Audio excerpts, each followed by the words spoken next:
Hey everybody, welcome back to another stream.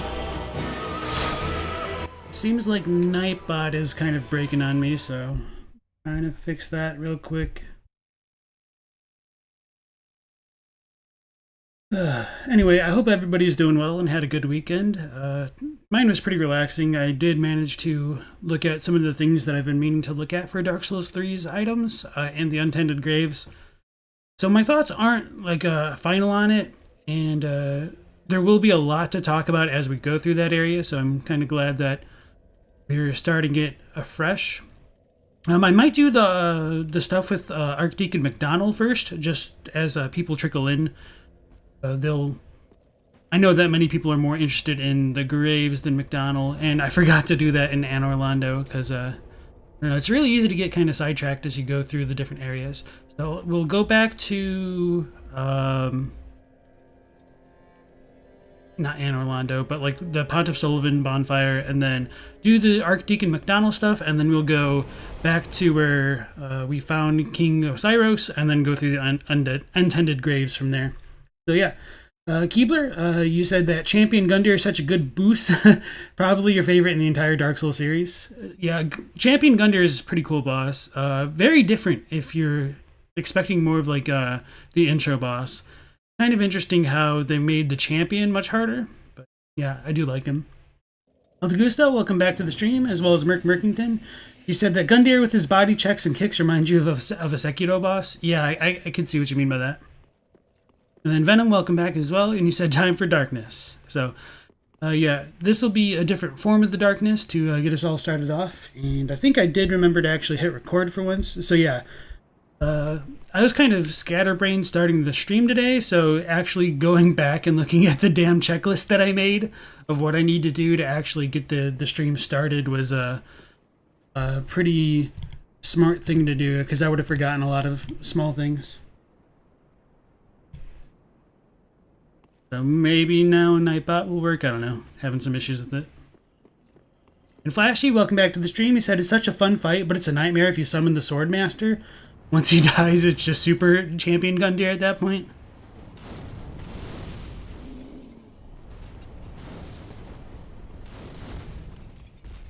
So yes, the first time we came through this area, I did expose the little wall over here that will lead down to the Covenant later. And we just kind of skipped it at that moment because I wanted to go through the area mostly. I forget exactly how it works, if there's 2 or 3 total of these damn beasts. So yeah, we get some more of Sulyvahn's beasts. Sure, super cool, really. Oh, I did have my binoculars out because I always do. Oh, I guess McDonald's already there. Okay. Interesting. So I guess you might not even have to kill the beast to unlock the Covenant. Which is fine. Just in my head, I was thinking like, what's it called? That you have to kill both of the beasts for him to appear. Apparently that's not the case. Let's actually get it started on this guy.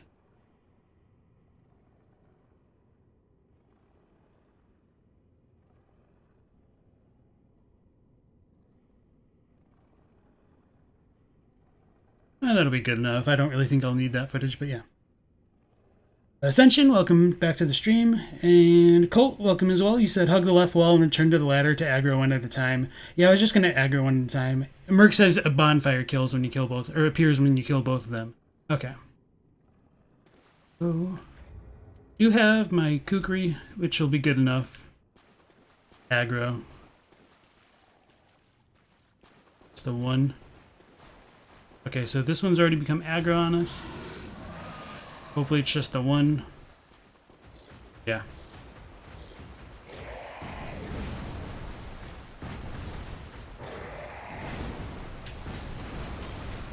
If.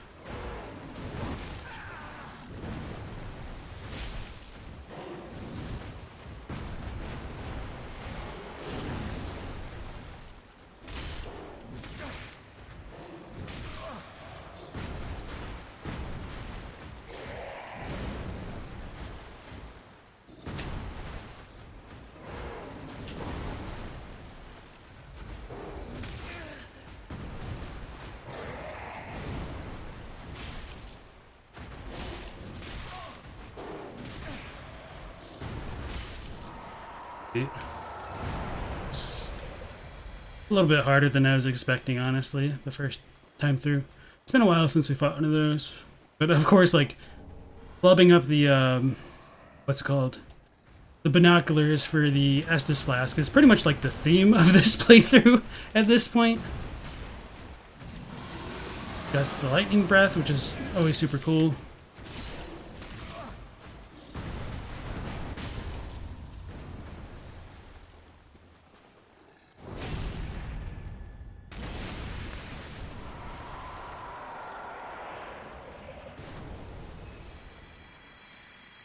Then we got the cool guys don't look at explosions finish, which is quite stellar. And so that was the Ring of Favor. I forgot what it said, actually. I'll check that out. So we did pick up some human dregs from one of the corpses down here, and I think this one also has some more human dregs. Oh, this has a deep gem. Okay. So yeah, there is a lot to talk about with that, actually, before I forget. So which one was this one? Okay, the Ring of Favor. Increases HP, stamina, and maximum equipment load. Oh yeah, so this is... Damn it, I should have gotten this way earlier. It's like one of my favorite items. Okay, so going back to chat, Merc says, the bonfire appears. Okay, and Day Warlord, welcome back to the stream. You said, you think they both aggro you if you get too close. And like I said, you can kite one of them at a time. That's how I've always killed them, but thank you. Flashy says, you only know you have to kill both of them for the bonfire to appear. Okay. Or yeah, just aggro one with the bow. Okay, Saturn, welcome back to the stream. And Flashy says the Watchdog escaped the Chalice dungeons. Yeah, they really do resemble the Watchdog of the Old Lords. Aldegusto says, have I seen Bonfire VN's videos? He has the different enemies from Dark Souls fight each other by setting the AI as hostile towards each other. Interesting little matches. If he's the one who's also done like some of the Bloodborne videos, I think I've seen like one or two. Yeah.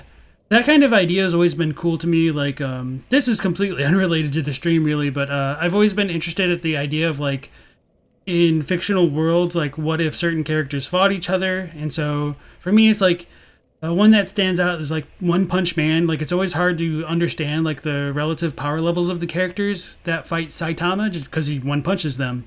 So it makes me wonder, like, what would happen if Boros fought like Orochi and all that kind of stuff. So it is really cool getting to see those videos. Unfortunately, I just wish that there was like a better like lore scaling for the enemies to like face each other, because I know that he's done like the ones where like all the great ones fight each other, and that's always interesting to look at, but just a little bit unfortunate that they're kind of scaled to like their relative areas of the game. So Amortis says, these guys are as aggressive as Bloodborne Scourge Beasts. Man, fighting two watchdogs of the Old Lords is a huge pain. My dog is just the cutest, the dog. Flashy says, Brisson, that's some funny stuff. My dog only barks, he never bites, the dog. Why he has a Ring of Favor is interesting. Lawcheck confirmed as Sulyvahn's beast. Yeah, did I read this? No, I guess I didn't. So yeah, a ring symbolizing the favor of the goddess Fina, whose fateful beauty is mentioned in legend. True to the fickle nature of Fina's favor, ring increases max HP, stamina, and equipment load. So you can even see... Oh, so I need to use a different ring. That's already my life one. Don't know which one I should use. Anything would be this, even though it's like my bread and butter. So a small amount of HP, a decent amount of stamina actually, and as well as a decent amount of equipment load. Oh, well, 3.1. I thought it was like 4. Okay. So yeah, just nominal increases to each stat, but it's still pretty useful. Maybe like 2% more to play with my weight. But yeah, I guess I don't really need it unless I can swing an extra swing. Ooh. Maybe. Let me double check for real.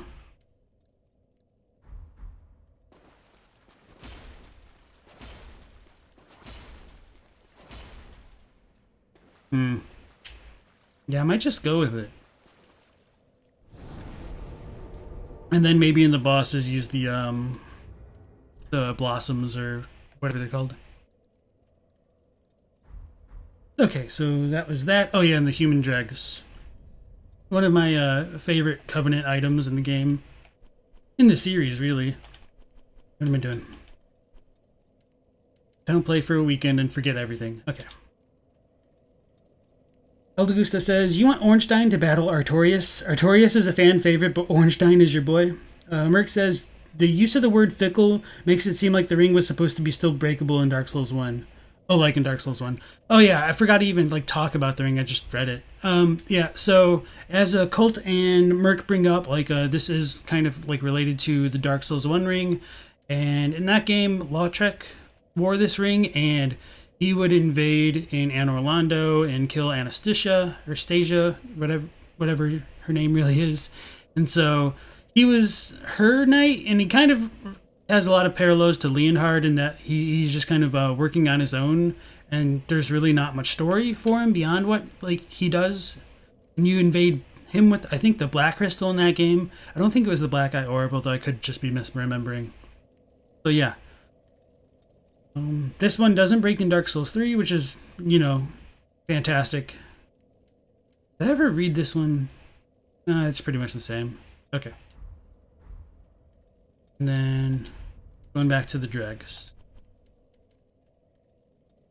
So this is proof of a duty filled by the Aldrich faithful who patiently await the Devourer of God's return. Dregs are the heaviest things within the human body and will sink to the lowest depths imaginable, where they become the shackles that bind this world. So this item is super cool, and you know, pardon the pun, it's super deep in its implications about like how the cosmology of I would say a lot of FromSoft games really work. So the term that this comes from is human dregs is a hito no yodomi, and yodomi can mean dregs, so I think this is a perfectly fine translation, but it also means stagnation. So it's like once a body of water has become still, it allows all the impurities or everything within it to drop down to the bottom because the flow isn't keeping things afloat.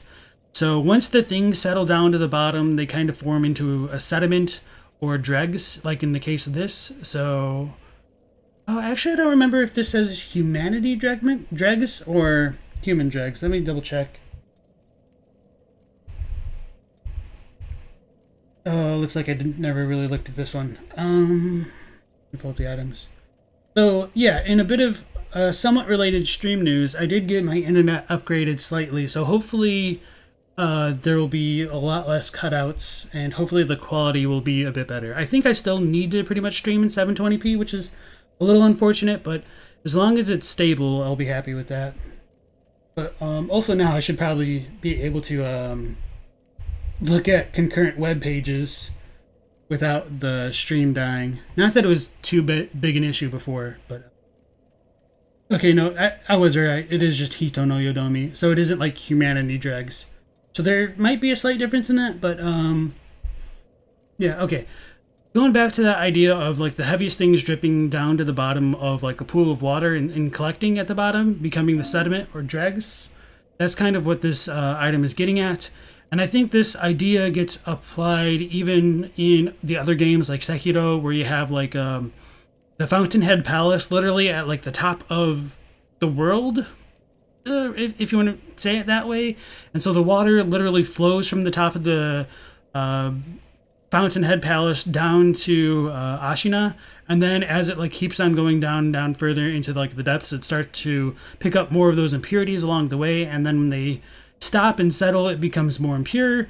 I think that's where you get like the centipede eggs coming in from, and that's like when they drank the water, they became infected themselves. So a lot to really go with the theme of stagnation and dregs. And this also relates to Shintoism, where they believe like flowing streams are more pure, because when you have just like standing water, it'll like turn brackish and be smelly. And from stagnant water, that's where you'll have like a bunch of insects take rest and build their nests. So like mosquitoes will spawn from pools of water, and that's partially why like some insects are also associated with graves and graveyards, because like the way that some of the cemeteries are set up in Japan, like there's a lot of spots where like water can just collect, and that's where like you'll see like a lot of insects come from. So there is some belief that like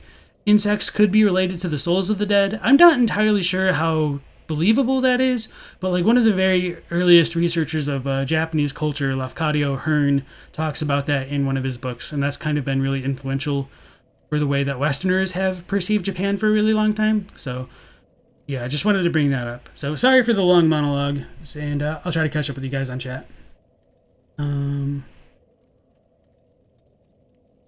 Bailey says, you always feel guilty killing them? I talk too long, so I don't know who them are anymore. Eldegusto says, do you think beings like Sulyvahn's dogs will pop off in the Age of Dark, like humanity evolves into monsters and kaiju? That's a good question. I don't think that there really is an actual Age of Dark. I think, to me, the Age of Dark would probably be something that we would see closer into the Untended Graves, which we'll go to shortly here. But I think once the flame actually dies, like the characters in the world will perceive it as an Age of Darkness, but I think it really just kind of returns back to an Age of Ancients, and that'll also become more relevant when we look at like the endings of the game. Colt says, you always assumed it referred to Fina's nature as a goddess who may take away her favor on a whim. Anastasia drops her set in Black Eye Orb. Okay, so it is the Black Eye Orb after she's killed. And Eldegusta says, Lorethrough was Anastasia's knight, people think. Interesting. And that's how you also read it? Okay. And Flashy says, you guess human dregs are what's all over the Aldrich boss fight arena. Yeah, so that's something that we did talk about, and I showed it off a little bit. I'm not entirely sure if those are actually supposed to be human dregs, because we don't pick them up, but I think the general idea still applies, in that like when you look down at the water, it's all murky and full of waste and human skeletons and a whole bunch of nasty stuff. And so Aldrich is like the consumer of everything nasty, and so as we look at, I think it's his soul, he says, he ruminated on the fading of the fire, and it inspired visions of a coming age of the deep sea. He knew the path would be arduous, but he had no fear he would devour the god himself. So maybe it was in one of his items where it says like, I don't remember, like, maybe it was this, that it would be the bedrock. The shackles that bind this world. Let me look at the Japanese again.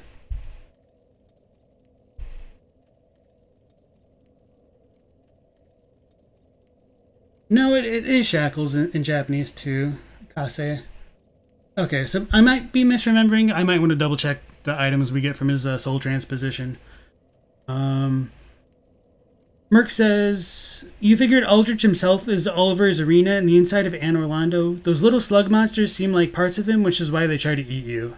Also why he teleports all over the arena. That's a really good point as well. Like, he is kind of able to teleport, and I wonder if that's like more related to the magic, or just like the fact that he's in his own like domain, for lack of a better term. And Kerm the Derm, welcome back to the stream. It's always nice to have you again. What is your avatar? It kind of looks like a sigil of something, or maybe a chicken on a table. It's a little hard to tell. Merc says it's also why he teleports all over the arena. Koda, welcome to the stream. You said, Merc, the little slimes are Aldrich. Oh, like the ones outside as well. Yeah.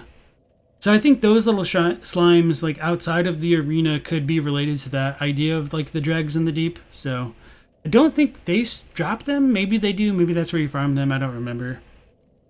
Condi Vlad, welcome back. You said, perhaps the true Age of Darkness is the fires we linked along the way.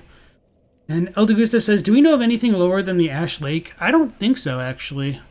But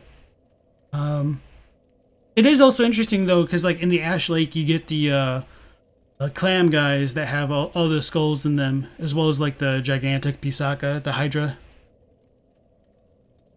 Eldegusta says, well, as Lord of Hollows, you usurp the flame, so it seems like Hollows inherit the earth for a time, at least before the dragons and the Arctrees return.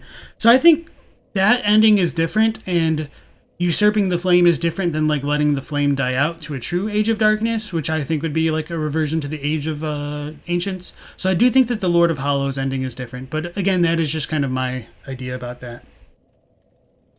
And you said they barely talk about it seems at all in Dark Souls. Okay, so that was all that. We're going to talk to Archdeacon McDonald. I don't think he says anything. It's been a long time since I've checked him out. Time to pull out the binoculars I will inevitably forget about later on. Trying to go for these cinematic images. I said cinematic, not pretty. So we can pray to Archdeacon McDonald. He looks like he's dead. Maybe he's breathing. Pull this back out. He's got no eyes. Okay, that's cool.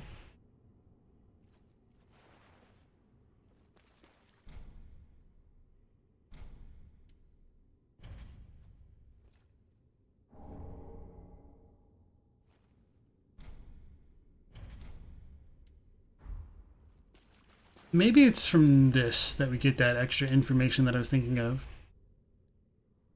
So this is the holy symbol of the Cathedral of the Deep, and the crest of those who see beyond the fire to the age of deep waters, equipped to pledge oneself to the Aldrich faithful covenant.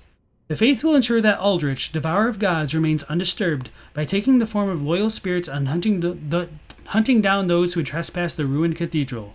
Summoning takes place automatically while this is equipped. Okay.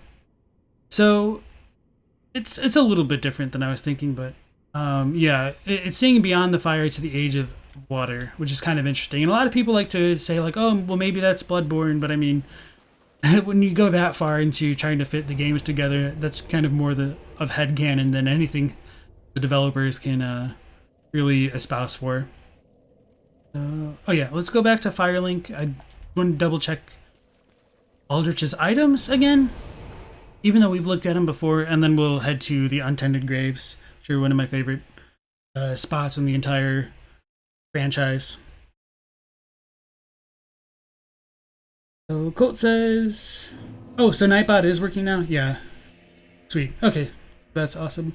And if Ailey says you should have the Nightbot remind me about the binoculars, you know what? That's not a bad idea. Except you would have to spam it all the time.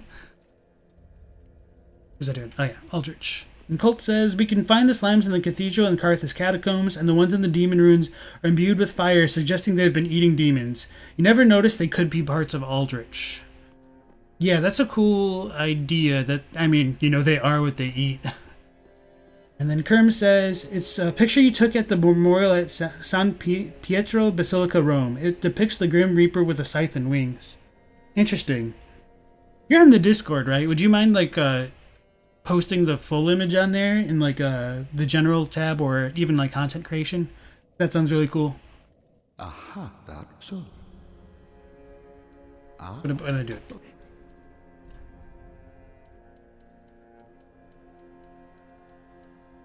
Oh yeah, life unsafe. So it's the other one.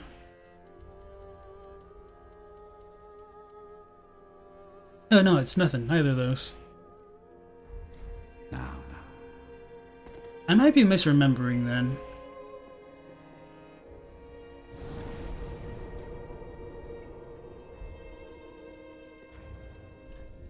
I have 30,000 souls? I don't remember. Oh yeah, from Osiris. I was like, I don't remember picking those up. Ah, there. And we already sent a gray rat. Do not be gone. Where he needed to, you know, finish his quest line. That's that. Maybe I want to buy some stuff from Yuria now.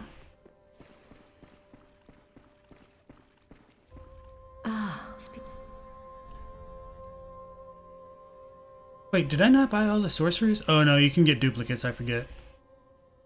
I'll just go level up.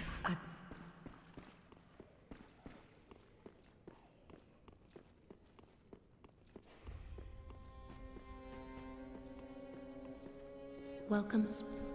Very well, then taken.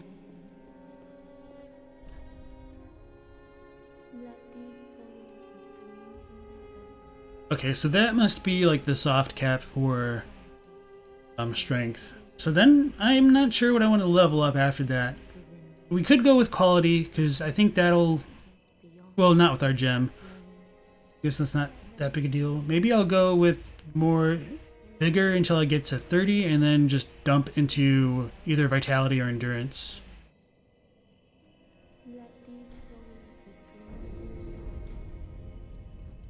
Farewell, I made them.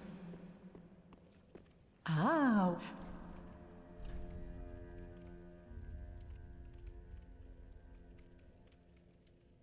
I probably want to buy... Oh, there's only one of these.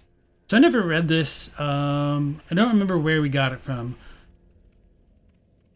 Oh, okay. So this is what convinces us, like, to go back to the Pit of Hollows. So that explains how to, like, end Sirius's quest line. Okay. So green flower-shaped weed with small white blooms. Large temporary boost to stamina recovery speed. The brief attached messages suggest that it was a gift. Goodbye, dear grandmother. I will visit grandfather in the Pit of Hollows.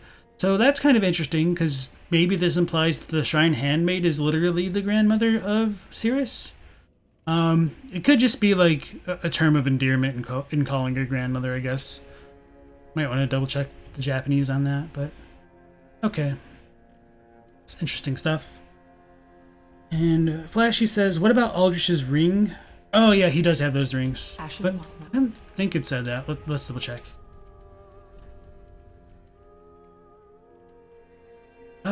Yeah, not exactly. So Colt asks, are both the rings from the Curse Beast? Yeah, so we got the red one from the one in Anor Londo and the blue one in the Cathedral of the Deep. Go some faith intelligence for utility spells like Rapport? Maybe. I should. I never use the spells, but I probably should. Like the more buff ones. Aldegusta says, part of why it makes sense is the unkindled die to the Soul of Cinders is because Bloodleth became a Lord of Cinders, and he's a wuss. Makes you think that he had bodyguards, or he had enough power to link because he transposed enough souls in the form of items to be suitable fuel. So, I am a little bit glad he brought up like his ability to transpose things. I don't think this is like that big a deal, but one of the interesting things that I noticed in like Japanese text for some of his dialogue was like in the English he says that he was a student of transposition, which makes it sound like he has more of a minor role in English, but the Japanese it just says like he was a researcher of transposition, and so that is a little bit more ambiguous in that, like, you know, he could be like the lead researcher for all we know, or just an independent agent. So his skull ring is really cool. I guess we could kill him to like get it again. Yeah, I'm not gonna worry about that right this second. And so Effervescent, welcome back to the stream. He said, there's no point putting anything past 40 apart from intelligence or faith unless I'm a pure strength build and want to use Leto's hammer or the Fume Ultra Greatsword. Colt says, with 66 strength, you'll get 99 while two-handing. You got a strength build with 99 strength at level 60 to 70. Great Deep Soul. Okay. Thank you, Venom. Wait, Great Deep Soul? Oh, it's probably a spell, isn't it? So I might want to go see, what's her face? Irina. I don't know why I wasn't thinking about, like, the miracles. Oh, Chatty. Thank you very much.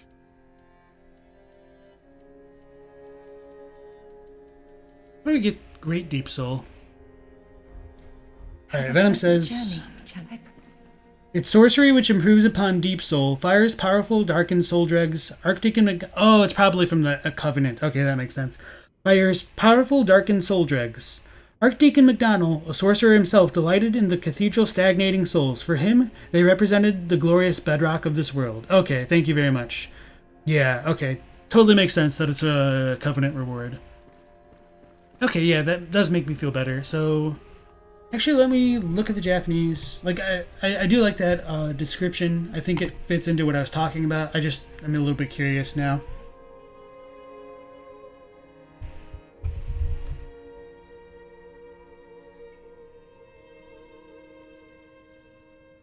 Okay, so it's a small difference. I think like saying it's the bedrock of this world is a really cool localization. It does a really good job of that. But the Japanese is Sekai no Soko de Aruto, so which is like it represents the bottom or the base of the world. So calling it bedrock is a really good choice, especially since it like adds into the idea of like the the age of the deep being like related to the ocean, so calling it bedrock definitely plays up with that imagery there. Where am I going? Consumed. Okay, there we go. So yeah, thank you again, Venom. I appreciate that.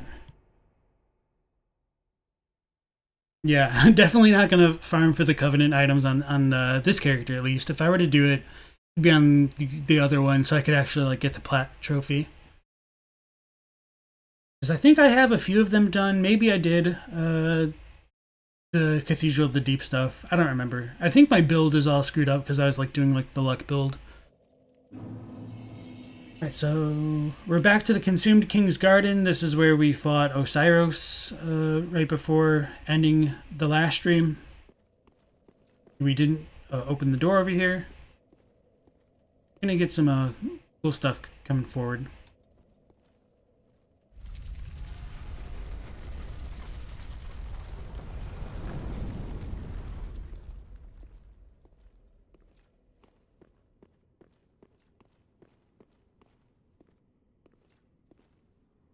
You see, there's some enemies here. Its wraps kind of remind me of the Pilgrims of Lorethrough, to be honest.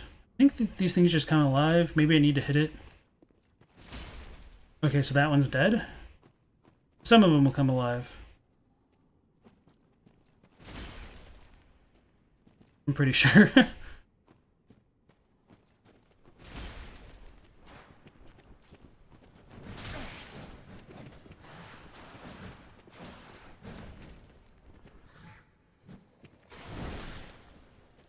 Oh, so that's cool. Its neck elongates like it's a kind of a dragon type thing. I remembered to put my binoculars away.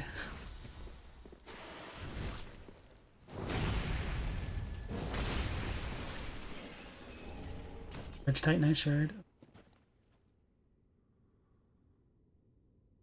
Just wish there's a little bit more detail on their faces there. Maybe those are supposed to be teeth. Kind of reminds me of the serpent dudes, actually, from like Sen's Fortress. I mean, I don't think that they are. That's just kind of what it looks like. Is I guess there's probably supposed to be a bit more representative of dragons. Don't remember if there's anything super secret before the secret. So this is a cool image to probably zoom in on.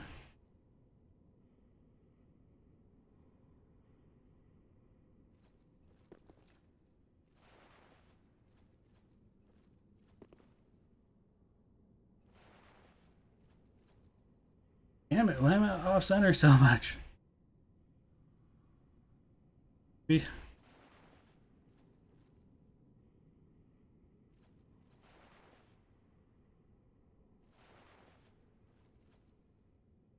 I think that's probably going to be... This is close we're going to get. I just need to stop looking at the thing in the back.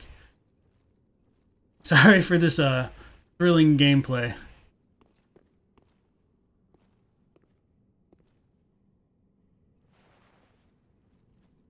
Okay, that'll be good enough. Alright, so going back to the chat. Venom says, aren't those the snake men from Archdragon Peak? Yeah, they are. Yep, those are serpent men. Okay, so they are serpent men. Okay, so that makes sense. Yeah, it's been a long time since I've went to Archdragon Peak, so I don't really remember what a lot of the enemies look like. I just kind of have like a vague idea of their movesets and that sort of thing. So we get what looks to be a knight in the dragon pose, which is pretty much exactly... I'm going to walk up slow and then make it cinematic.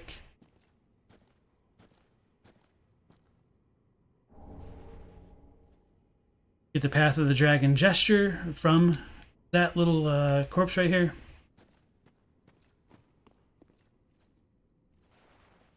I don't think this is anything... Okay. And that'll be the method we use to actually attain access to Archdragon Peak. So we might... I'm not sure if I want to do Archdragon Peak before the Twinces or after. Probably after. The Nameless King is a bit rough, but I mean, it'd also be kind of fun to face him without it. So you guys said that it's the chains which reveal the treasure, and so this one is like hanging to the back, so this should be normal. It should not be a mimic. I don't believe it's breathing, so I'm just trying to internalize. Okay, so the chain is facing backwards, and this one doesn't look as like right.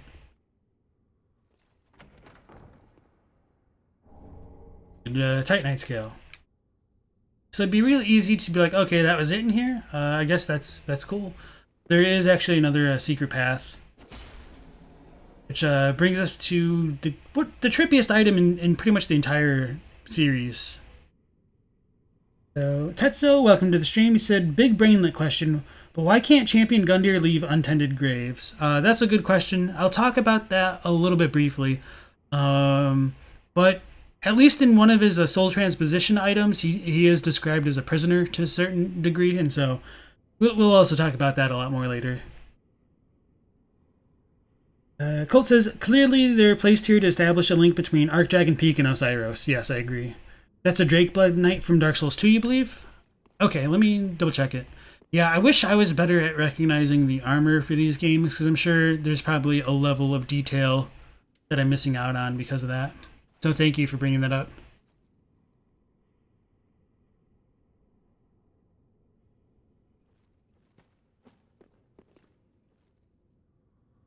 Okay, good enough. Also, good taste in fashion, my dude. Thank you. Yeah. It's been a little bit of a struggle, but I think this is a decent enough set. I'm not crazy about like my legs right now, but you know, fashion born, fashion souls. So it's a real thing.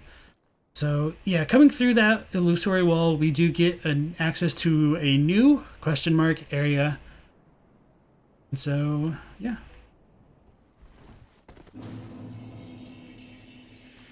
We see that these are the untended graves. And it might seem a little familiar the more we go forward. We can't go back up that way, so.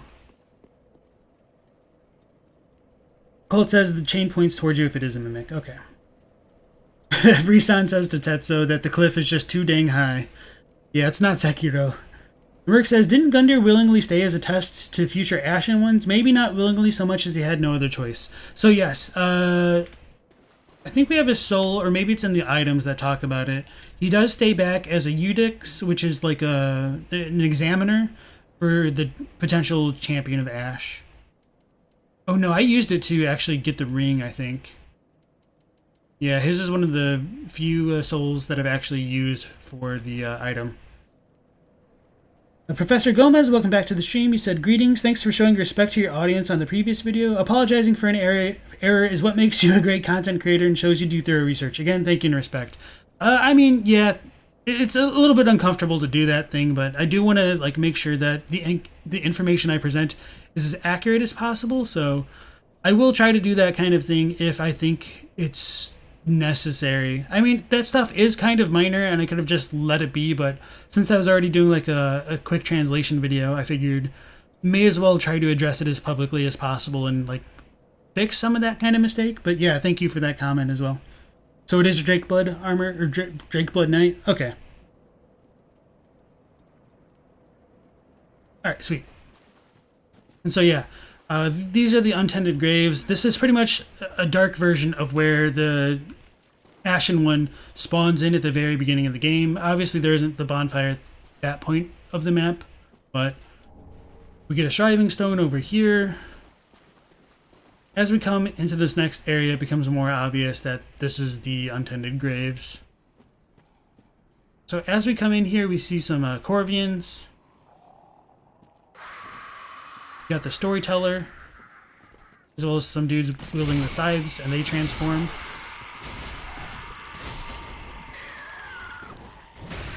So yeah, having that extra stamina was definitely cool right then for that.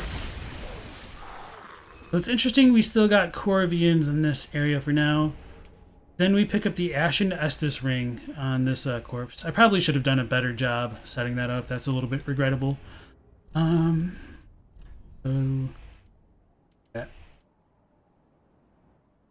So this is gray crystalline ring crafted from shards. Increases Increases FP restored by Ashen Estus Flask. Once a treasure brought before Lothric's queen, she had it enshrined in the cemetery of untended graves, so that one day an unkindled might profit from its use. And I think in the original untended graves, or not untended graves, what's the other version called? The Ashen Cemetery, whatever it is. I'm drawing a blank right now. You pick up a divine blessing instead of like anything like this, and it's in a different spot. So let me pull up my items. The Queen of Lothric, married to the former King Osiris, was initially revered as a goddess of fertility and bounty. After giving birth to Ocelot, her youngest, she quietly disappeared. Maybe it's the hidden one. And there is a grave in Lothric that sees no visitors, a dark place where rootless warriors rest. The Queen of Lothric alone cared to wish the poor souls good fortune. And unfortunately, there's nothing I've seen in the Japanese. Oh, I had another Estus Flask, or shard.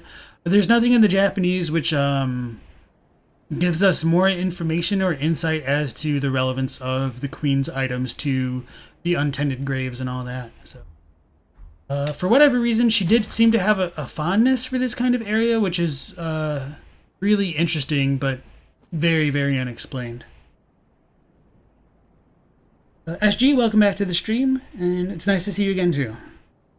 And Mortis says, you think that's supposed to be your corpse in that coffin.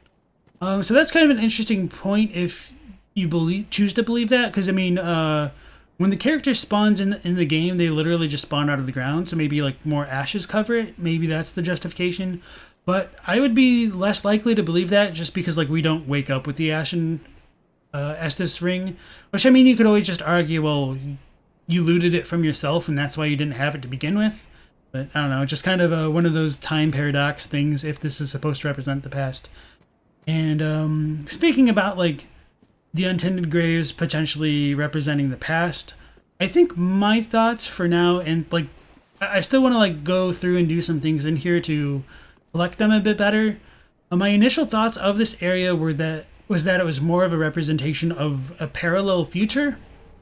And so I'll talk about that more later, but yeah, I want to test something with the Shrine Handmaiden in this area before I really commit to that idea. Because I think there's definitely like potential that it could be read as... Oh, I didn't kill him. But I thought he was going to die. He has health? I was not expecting that at all. Oh, and I lost my embering. That's not too big a deal. Oh, actually it is. Okay, I should play better. What was I saying? So yeah, I think it's possible that this could be like a parallel future, like a parallel dimension, or just part of the abyss, and so like whatever is in the abyss could not be, or could be like an alternate representation of reality. Like I don't think it has to be true or anything like that.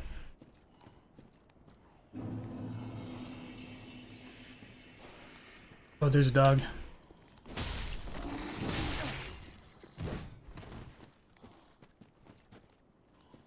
What? My dude just fell through the map. That's not how I wanted to get my revenge. Wow. Yeah, it was crazy. So we just get a Titanite chunk from there. Now I've lost my entire train of thought. So I'll catch up with chat. So, yeah, guys, don't take my whole idea that this is a parallel future too seriously yet. There is, like, one thing I want to double-check before I, like, really go off the deep end with that thought. So, Mortis says, you think that's your corpse? Venom says, yeah, that's your coffin at the start of the game. God's grave? God's grave got cut, but, yeah, I don't know. Venom says, it's another piece of evidence that your player is connected to the Lothric royalty. God's grave is the cut area, yeah. SG says, Venom, you mean he is the third Lothric prince? Professor Gomez says, yesterday you were playing Dark Souls 3 for a new build. You hate the poison and Firekeep, plus the movement restriction and the Basilisk curse to add to injury. Why, Hidetaka, just why? By the way, you died to curse. Yeah. I don't know, I guess I'm a little bit resilient to areas that people hate. I struggle to think of areas that I really, really dislike. I mean... To a certain extent, I don't like the swamp and the Nightmare Frontier, but that's only if you're like trying to 100% everything. That really becomes like super annoying to me. Because you can really just like run past that entire area and not deal with things.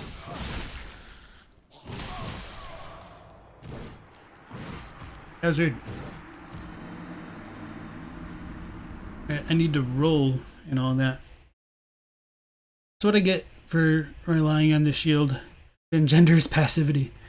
SG says, so the whole story is among a royal family airline. So yeah, I mean, that's a kind of trope that is really popular in like Japanese media especially. It's something that I don't like just because I don't know, in some way I feel like it takes away like player agency. Oh, that's awesome. I didn't know he did that.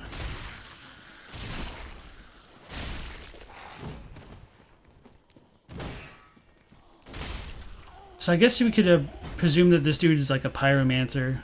Word and twin blades. Okay, that'll be good. Check out.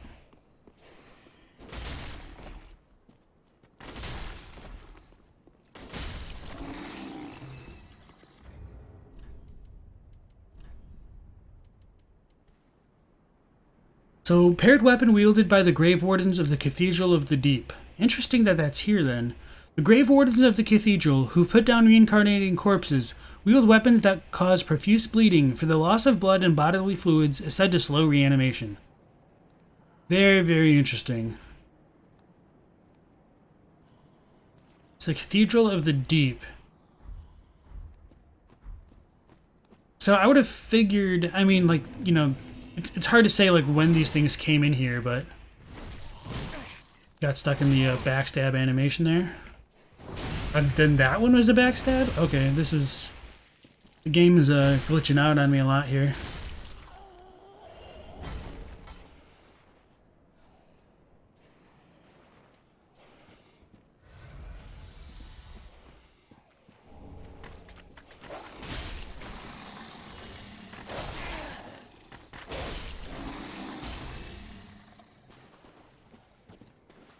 So, those dogs are kind of the same. I don't know why that looked weird.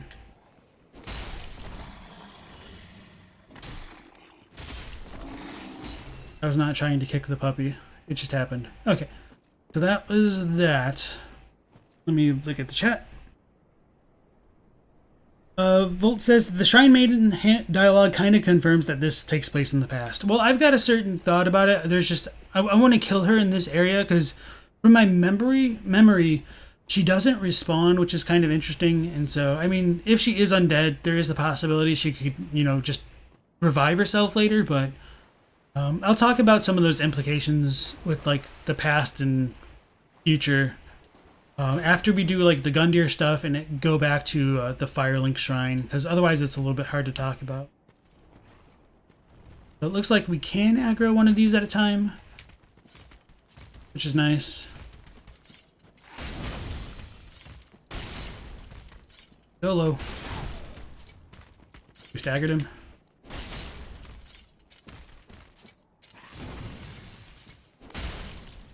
Dang, this thing has health. Titanite scales. So, I was killed by Emergo's wet nurse infant.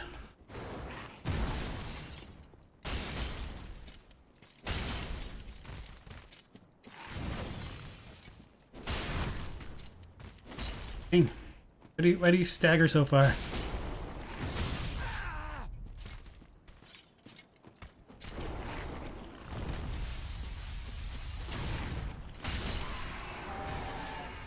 Two Titanite scales, and I don't think there is another corpse around here.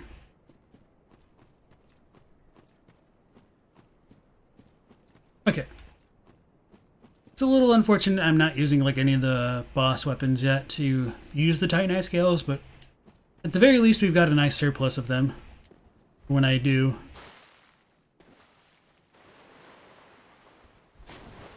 Just really shiny up there for no reason. Okay. So Eldegusta says, by reanimating corpses, do they mean undead or do they mean like necromancy dead? So I think it's just like the undead in general. Because I've said before, like they're just called like the undying, which is kind of synonymous with undead in Japanese. So yeah, I don't really think there's too much else to read into that with. Oh, and I need to ember up, but I might look through this area first. I don't think there's anything too significant, but I might be misremembering.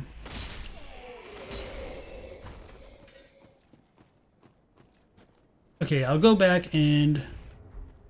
actually, I should go back to Firelink and use my shard before I forget again.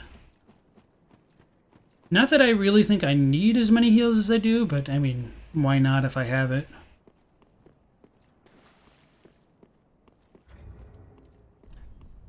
Oh, and we have enough... Holy crap, we get a lot of souls over here. Yeah, and we have enough to level up again.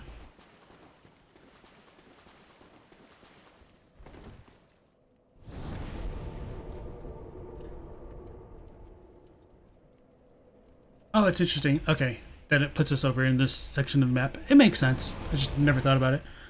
Gabriel Texera, welcome to the stream. You said, love my Bloodborne and Souls content. Keep it up, dude. Thank you very much. And so... Alex asks, isn't she a firekeeper? Which person? Oh, I'm missing a lot of the chat. Oof, I gotta scroll up a bit. Okay. Yeah, Flashy says, there's an NPC invade here. You can vaguely remember when showing up. Yeah, Crystal... daughter of Crystal Creamheld does. Welcome, host. Very well. Then take. Yeah. I thought there was like another invasion related to that stuff, but it doesn't look that way on the wikis and stuff. I tend to forget who invades where, especially in these games.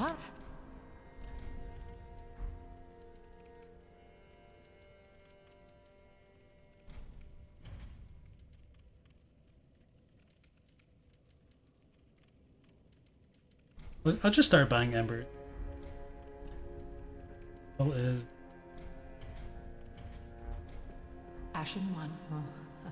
I'll definitely catch up with the chat before going back, like proceeding.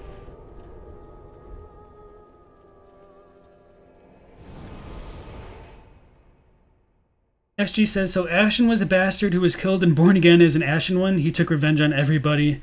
I mean, that would be a cool way of like looking at the games. Oh yeah, and so I was saying like part of me doesn't like the idea that it's like all related to heritage, just because I feel like it diminishes some of the impact in that, like, for these kind of games, like anybody with enough will could be like the savior of the world. So that's just kind of my personal take on that idea. Merc says, the idea of the Untended Graves being in the past, you feel, comes from Gundyr being in his prime. I think that as well as like Bloodless dialogue where he says that's a tale of, like, a very old tale, will also give the implication that it's the past, but I'll talk a bit more about that when we do everything with Bloodless. And Venom says to SG, you don't know, you like that idea since why else would the Queen herself visit that grave personally? But it could also be a more distant relative like a cousin or even a bastard. Nymphaly says, isn't it weird that they say revered as a goddess instead of a revered goddess? Do you know if it's a translation thing? On the... What was it? The, is it the Estus ring, or is it one of the hidden blessings? No, not that one.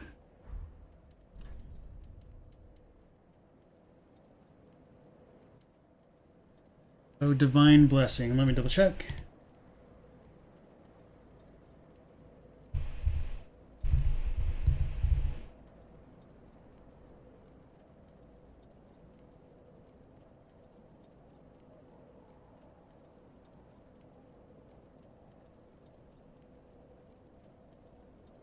So, like, the Japanese is more like she is revered even as, like, a goddess, or, like, regarded like a goddess is probably a better way to say it.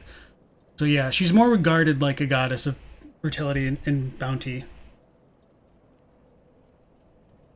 Or compared to her, I guess. So, yeah, regarded is good enough. So, thank you for that question. And then... Yeah, Colt says Crystal Creamheld invades, and yeah. Testo says you're back. What did you miss? I'm not sure when you left, actually. Hard to say. So yeah, we just finished the very first portion of like the Untended Graves. So I need to ember up and get invaded in a little bit.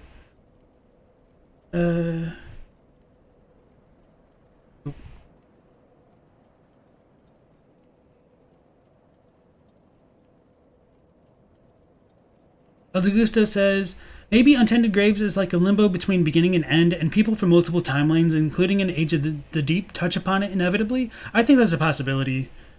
And then Venom says, that's kind of your theory from a few streams back. If light is time, maybe darkened areas like Untended Graves and the Dark Chasm are just out of normal time, not necessarily past or future. I think that's also a good possibility, especially like when we consider like we have to enter the Abyss to reach Ulasil, or like the Bearer of the Curse kind of like descends into a style of Abyss in Dark Souls 2 intro cinematic. But yeah, it's really hard to kind of reconcile a lot of that stuff.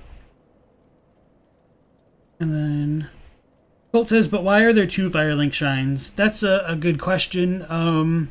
Like, if we consider that we have to enter like other characters' worlds and not just like, I don't know, like, so, oh, I forgot to do the damn Estus Shard again.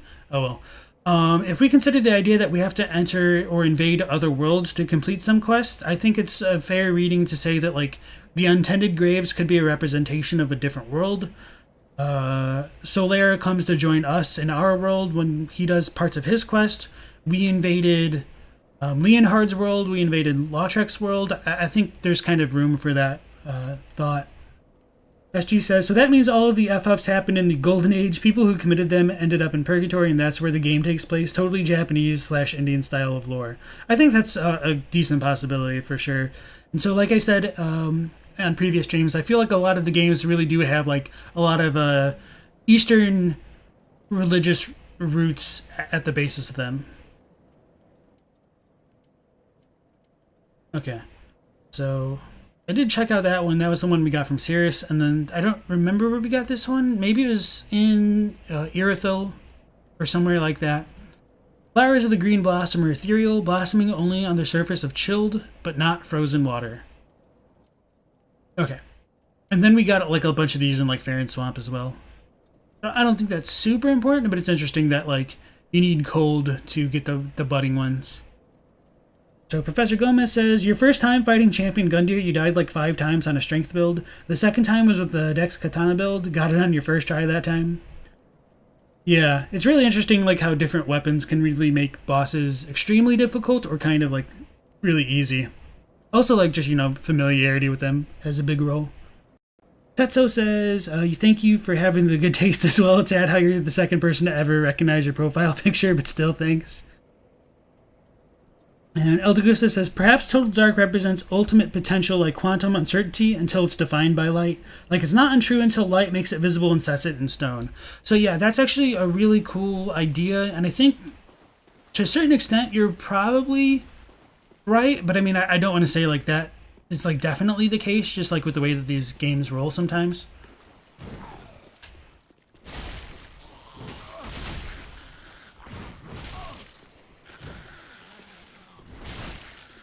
Got lucky with that. Okay. I'm gonna run up to the next spot and then I'm gonna ember up. So Eldegusta says that you love the idea that the Ashen One is a composite of multiple beings' ashes, but the game theory posits you are an assassin of Lothric's 4th pillar.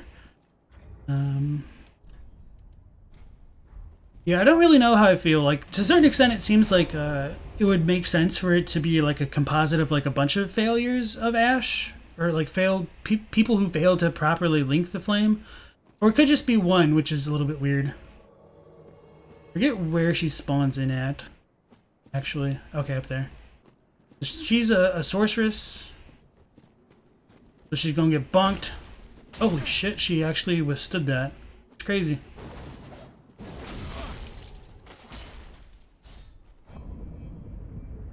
Rip.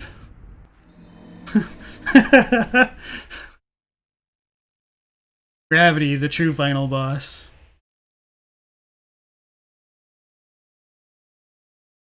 Thank you, Professor. Yeah, I was just scatterbrained about reinforcing. So rip our Ember, and rip the daughter of Crystal Creamheld. I actually don't know if that'll count as a real killing there. Oh, ran out of stamina. I was like sure I was gonna pull out my binoculars there, because I always do that. Okay. Aldrich says, it's funny if both Guinevere and the Queen of Lothric both wound up being creeped on by blind albino dragon sorcerer scientists in order to make cool babies. Don't forget, like, Guinevere was supposed to have had a husband with the flame god Flan. So, whether she had more with, like, different husbands later on is a bit hard to say. Doesn't Crystal drop something? Or did we screw that up? That would suck. That's unfortunate.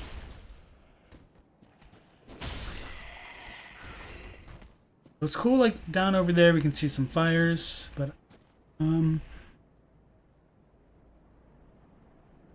Tetsuo says, do we ever see or hear anything of the Dragon Slayer? You know, the guy whose armor is possessed by some pilgrim butterflies? Well, we do see him again in the, like, abyssal swamp of, the Ring City. But yeah, we also haven't done the Dragon Slayer yet. The Dragon Slayer armor. So Colt says, so it's not so much time distortion or time travel, but rather alternate realities. Maybe. I mean, it's really hard to say for sure, but that's just kind of the thought that I have. And Venom says, it's funnier if Guinevere and the Queen of Lothric are the same person who wound up being... Oh, I read that one. Okay.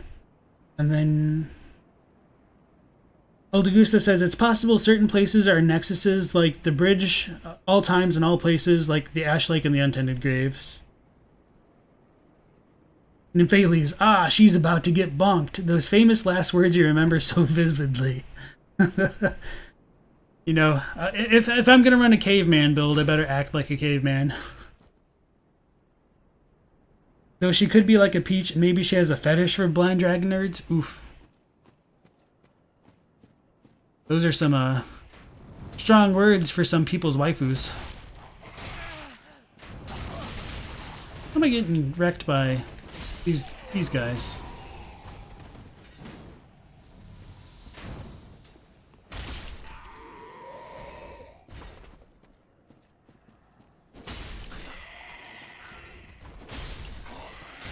Ow.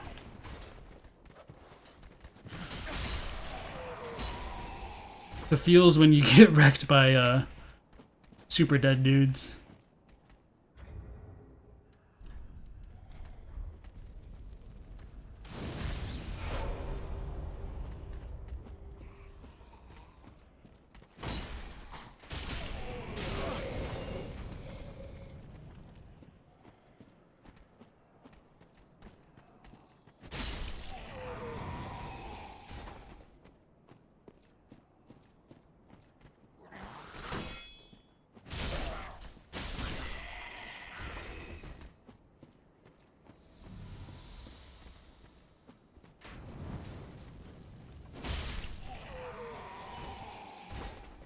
So nothing down there, so we're gonna go back to the like one little shortcut hop.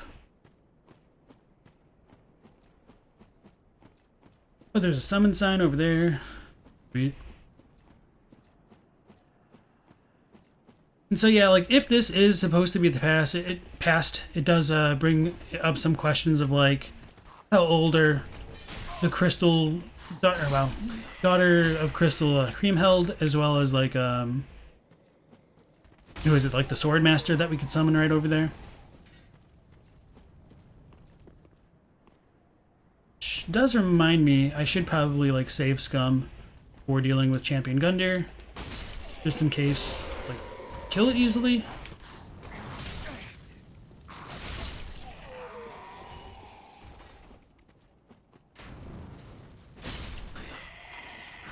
And so maybe I also want to summon to get some of that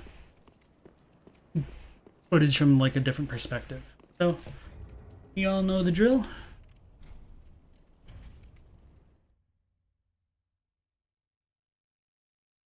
Venom likes El Degusto's headcanon. El Degusto says, Flan seemed like he should be important or of interest since he is the god of fire. This is Dark Souls, come on. Yeah.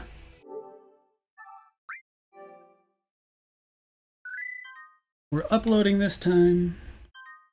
So Colt says Creamheld is wearing the Firekeeper set. Yeah, I wanted to get a better look at her and have neither of us fall off the cliff, so I'll like want to double check some of that footage. Colt says Creamhild is one of the 3 in the gang squad in Lothric Castle with Black Hand in the night. Yeah, and so that's another thing that I was going to bring up. Like, we do see that she's like a red invader. So like she isn't necessarily like native to this world. It's interesting that she pops up here of all places, though. Augusto says, you wonder what the Swordmaster story is. Yeah, I don't know either.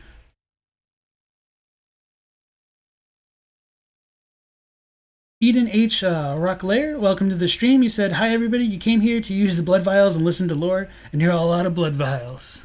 Well, welcome. It's nice to have you then. Yep, we get the Swordmaster.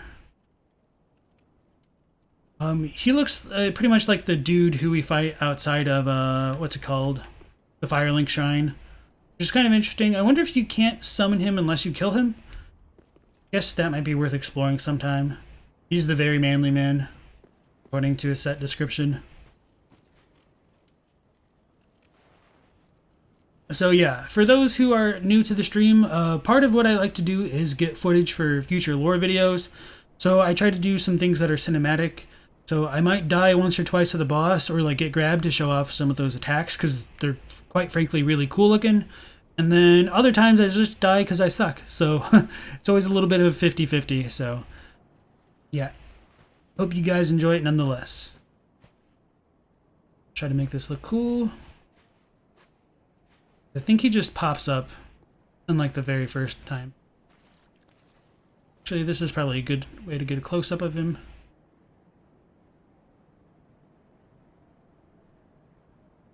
Just linger for a few seconds in case I need to like monologue.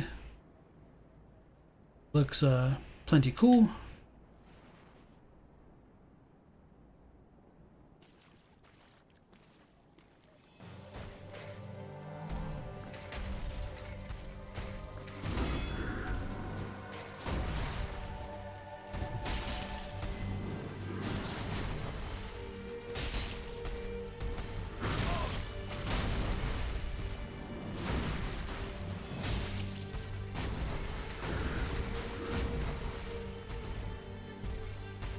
Wasn't trying to do that.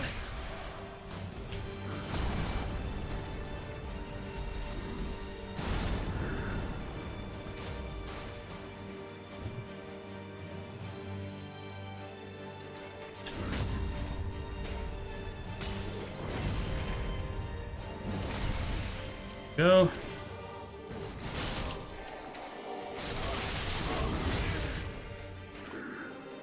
Oh, so when he phases, he gets red eyes. Okay, that's cool.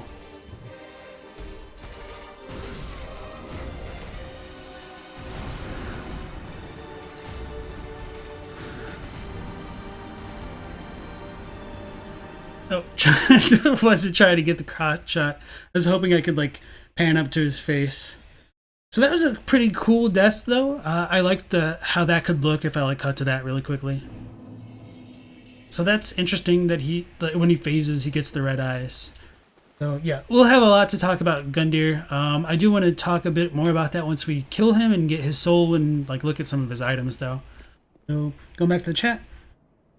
Aldegusta says, game theory suggests the Ashen One is a black hand and is tied to the princes of like Sigurd is tied to Yorm. And I don't know.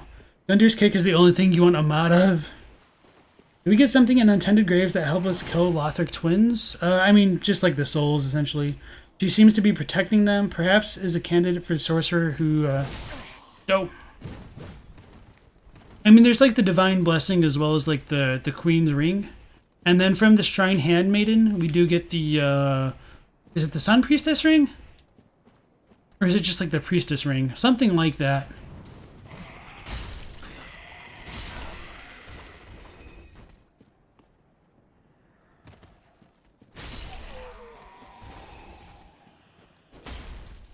Wow.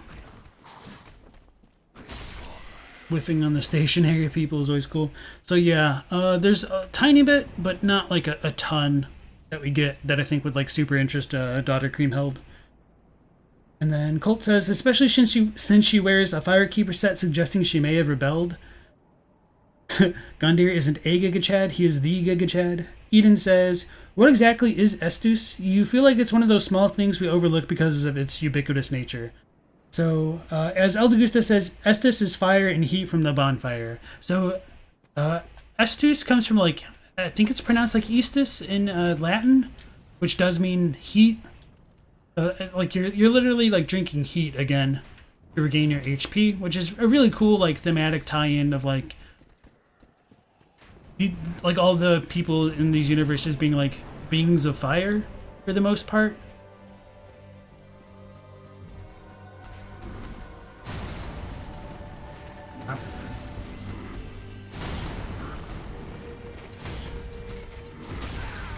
Yeah.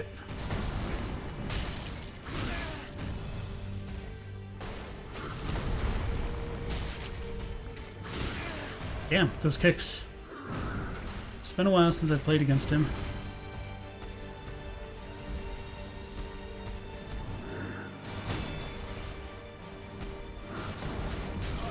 Oh, damn rock.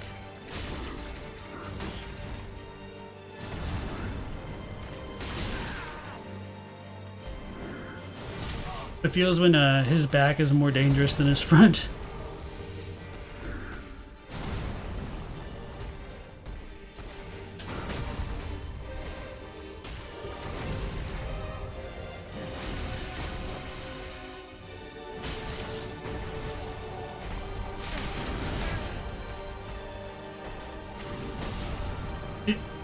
I couldn't get up. That was a cool death, though. Okay. Definitely not too bad.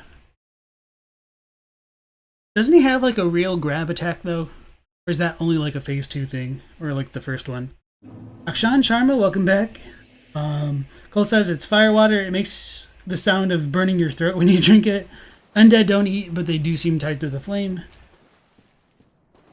And then Eden says, thanks, you just figured it was an answer you'd forgotten. Yeah, it's a little bit easy to overlook that, because, I mean, like, it isn't super obvious that, like, Estus equals heat in English, so, or even in Japanese, really, but it is really cool that they thought of, like, tying the etymology of the words into, like, their lore, essentially.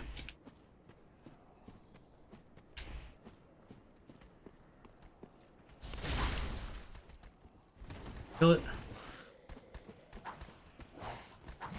Crap, he's scaring me.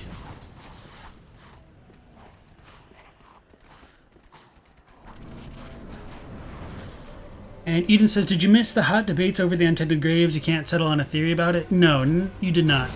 So I've been kind of like holding it off just so we get like all the items and we can talk about it a lot. And there's also something I wanted to double check with the handmaid over here.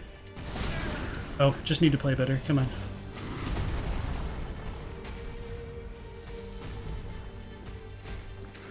Should have parried.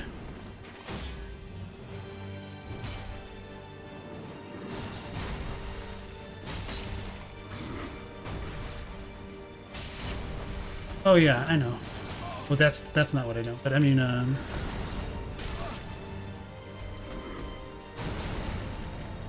meant to use some of the blossoms, but I forgot. Oh, that was the grab. I needed to get grabbed. Alright, so we're gonna bait that out, because it's a cool move.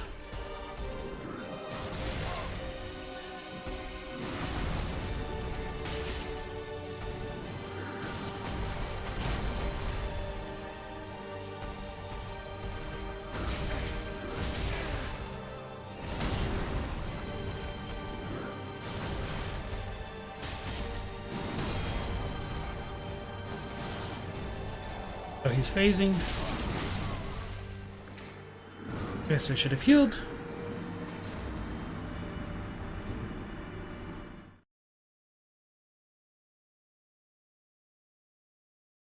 Wild Turkey 101 for the Undying. So like whiskey, but for the undead. Occult says, you really wish the kick was part of the Halberd's moveset? Yeah, it's only his back left that is vulnerable to the kick. And yeah, Gundyr has a grab that will chuck you off the cliff, lol.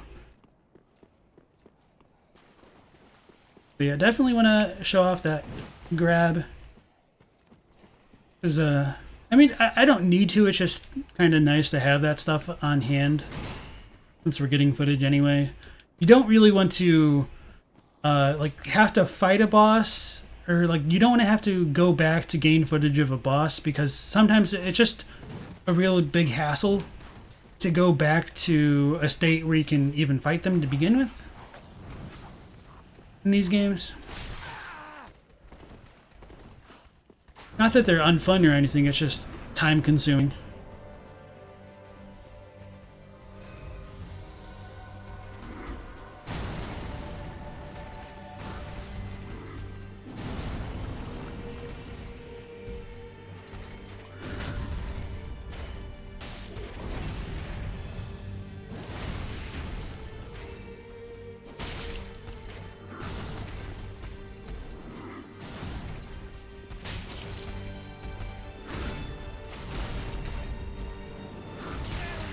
That's interesting. I should have rolled a little bit slower.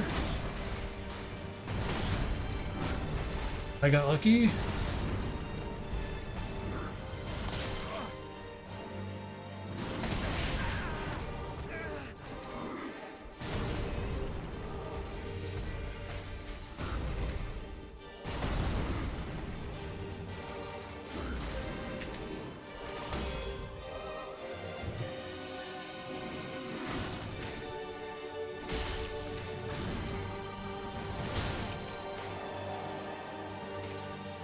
Oh, that was it, that was it, that was it. I thought he was going to charge. Alright, so he does do it in phase 2. Okay, that's good to know.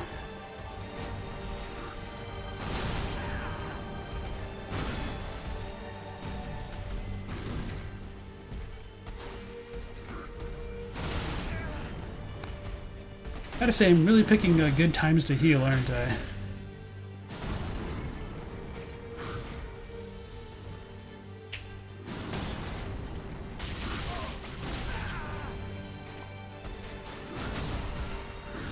Oof, that one took off my head. Okay.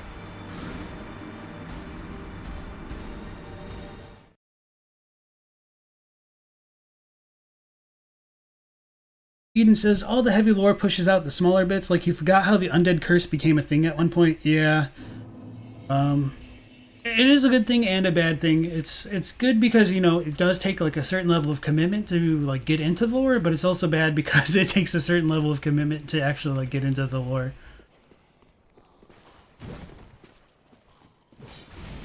And so Eldegusta says, Eden, lots of cool talk in the chats, ho-ho. Some of us posit it might be a timeless limbo tied to all of the worlds before and after the universe. And Gundyr looks like he was given Ebrietus, a swirly, and Seath a wedgie in the days of your... Oh, no. Okay. I thought I was running off the map because I was looking at chat.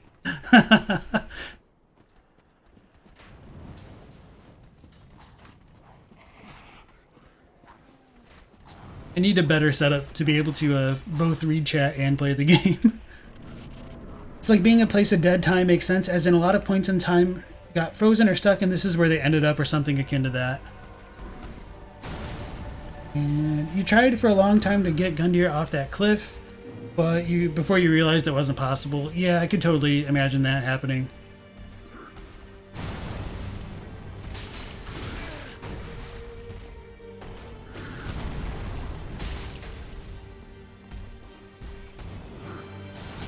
Oh, I thought I was out of his range.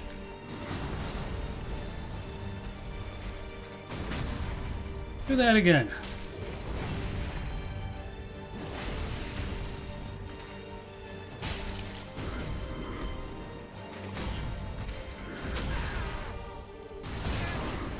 Oh, that was the buffered roll. Unfortunate. Oh, here we go.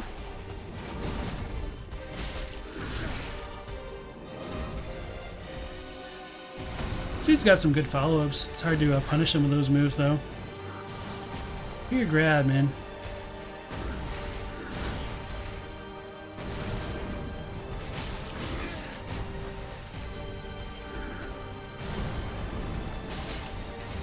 Oh, I got lucky there. Not so lucky there.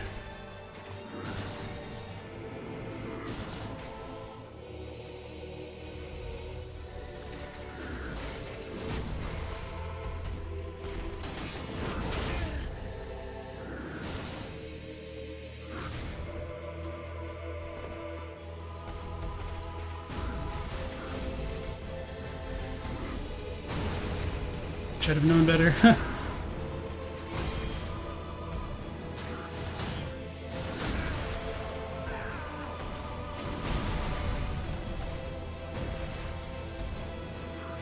Like the annoying thing is, like, I'm not even like trying to win right now.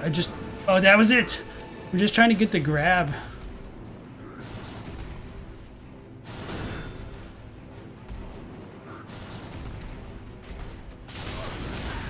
I was gonna try to parry that. Didn't work. It wouldn't let me roll. Okay, that's fine. So I think I do want to be in phase 1 just because he has less movesets to work with. Bad timing with the chug breaks, yeah. That would be the ultimate finish if you could knock him into the chasm, if you could parry him into oblivion. Yeah, that would be pretty sweet. And then Flash says, just the most fun boss in the game for you, not the hardest, but such a fun fight. Yeah, like he does have like a really good dynamic. Like, I like the Maria fight in like Bloodborne. Not that it's like super hard to me, but it's just like really has a really nice pacing to it. And so like I feel like in some ways the Gundyr fight is kind of like the Maria fight of Dark Souls 3 in that, not necessarily like with the timing and the pacing of it, just like the idea that it's like this is Dark Souls combat, you know? Like, I know like Freed is more like the actual Maria fight, but in terms of just like thematics, like I feel like this one is a better representation of Dark Souls.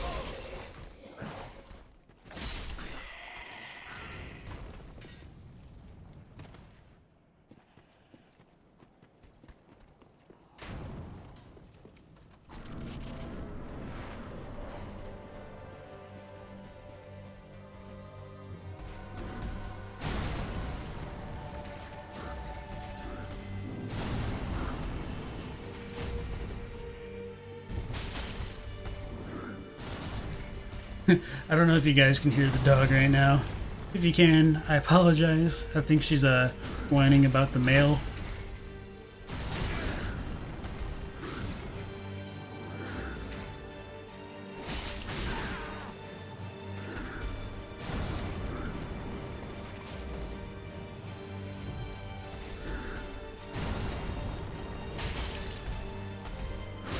I thought that was a grab.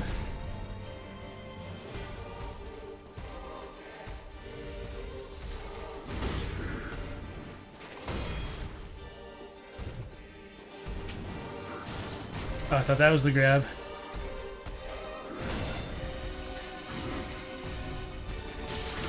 Need to stop hitting him before he phases.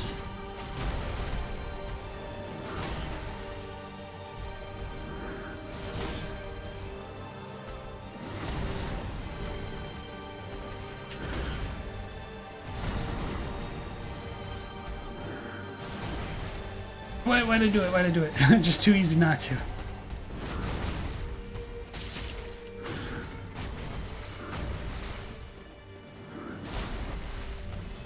That's it. Nope.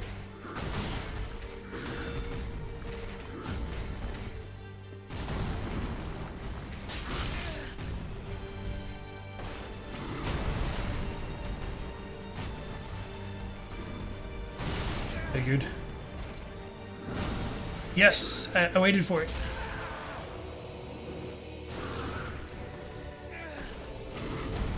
Oh, I should have let him kill me because that would have been cool. Okay.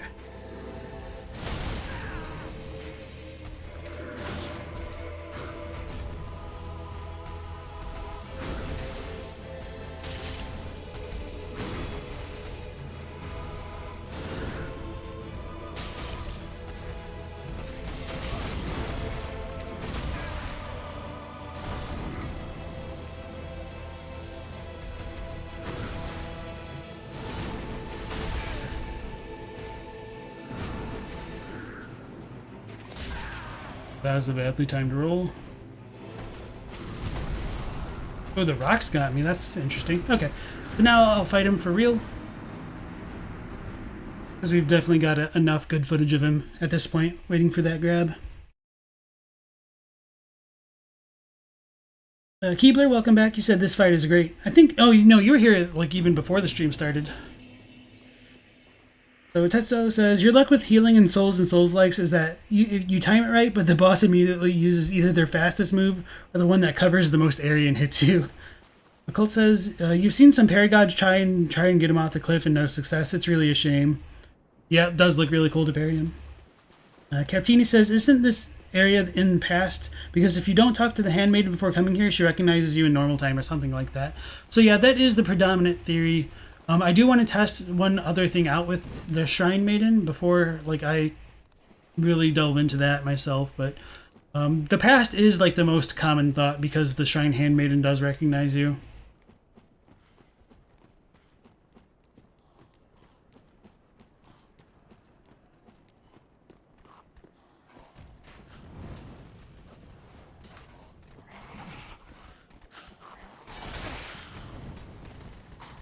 What I get for not actually like sprinting right there.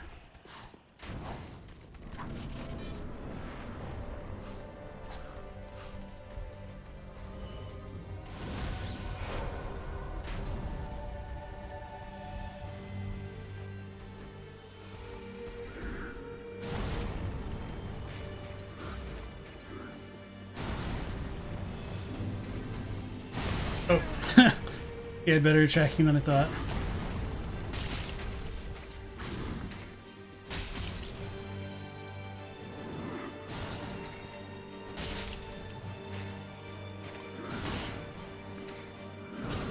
Oh, of course the time I'm not actually trying to do it.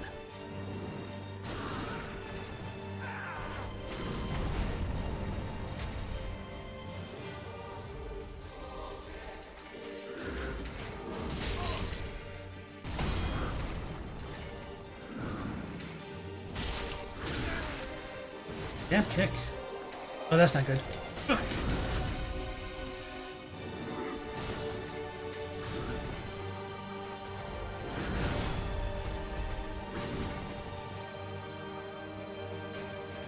Oh, that's my parry chance. I'm gonna get kicked.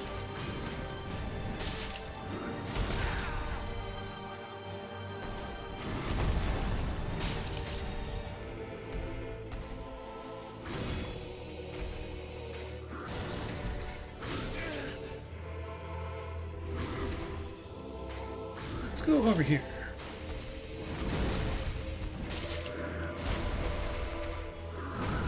Oh, I got lucky.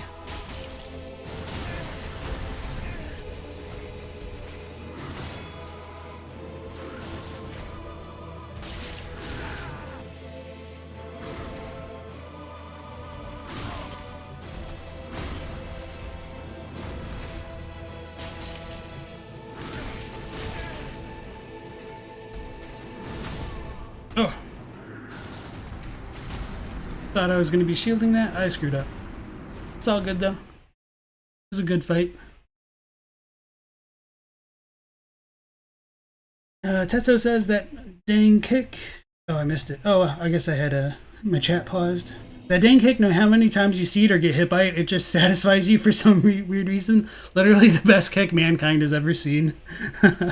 Gundyr confirmed as Chuck Norris.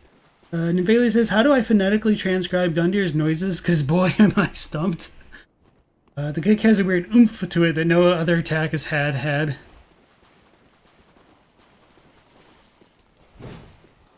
And I've tried her, but it just doesn't do it justice. Imagine if this had the rally mechanic. Oh yeah, this fight would be obscene. Like, I swear, if like Dark Souls 3 had the rally mechanic, it'd be so satisfying. Not that it like isn't already, but it's just like just the knowledge that you know you don't have what you once did. It's oh damn, the Grave Warden will chase you pretty far. Wasn't trying to fall down like that.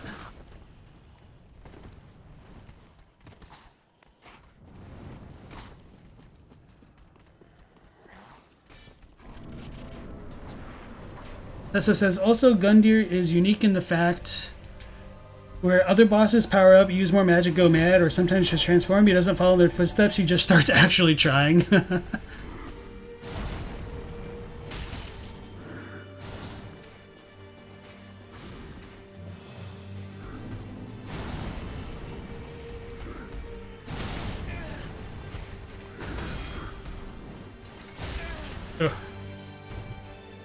Got me while I was drinking. I thought the rocks were gonna kill me again. Okay, here we go. Did he get kicked? Because I always get kicked because he's an asshole.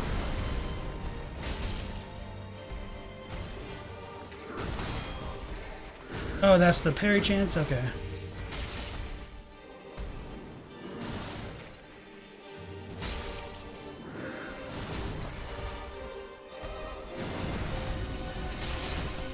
Oh, staggered him?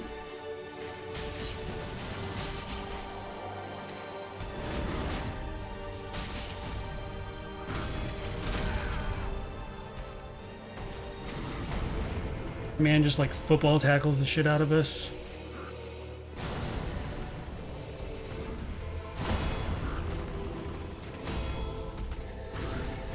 Oh my goodness, we actually healed without getting too punished.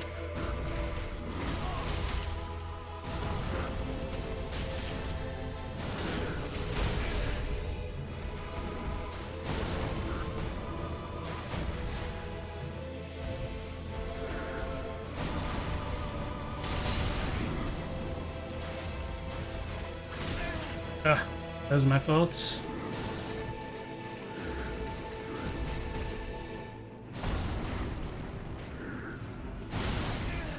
What is that one? Holy crap, he teleported. I was not expecting that range.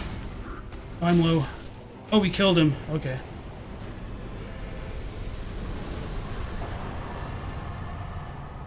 Oh yeah, that was fun. I want to fight him again.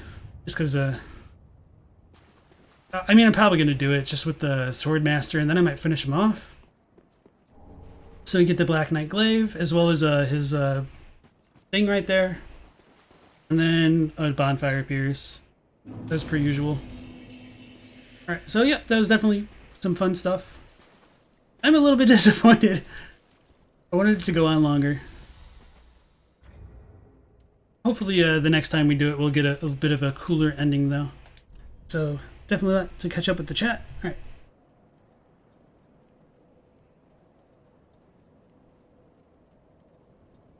Colt says his grab is a slow wind up with the left hand, you think? Yeah, it's just a little bit hard to fight the natural urge to like dodge out of the way, or like position yourself in a way to punish it, versus like reading the telegraph and then like trying to get hit by it. Yeah, you were gonna say let him grab you with my back to the cliff. Worth.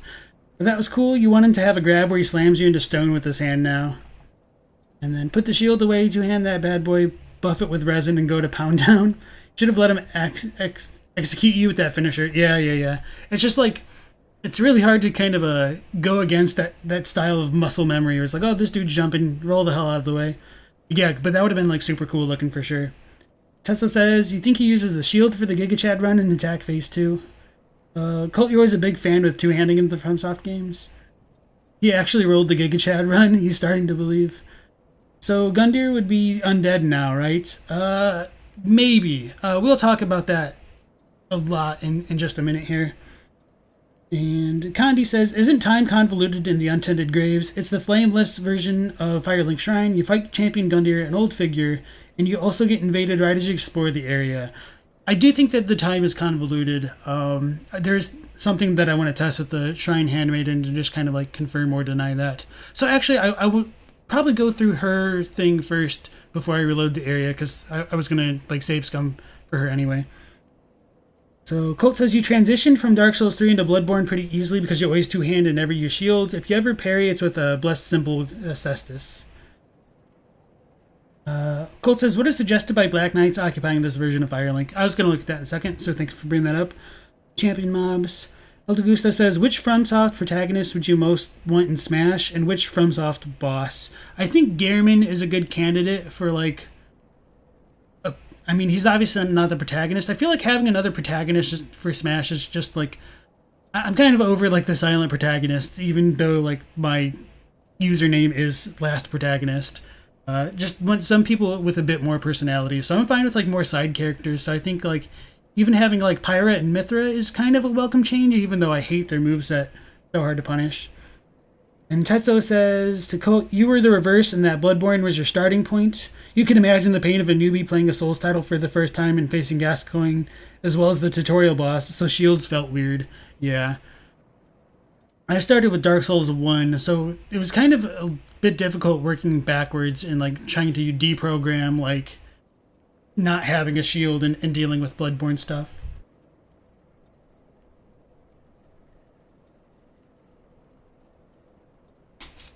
So, this is Soul of the Champion Gundyr, one of the twisted souls steeped in strength. I always read that, it's unimportant. So, once a champion came late to the festivities and was greeted by a shrine without fire and a bell that would not toll. So, for some reason, this says, like, he came late to the festivities, and so people are probably like, what the hell festivities are they talking about? Is that tied to the bell? So, and the Japanese for it is more like he came late to the ritual ground, and ritual ground is essentially what they call like Firelink Shrine. So he was a champion who came late to the Firelink Shrine and was greeted with a shrine without fire and a bell that would not toll. I actually think I have this on my spreadsheets as one of the ones that I finished. Let me double check.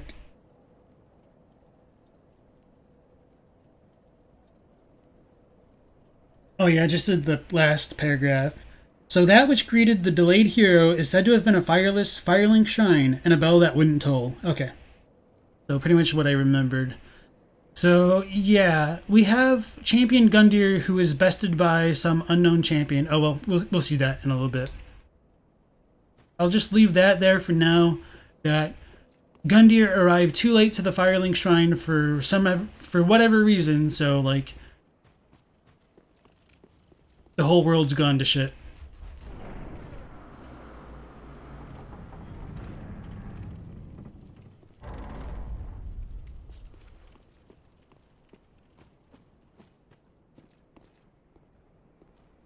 So yeah. Oh yeah, the Black Knight Glaive.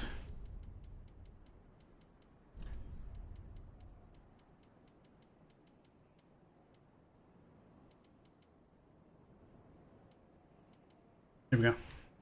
Glaive of the Black Knights who wander the lands, used to face chaos demons. The unique attack of this glaive greatly reduces enemy poise, reflecting the tremendous size of the enemies that the knights have fearlessly faced.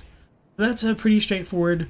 And as Colt was asking, like, why the hell are there like Black Knights in this area, in this Untended Graves version of Firelink Shrine? We get one chilling over here. I think there's another one like up the walkway.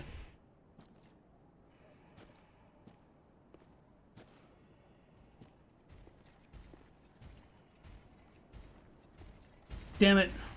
I wasn't even trying to backstab, I was just going to try to get a good look at it.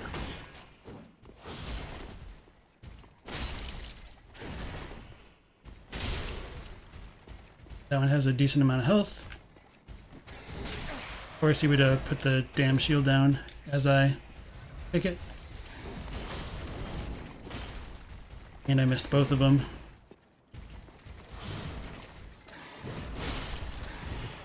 That was lucky.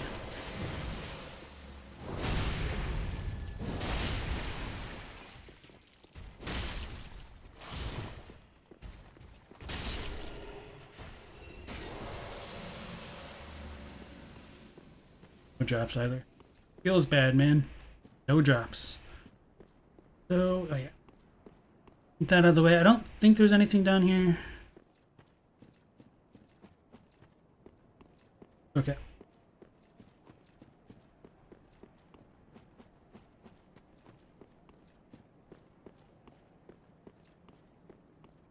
And so coming up to where we found the... Oh, I'm going up the wrong way. No, I'm not. Okay. So this is the entrance of Firelink Shrine, as per usual. As we go over to the place where we got invaded by... Well, not really invaded.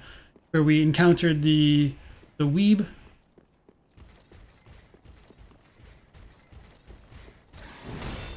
Oh, that was weird.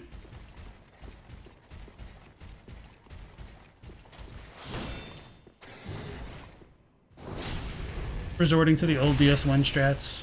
Endless strafing. Oof. Thought I was rolling with the fishes. So let's try to make this one look good.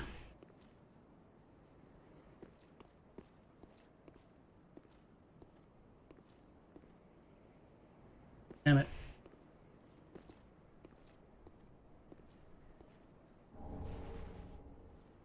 Pick up the Chaos Blade from this corpse over here. Enough. We can't interact with that door. Let's go ahead and check this out.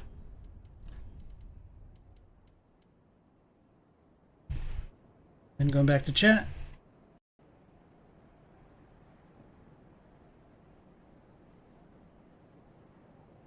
But Colt says Sekiro as a Smash character would be dope. Yeah, he's also a good choice for a protagonist. Eldegusta says, Colt, me too, you rarely use shields because you cut your teeth with double-handing the Zweihander. Yeah, the Zweihander is just kind of ridiculous in Dark Souls 1.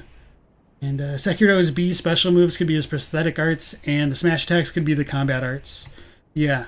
Ichimonji double would be one hell of a move in Smash. Eldegusta says, Gundyr or Gammon would be a great addition to Smash, or maybe a big boss like Nito or Lawrence, and he could turn into a bloodletting beast and even lose his head. Gundyr didn't leak the flame because he'll never accept anyone stealing his moves. Not even the Soul of Cinder. Solaire in Smash, though. Yeah, Solaire would probably be, like, the most meme and, like, most recognizable character for Smash of the series, maybe? Just parry. Yeah, giving the protagonist of a like one of these games in Smash, like the parry move would be really, really strong. Good counter. Colt says, you always thought Gundyr had just smashed a Black Knight that was trying to get in. He has his own halberd. Young Gehrman would be fun to have in Smash. Firekeeper, Scythe, and treat him like the protag. Okay. So this is a cursed sword of unknown origin bearing uncanny streaks on its blade. Attacks also damage its wielder. The sword is not unlike a thingamishapen, granted life, but never welcome in this world. In other words, chaos itself. The Japanese, I looked at this, was pretty similar. Like, the only real difference was, like, instead of just saying, like, uncanny streaks, there were, like, uneven, like, grooves or wedges in it, which kind of reminds me of the idea of, like, the Chikage in Bloodborne, so this might be where that idea is supposed to come from. I thought there was, like, a very, very slight difference in the last paragraph, but I can't remember what it was. I think overall, like, they had the exact same idea, though. Because it's interesting that, like, on the samurai dude, we get a samurai corpse over here. We could have summoned the Swordmaster for Gundyr. Oh yeah, and I should double check what Snuggly has to give and do all the Snuggly stuff sometime.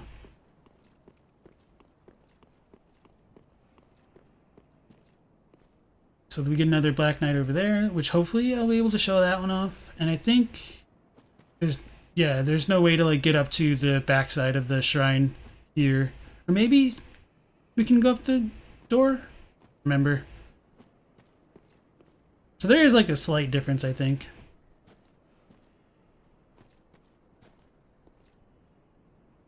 Missing him. That's trippy.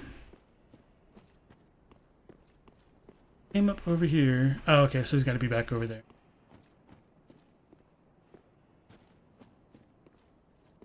No, I am tripping out. How'd I get lost so quickly? Okay, there it is. Really rare for me to feel like I get lost like that. I was super confused.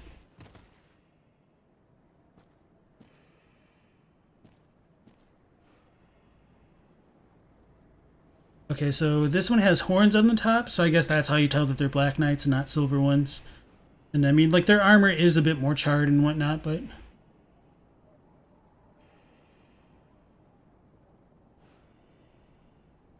pretty cool dudes from the times of Dark Souls 1.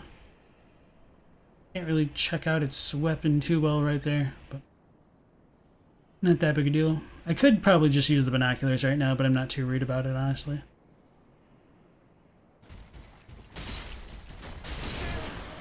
That's like the Gascoigne eat right there.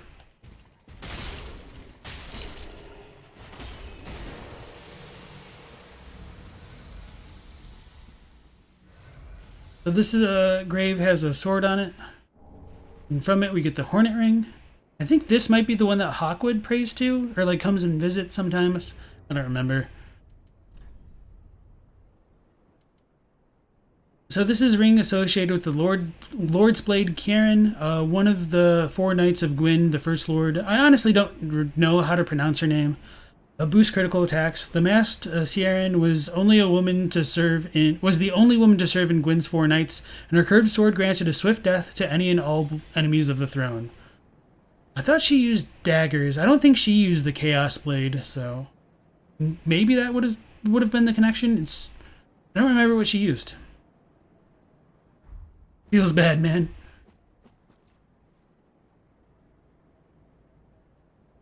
Condi says it bothers you that they called Gundyr's weapon a halberd when it's in fact a bardiche. Yeah, sometimes, like, even if you're translating, like, you're not necessarily shown the objects at hand to make those kind of better calls if they were to happen. So it doesn't surprise me that something like that would happen, that it's like a bardiche instead of like an actual halberd. And other times, like, the source material might just be wrong, and like the developers might have just had it wrong, and like the translation is accurate even if it doesn't reflect what we actually get in the final game. Let me check these things. Holy Knight Lothric, last hope of his line. Watchers of the Abyss. Storm the Giant.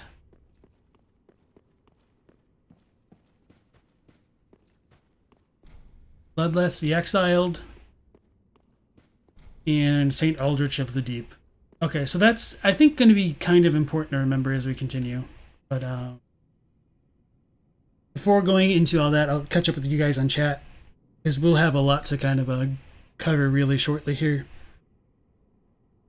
And Eldegusta said, did Gundyr have a Black Knight glaive? No, his weapon is different. Like, we'll see it in the soul transposition.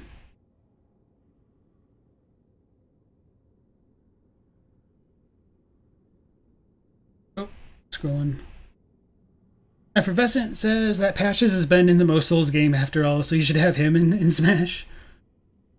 Patches wins by doing absolutely nothing, just squatting. Patches would probably be really good at edge guarding. Kicking people off the stage. Nicole says you thought, although they distinguished the Lucerne apart from the other halberds, as well as the sword spear. Tetsuo says, imagine when fighting the Soulless Cinder, he gets backstabbed and dies instantly. Who killed him? The Sword Master, now called the Sword Lord, with even more ragged armor.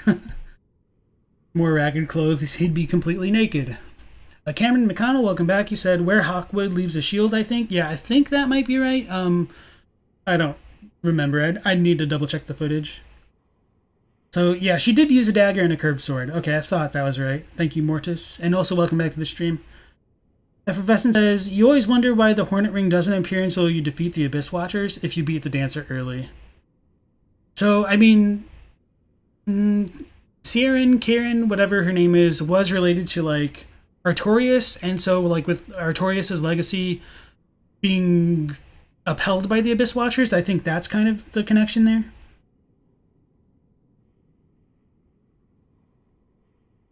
So she did have twin daggers, and a sword.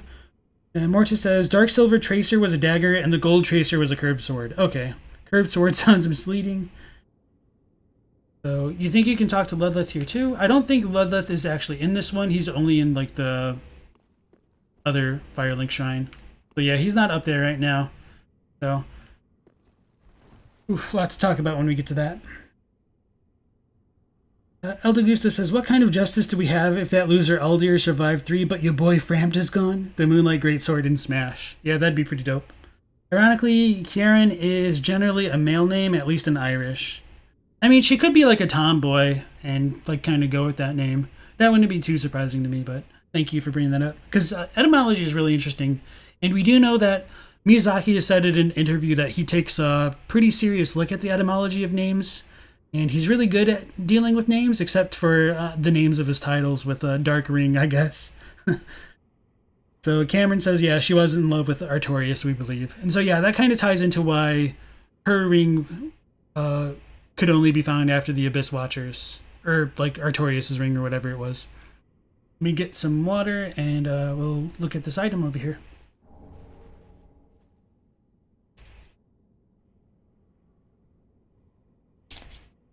That was dumb of me. I should have made that cinematic, but we'll have another chance in a moment here. So, I want to look at it this way next time.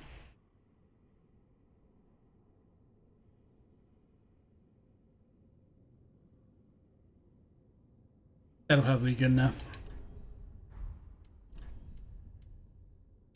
This is probably a key item, isn't it? No, it's probably a consumable. Okay, there we go. It's weird how these are organized. I wish like you could customize it a bit more. So this is the fragment of the coiled sword of a bonfire which served its purpose long ago. Returns caster to last bonfire used for resting, or to the bonfire in Firelink Shrine, can be used repeatedly. Bonfires are linked to one another irreversibly, retaining their affinity long after their purpose is exhausted. So, yeah, going back to the idea of whether or not we're in the past or the future, I think for me, like my current line of thoughts are that this is probably a representation of a parallel world's future. And part of why I think that is, it doesn't make much sense to me that we get like the coiled sword fragment right here instead of like a full-on coiled sword, which we used for the bonfire at the very beginning of the game. It seems like this world is at the end of its timeline, not like at the beginning of its timeline. And so going back to that idea of it being the future as opposed to the past, like there were already 5 people who linked. So when did this timeline that we're in, or like when was it supposed to take place? Like it doesn't make much sense that like all 5 of these thrones would be here. I would expect that Ludless would be gone if this was really the past, because he hadn't linked yet. Because I mean, we'll see his dialogue in a bit where he talks about all that, but that's just kind of my thought for now. I know that kind of goes against the established grain of things, but hopefully that'll make a bit more sense when we like go into the nitty gritty in a moment here.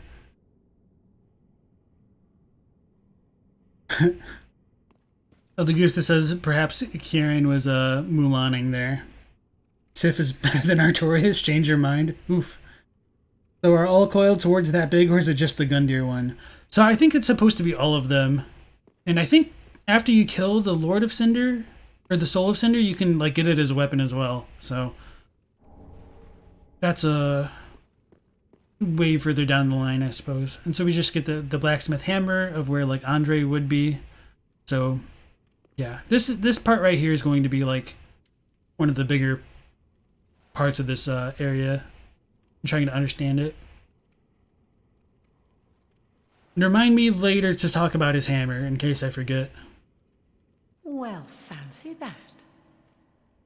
A lost lamb wandereth in, with nary a peep from the bell. Well, thou shouldst my purpose know. What can this old handmaid provide thee? To skirt the curse's grasp, tarry not for long. 'Tis dark for now, and not a soul stirs, but remember, fires are known to fade in quiet. Or perhaps thou'rt captive already, like the poor girl.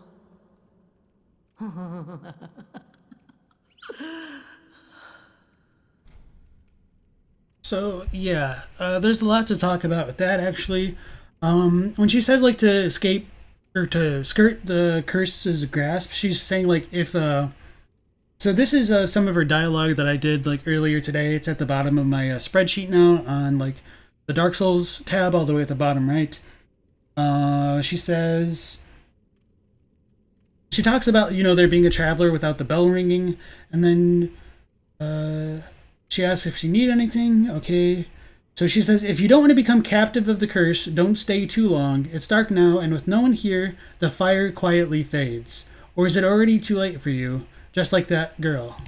So the real big difference there is it's not like fires are known to fade in quiet. She's saying that the fire is quietly fading. So as far as like the Japanese goes, like maybe they interpreted like Shizuka as an adjective there, and like Shizuka ni and like the ni particle being like the location or the way that it's happening. So I don't know, but why they just like in quiet. So Shizuka means quiet, and like Shizuka ni means like quietly. So Yeah, but with the knee particle, it could be a location marker, or it can also describe how actions are happening. I don't know. It's kind of weird that to me that they went with like fires are known to fade in quiet, as opposed to like the fire is quietly fading. But I mean, I could see why they might think that. It's just would not have been like my initial interpretation of that line. And so, yeah, the fact that the fire is quietly fading doesn't make it seem as though this world has been linked to the future, or not to the future, but like linked to the present. To me, like who is going to come into this area now to link the fire to sustain this world is one of the bigger questions I think this brings up. So, yeah, there'll be more to talk about with that in just a moment. Colt said, did we go over why there are Black Knights and Untended? And so the answer is no, like we didn't. There's really not a good explanation. I think one potential would be like, since the world is kind of fading, they might be like congregating to wherever like the fire is remaining. Although it's not to kill them with the first flame, they could just be wandering in search of like demons and stuff, like still performing their duty. If we go with the idea that like the Untended graves are kind of like a place where the driftwood of other worlds collects, I think you could explain the Black Knights being there for that reason. But other than that, there's not a whole lot to go with. And then Tetsuo says, you use Lotric's helmet in the sunset set and the show tells. Your character is basically that Lotric is back and too pissed to stay dead. Aldegusta says, maybe bonfires were meant to linchpin the world. In Dark Souls 2, they were traces of the footsteps of Gwyn to the flame. Dark Souls 2 also acts like it's countless millennia in the future, with many, many fire linking cycles. Yeah. And Aldegusta says, you see the Black Knights as maybe some of the final survivors of the universe. Yeah, so I think so. Colt says, so very vague. Yeah, it was more like, why are they here? Yeah, I just get distracted with talking about some of the lore, so that's kind of my fault. So yeah, if I do forget to bring up something, feel free to remind me. I don't do it out of malice or like fear of saying I don't know or anything like that. Tetsuo says, no offense, but I sound like Jason Carpenter, the host of the Dead Rabbit Radio Paranormal podcast. I don't know what that is. I could narrate your eulogy. That's kind of dark, but also interesting because like I'm not a terrible fan of my own voice, but I do appreciate that others are a fan of it. And Colt says, because Untended is the highest concentration of Black Knights. Yeah. Untended Graves is basically the scary basement. I think you could also like headcanon it is like if the Untended Graves are like in the abyss or a place where like fire or light no longer reaches, that it could be a kind of natural place for things like Abyss Watchers or Black Knights to kind of converge upon after death. I mean, that doesn't really work out too well because we don't see Abyss Watchers. We don't get like a lot more of like the Ulyssilian type things that you'd expect. So now that I think about it, and I don't know, I didn't have this thought before, maybe the Gru are related to the people of Ulyssile? That's just a dumb thought. Ignore that. It just kind of tickled my brain there for a second. So yeah, with some of that out of the way, let's go ahead and talk to this lady here. Holy crap, that's a ton of souls. We get some embers, and we see that her inventory is linked to the other one in the real Firelink Shrine. I mean, I guess calling it the real Firelink Shrine is just what I'll do with it for now. But she doesn't have all of those items. So she does have Artorias' set. So the Wolf Knight helm is the helm of a knight tainted by the dark of the abyss. The twilight blue tassel is damp and will ever remain so. A vanquished knight left behind only wolf's blood and his legacy of duty. The undead legion of Farron was formed to bear his torch, and the armor of these abyss watchers suggests their own eventual end. So I mean, you can kind of get at the meaning in English. It's there. The Japanese is a little bit more explicit in that it says like I don't remember exactly what it was, but it's like the person who wore this armor left behind like his blood and soul, and that's what formed the Abyss Watchers. And when it talks about like the armor of these Abyss Watchers suggests their own eventual end, is more like a parallel that like if the Abyss Watchers follow in the footsteps of Artorias, they will end up exactly like him. And when we do find the Abyss Watchers, they are kind of like mindlessly killing over and over because they've been tainted by the abyss. So it's kind of like a true self-fulfilling prophecy. I don't know what else to call it, but pretty cool tie-in that like the idea of Artorias' legacy is lived on and it's a little bit inescapable if you fall down his path. And Elder Gustav says Firelink is above the kiln, so the Black Knights are tied to the kiln, possibly cursed to wander, never staying dead. And Tetsuo says, you legit thought that the Untended Graves is the Firelink shrine if it got swallowed by the abyss when you saw it for the first time. Also, why does she have Artorias' set? Yeah, that's a good question that we don't know. And it could just tie into like the Hornet ring being where it was. So this might also tie into why some people would believe that this is the past, because you can pick up these items here. So Artorias' set is pretty cool. I'm going to buy it for now. I mean, it's not going to matter because I'm going to reload the save anyway, but I wanted to check something out. So this is the other really big important item that might tie into like why Crystal Daughter Kriemhild was here. So this is a ring engraved with a portrait of the High Priestess. Increases faith. In Lothric, the High Priestess has long been considered one of the 3 pillars of the king's rule. The High Priestess also served as the prince's wet nurse. So some people wonder if this means like the Shrine Handmaiden was the priestess of Lothric.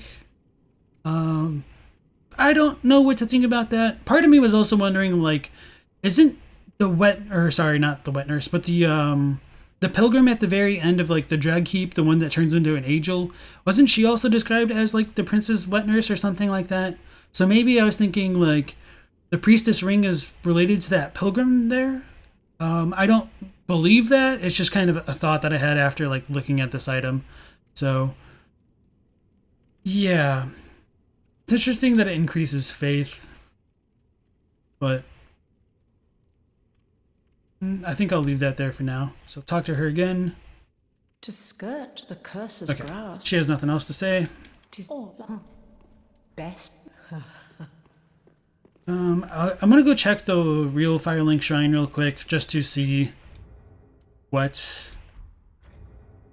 And that's the only quick option.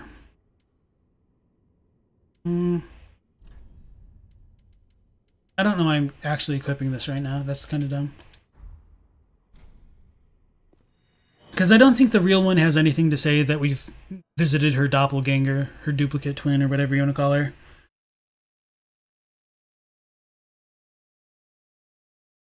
Elder Gusto says she's a serial killer hoarder. Venom says, Artorias' tassel being damp also connects the dark to water once again. Yeah, so it also like separates it from being able to get dried by fire. So there's always that possibility to read it as well. Keebler says you can also see the black abyss tendrils of the Abyss Watcher's armor. And Mirrorblade, welcome to the stream. You said you wish there would be non-damaged versions of the set in the games. Oh no, Nightbot's telling me to drink. I've been kind of neglecting that a little bit and already feeling it.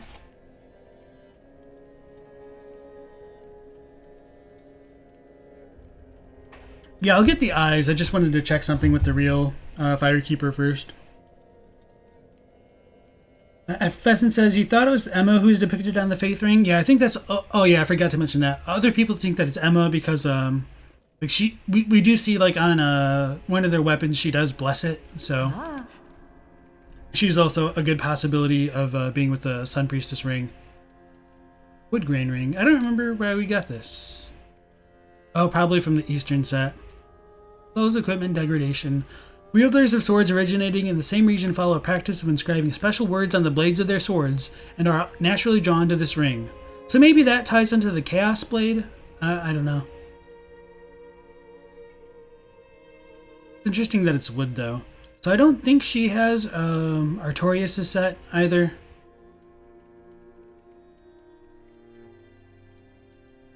Undead Legion Helm. So these undead warriors vowed to partake of wolfblood. They acted in the dark, seeking out any sign of the abyss, fighting a constant war with its abominations. This pointed steel helm was a distinct symbol of the Legion, shirked as a sinister omen by the masses. And so yeah, as who was it? Mirrorblade set? No.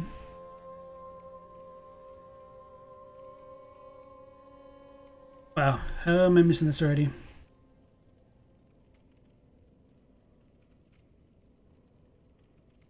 I did forget to check the blacksmith's hammer. I haven't completely forgotten, but thank you for reminding me. Oh, so it's Keebler who said that you can see the tendrils of the abyss on their armor.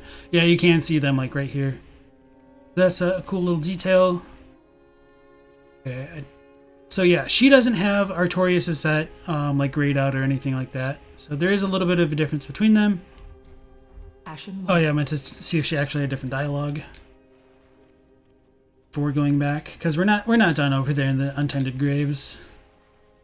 Ah, have Ashen One. Okay, so she doesn't have anything to say. Satisfaction. What is it? Ashen One. Oh. So we're gonna travel back to Champion Gundyr. We're gonna run past the Black Knights. Well, it says, Shrine Handmaids, are they the same women as those in the beginning of Dark Souls 2? I think the ones in Dark Souls 2 were retired Firekeepers. And so it looks like this Shrine Handmaiden still has her eyes. Maybe. I should double check. I mean, we'll see in a second there. Didn't Shiva have the Wind Ring? I don't remember. So, yeah, we do find Shiva's ashes in Anor Londo. So, yeah, I mean, I keep kind of jumping over and not actually explaining all of my thoughts, which is a bit unfortunate. So yeah, I was just looking at that item because I didn't remember it before. So that is new with the what's it called? With the Easterners' ashes that we picked up in Anor Londo. So thank you for clarifying for me. We can hear those jerks stomping around up there.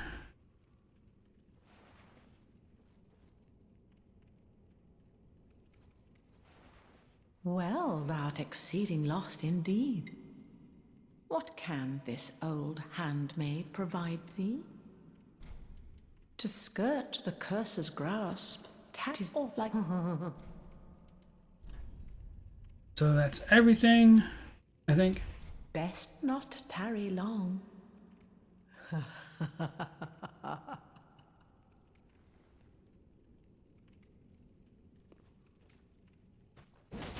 Damn it. There goes the surprise ending. And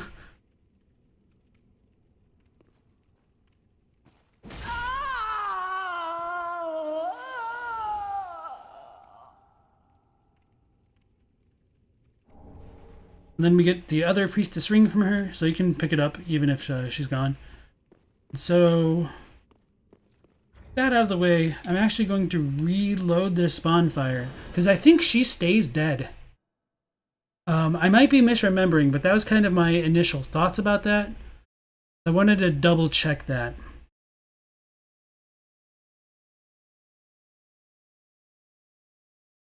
And the wretched hag's existence. Yeah, I was going to do it. So it looks like Tetsuo is a fan of the atrocities we commit on stream. If you look back at pretty much every episode, you're going to see me killing many NPCs in cold blood and restoring the state of the world.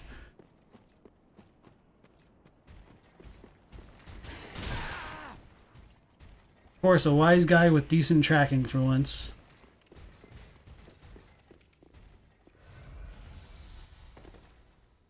So yeah, this one stays dead. So I might actually want to run back. Well, I guess I don't need to. I could just show it off. Nope. So yeah, now that she's dead, she stays dead, which to me suggests like this probably isn't the past, because we can still find her in the present. So of course there's the possibility that she could just like respawn later as like part of the undead curse, but I don't know, it just doesn't mesh well with me that she'll stay permanently dead here in a place where the fire is fading. We've got all 5 of the Lord Thrones here showing that they've already linked. And then instead of having like a fully coiled sword, we only have a fragment of one as though it's like kind of faded away. And as we talk to Ludleth and look at the items that we get from Champion Gundyr, we will see that he is given a halberd or, you know, bardiche that doesn't crumble or fade like it was destined for him. So I think like you can interpret that like the reason he still has his equipment is because it doesn't like fall apart. But I mean that also works like if he was in the past, like his equipment in the present doesn't fall apart. But I'll have more to talk about that as well in a moment. So before dealing with the next area thing right here, I'll catch up with chat and look at the blacksmith's hammer. And thank you guys for reminding me about it. So Venom says I wanted to kill her, by the way. Yeah, no, that was on my to-do list. I just wanted to double check to see if after talking to this one that the original would get different items in her shop or have more to do with her. So maybe you can permanently miss out on like the Artoria set if you don't do it this way. Like if you, I guess I could test that after we kill Gundyr again. Yeah, I might test it just to see if we like, if you could like permanently lose out on everything. Because that'd be kind of funny. Man, she can die real good. Nymphaly says, you wish the handmaiden fought you, but at the same time you'd be scared shitless of accidentally hitting her again. Fatality. El Degusto, dear oh dear, what was it? The fire, the ash, or the horrible darkness? Alright, so this is a metal hammer passed down amongst blacksmiths of the shrine. Serves as a strike weapon, but also excels at reducing poison, breaking the guard of a shield. Of course, a hammer's true potential is realized in the hands of a blacksmith. So yeah, I think, can we actually give this to Andre? I don't think so. Or maybe that was in one of the other games that I'm thinking of. Maybe. Or no, you got one from killing the blacksmith in one of the other ones, I think. So yeah. This leads me to believe that, you know, like Andre is also dead in this parallel future. And, oh my goodness, a fake wall. So this shouldn't be too much of a surprise, like, that there's a fake wall here, because, like, there was the, like, this area does kind of align with, like, the original Firelink shrine. And so, you try to come down here, there's no, like, entrance to it. Or maybe that was? Okay, yeah. So there is the entrance to it, and it's the same as, like, in the original Firelink. But I could see why, like, people wouldn't try to roll through that stuff, just because like other areas in here are kind of blocked off. So yeah, now that we've gotten that shown off, are these my footsteps?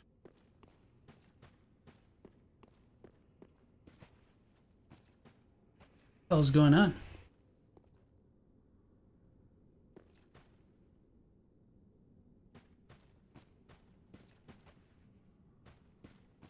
I would swear that these have to be mine. Okay, yeah.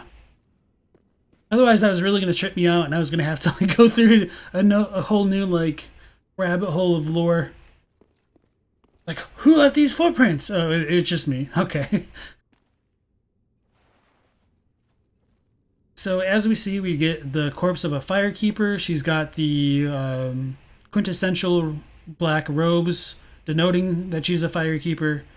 And she's got this big old soul floating out of her. I guess it's not really a soul, but we'll see that in a second. Noodle Bake Ellie, welcome to the stream. It's nice to have you. And Tetsuo says, you're the guy who wholeheartedly trusted the Erden Chapel guy in Bloodborne, but was suspicious of the handmaid in Dark Souls 3. Zethel, welcome back to the stream. It said, you give a dull ember to Macduff in Dark Souls 2. Okay. So yeah, this is our little Firekeeper here.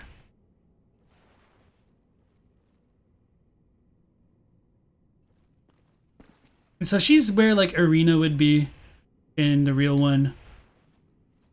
I don't think like there's actually supposed to be too much of a connection beyond that. So she looks like she does have like the covering on her eyes, which is kind of interesting. But just trying to get some different angles of her while she's still like bright and all that.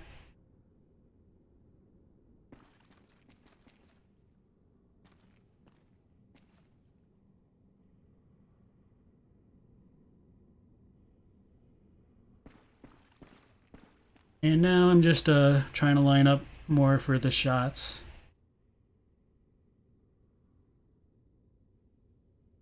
Okay, I think this is a dramatic enough angle. Maybe I want to turn a bit more.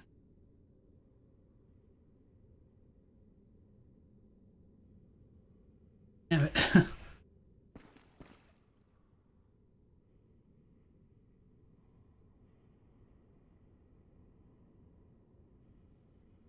That should be good. I lied. Okay, there we go. That'll be good. Oh, okay, yeah. And here for a second.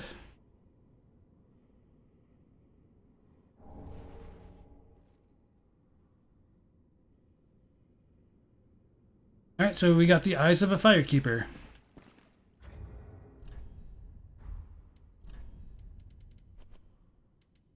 They look like blueberries.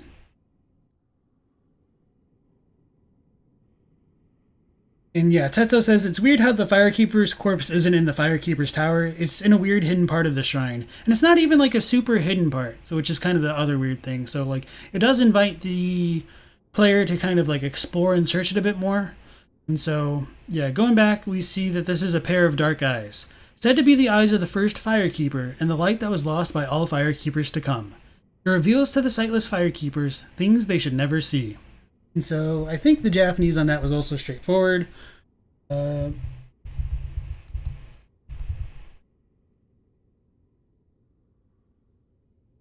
Yeah, okay, pretty much exactly the same. I think the only... No.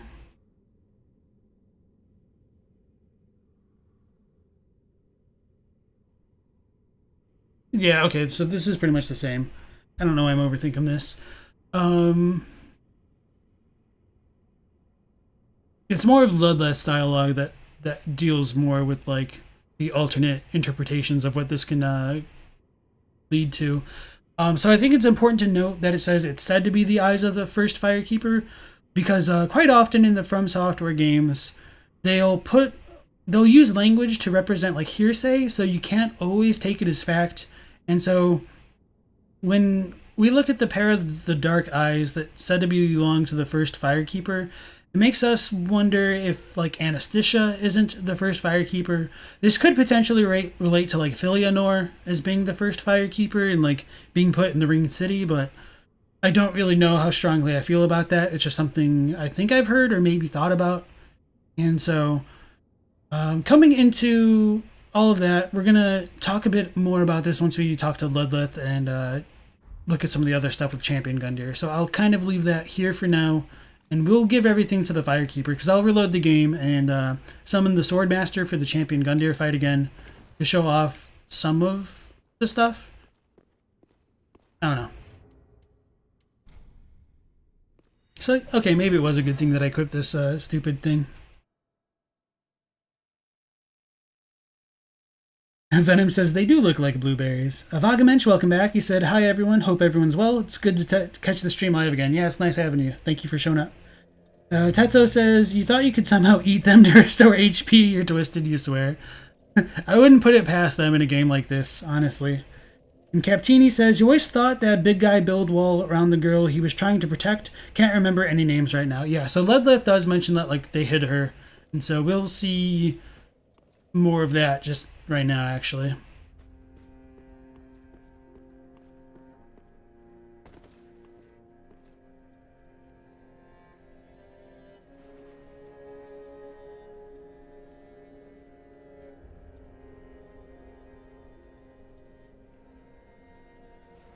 Here we go.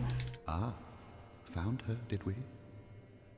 And the black eyes that shimmer within, I see. 'Tis as if it were but yesterday. We did all we could to spare her from them. Much has happened since. Mayhap I should apprise thee of what the thin light of these eyes might reveal to the eyeless Firekeeper. Scenes of betrayal, things never intended for her ken, visions of this age's end. So overall, I think they did a really good job like localizing that dialogue. I think there's some small differences which are kind of important that I'll bring up. So when he says, he talks about like the scenes of a betrayal, the things never intended for her ken, visions of this age's end.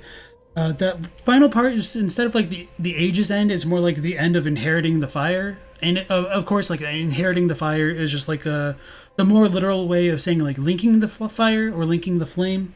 So again, linking the flame in Dark Souls means to inherit the fire. And so by giving the firekeepers who don't have eyes, like these dark eyes, they're able to see an upcoming age where the fire is no more, and that's kind of like the grand betrayal that he's talking about. So maybe he doesn't say betrayal right here. Let me double check. Okay, yeah, he didn't talk about it right then. Okay. The eyes show a world destitute of fire, a barren plain of endless darkness, a place born of betrayal. So I willed myself, Lord, to link the fire, to paint a new vision. What is thine intent? So again, I think there's some subtle things that were like a bit glossed over. I don't like really blame the translators too much, because sometimes it's really hard to understand what's really meant behind a lot of the words. So when he says that the eyes show a world destitute of fire, a barren plain of endless darkness, a place born of betrayal, I would say that the Japanese is more like him seeing that world. He says that he thought it was a betrayal, and so he became a lord, and he wished to change that outcome with his inheriting the fire. So that's why he became a lord. He saw the kind of endless, barren world that he just talked about, and he didn't think that was a proper way for like his world to continue. So he makes it very clear that it was his choice to link the flame and to kind of preserve the world as it was. And so that final line when he says, "What is thine intent?" I feel like that sounds a bit more removed from the situation, and it's more like he's asking the player like what they would do in his position, which is, I mean, exactly what he's asking us right now. Like, if you have the chance to bring an end to the inheriting of fire, would you do that? Would you stop linking the flame? That's kind of like the real big question that he's asking us, and I think that ties into like how they present that topic in Dark Souls 2 with the Throne of Want, and that whoever sits on the throne can get pretty much what they desire. So you need to follow your own desires and come to your own conclusions with that. And I think he has another line of dialogue right here, maybe not. The eyes show Okay, a world no. destitute of fire. So I'll catch up with chat and then talk about some of the other things related to all of this. Born of betrayal. What? Aldegusto says, maybe the Untended Graves is only visitable because of the eyes. Seeing what they shouldn't see would be a world without a tended flame, since their duty forbids it. And Aldegusto says, fulfilling or even a dragon would make sense as the first Firekeeper. And yeah, I guess there is also, like, you know, the dragon in Ash Lake potentially being a Firekeeper, since you can use, you could get like 10 Estus vial upgrades automatically there. Tetsuo says, to paint a new vision, really makes you think.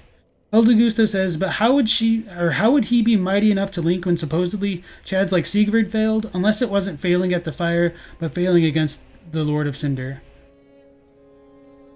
Vagamensch says, did I have a chance to watch the video you linked on Discord, the Bastard's Curse one? No, I haven't. So please remind me to like try to check that out later, because I was a little bit busy, honestly, like with some things I needed to do over the weekend, as well as like trying to look at some of these items before coming live today. Because it's not that I don't want to watch a lot of the other people's videos. It's like I do want to kind of like figure it out for myself and not get my vision a bit clouded with some other people's opinions. Not that it's a bad thing. It's just, I don't know, I'm a little bit stubborn and like to discover things for myself before comparing them with what other people come up with. So yeah, thank you for that. And then, what was this saying? Oh yeah, it's Aldegusto. You guys always talk about like how Ludleth isn't a Chad, but like when we do kill him and like get the skull ring, like it does kind of paint him as like a terrifying creature that would gobble the souls of like anything it came across. So I do think that Ludleth was a Chad, but it was just like his small stature made people or not forgive, but like forget him, kind of like the nature of the furtive pygmy. And so he does call himself like a pygmy as well in the Japanese. So I think there is supposed to be that kind of parallel. And of course we only ever see him after he's already linked the fire and been burnt to an ash, or to a crisp. So let's check out Gundyr stuff.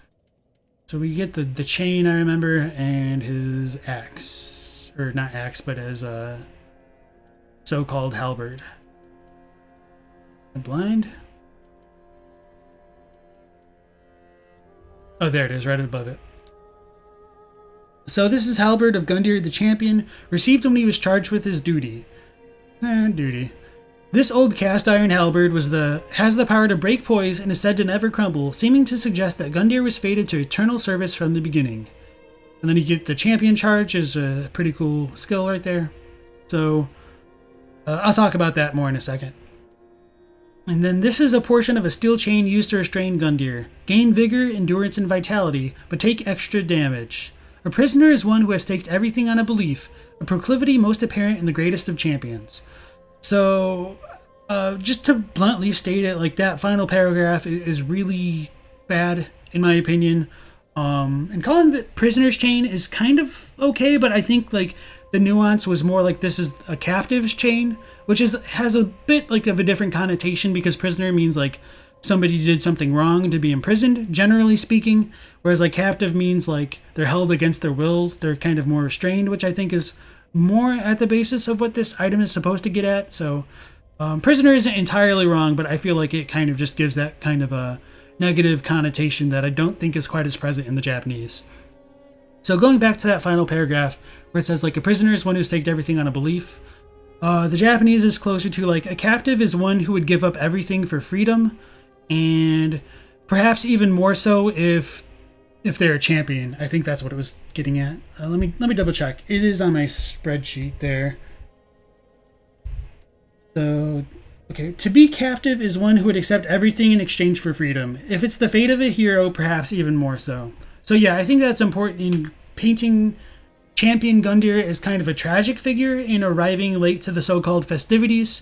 It's more like somebody or something captivated or, like, held champion Gundyr back so he couldn't link the flame. And so I do have some quick thoughts about that, but I'll just catch up with you guys on chat first. Tetsuo says, weird hypothetical question, but how would the Ashen One fare in the world of Bloodborne and vice versa? It's kind of hard to say because, like, if your Ashen One was a pyromancer or, like, a sorcerer, that could be pretty crazy. Because there's a lot more friendliness to that kind of thing, even like archers to a certain extent, but like with Bloodborne you do get like Simon's blood bowblade as well as like the guns, and so you could argue that, like, because their guns are infused with their blood, like they could be extremely OP for Dark Souls. Even like all the parrying and all that could like play a different role as far as like the two universes go, but I agree. That's a little bit going beyond the conversation right now. Soliloquy says, that's if you assume everyone who was in prison did something wrong. Right. And so that's what I was saying. Like, I don't think saying the prisoner's chain is entirely wrong. I just think, like, as far as, like, the meaning behind it, it could, like, distract from, like, the idea that, like, he's a captive as opposed to, like, a prisoner. Not that it's, like, that big a deal, but I don't know. It just shows, like, there's a difference because, like, even in, like, the real world, to a certain extent, there even is some kind of cooperation on the end of a prisoner in, like, agreeing to the role of being a prisoner, whereas, like, a captive shows, like, more of a helpless role. And what I mean, like, being, like, agreeing to, like, being a prisoner means, like, you know, serving your time to society or, like, going along with the justice system versus, like, being captive against your will, I think is a real big difference in meaning. And Venom says, you don't agree that Ludleth is the soul-feeded? The ring was transposed from the soul-feeder's soul, so how would Ludleth have the ring on him? So that's a decent point. We do know that Ludleth is a researcher of transposition, so even if, like, Ludleth wasn't the person who had the soul, or was the soul-feeder, he could have, like, usurped that ability as, like, the nature of him having the item. And Venom says, unless you mean that Ludleth killed the Soul Feeder. I think both readings are possible. And El Degusto says to Tetsuo, if he had spells, he would be beefed out as they are very rare, and the good hunter would raffle stomp if he avoids being hit. He has guns, and those primitives would be plots before a blunderbuss. Yeah, it depends on, like, how strong the guns are, I think. And, yeah, I don't know. Okay, let me get a little bit more water real quick.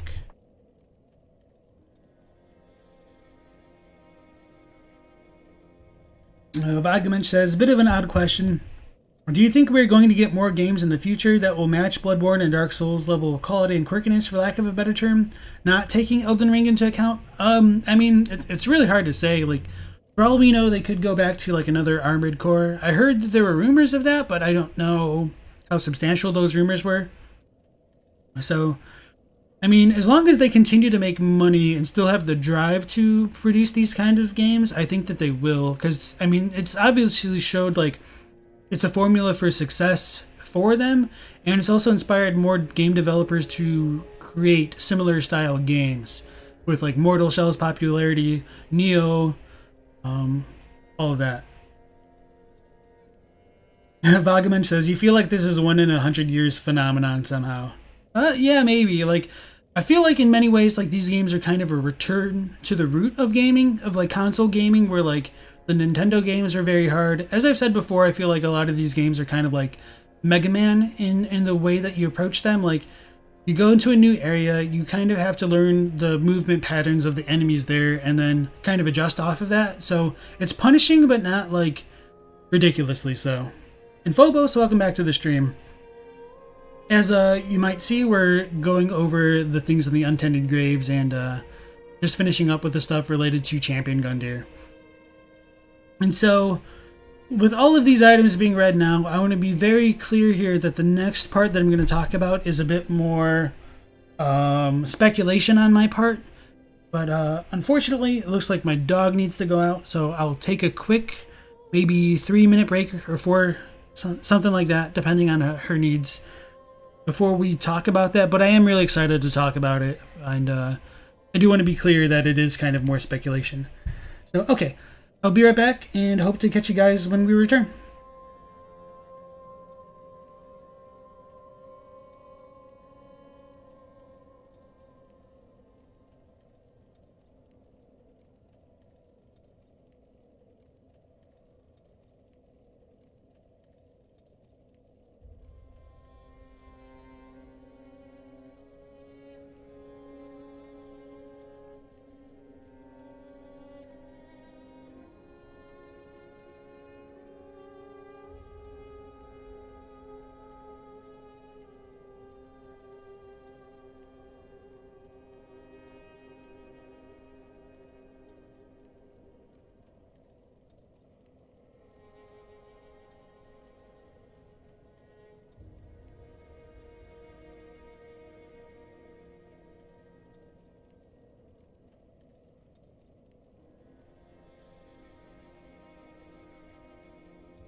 Alright, and we're back. Let me just catch up with you guys again, and then we'll go into the crazy speculation. El Gusto says, speculation is the best talk. What kind of dog do we speculate he's walking? Sif, his dog walks him. You walk a skeleton dog. Do you disappear with it when it teleports? Oh fuck yeah, you want a skeleton dog now? No, she's like a pit bull. A rescue. AKA a cuddle bug. Okay. So yeah. Going back to the idea of Gundyr potentially like being a captive or a prisoner of some kind, does make me wonder if he's supposed to be tied into... Treat, she is much like... He'll say that again. Let me just leave. Actually... The eyes a plate. So, what is thine intent? Treat the Firekeeper not with discourtesy. She is much like thee. Prisoners both, kept to link the fire. Interesting. Now I want to double check his dialogue with the thing about prisoners there. I'll need to do that one later. Let me make a note about that. Yeah, for some reason I was thinking that was like unique dialogue, because I do that quite a bit. Like I tend to forget that the NPCs have special dialogue sometimes, like as you leave them. Alright. So yeah, going back to the idea of it potentially being related to the Firekeeper soul. And so I think I mentioned on one of the previous streams when we first picked this item up that it isn't just called like the Firekeeper soul in Japanese, it's Kegarata Firekeeper soul, and like Kegare relates to that idea of like filth, defilement, and impurity that's at the root of like Bloodborne quite a bit. And so this is the soul of a Firekeeper who is said to have returned from the abyss. This Firekeeper preserves the bonfire and serves its champion. She is said to have soothed and accepted the dark sigil which has tainted her soul, and yet her soul will one day embed itself in the bosom of another Firekeeper. So I think this becomes relevant because when we consider that Champion Gundyr is said to have been a prisoner and was bested before he could link the fire or whatever, it makes me wonder if this Firekeeper soul was supposed to be related to Champion Gundyr, because he was late to the festivities, and it talks about, I think on the Ashen or not the Ashen one, but on the Estus ring,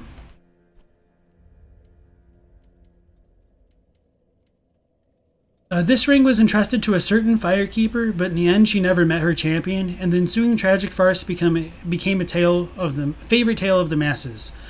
I don't know if this Estus ring is supposed to be related to that Firekeeper, because we do get this one in the Firekeeper's tower here, and of course we also get that Firekeeper soul at the top of the tower, or like kind of above everything. So it makes me wonder if there is supposed to be that kind of connection between them. And so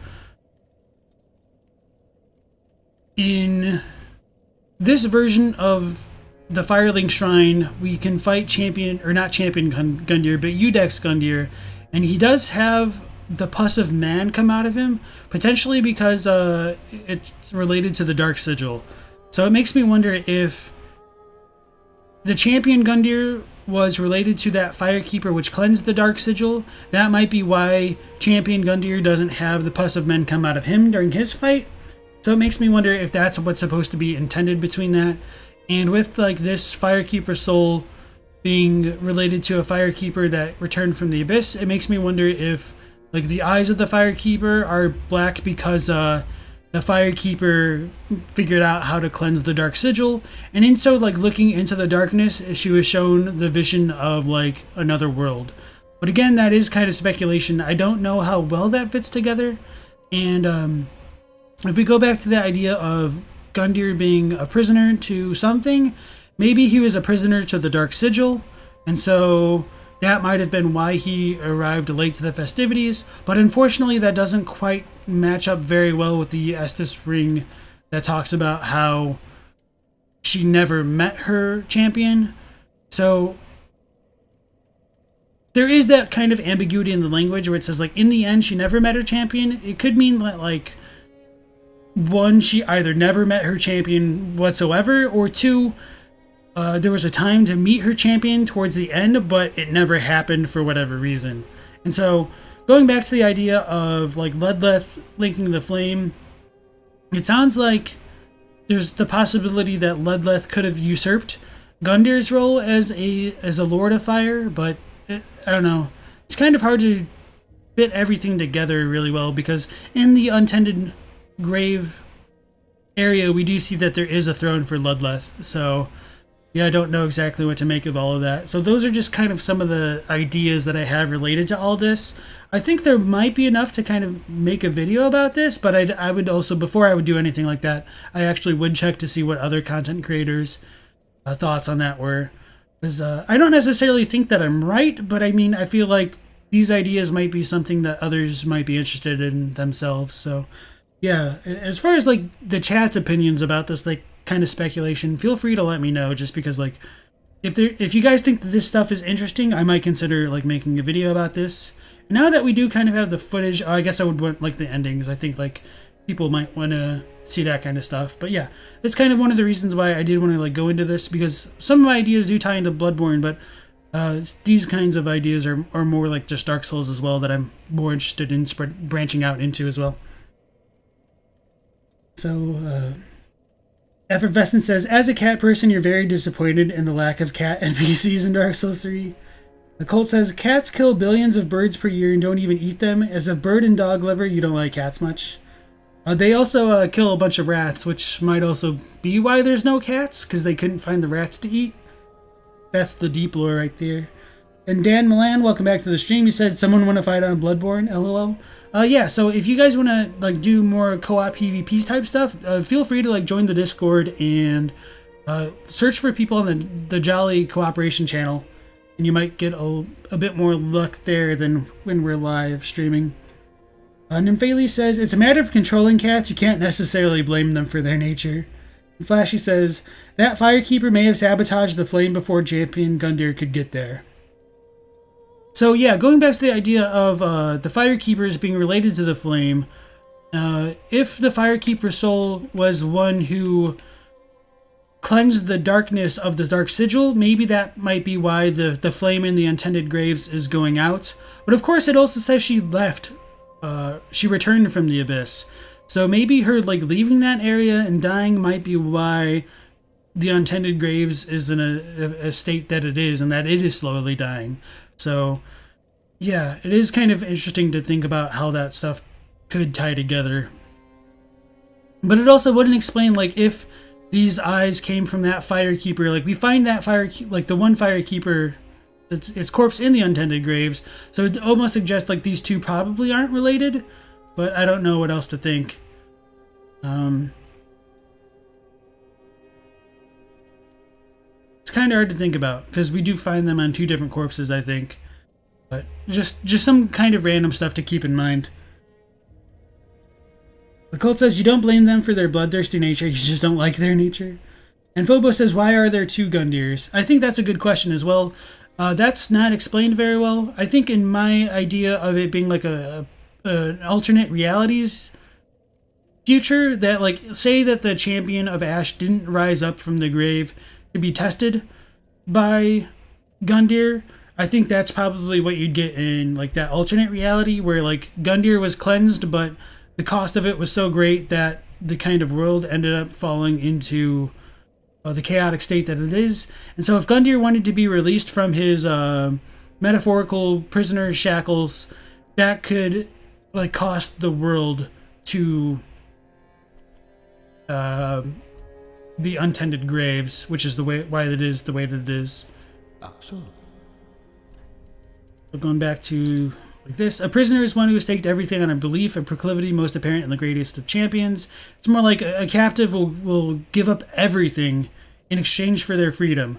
So if the Dark Sigil is supposed to be that kind of a thing that's got champion Gundyr captive, and, like, we see that he's got, like, the pus of men coming out of him in this timeline at least, maybe that's like where that idea is supposed to like come from, and like why the Firekeeper would have like cleansed the Dark Sigil.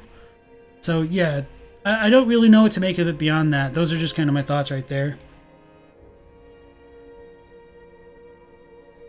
And so Colt says it's alternate realities, Phobos. Same for why there are 2 Firelink shrines. Same for why we can summon different champions of Ash. Or that's one explanation. Eldegusta says, oh, Gundyr was her champion, but his role in truth was not to be her champion, even if they met. Yeah. So you said Phobos, past true Gundyr, and faded now Gundyr. Flashy says, your interpretation was that the Untended Graves Firekeeper sabotaged the flame after her soul became tainted. The farce was that there was no flame for Gundyr to link. Likely wrong, though.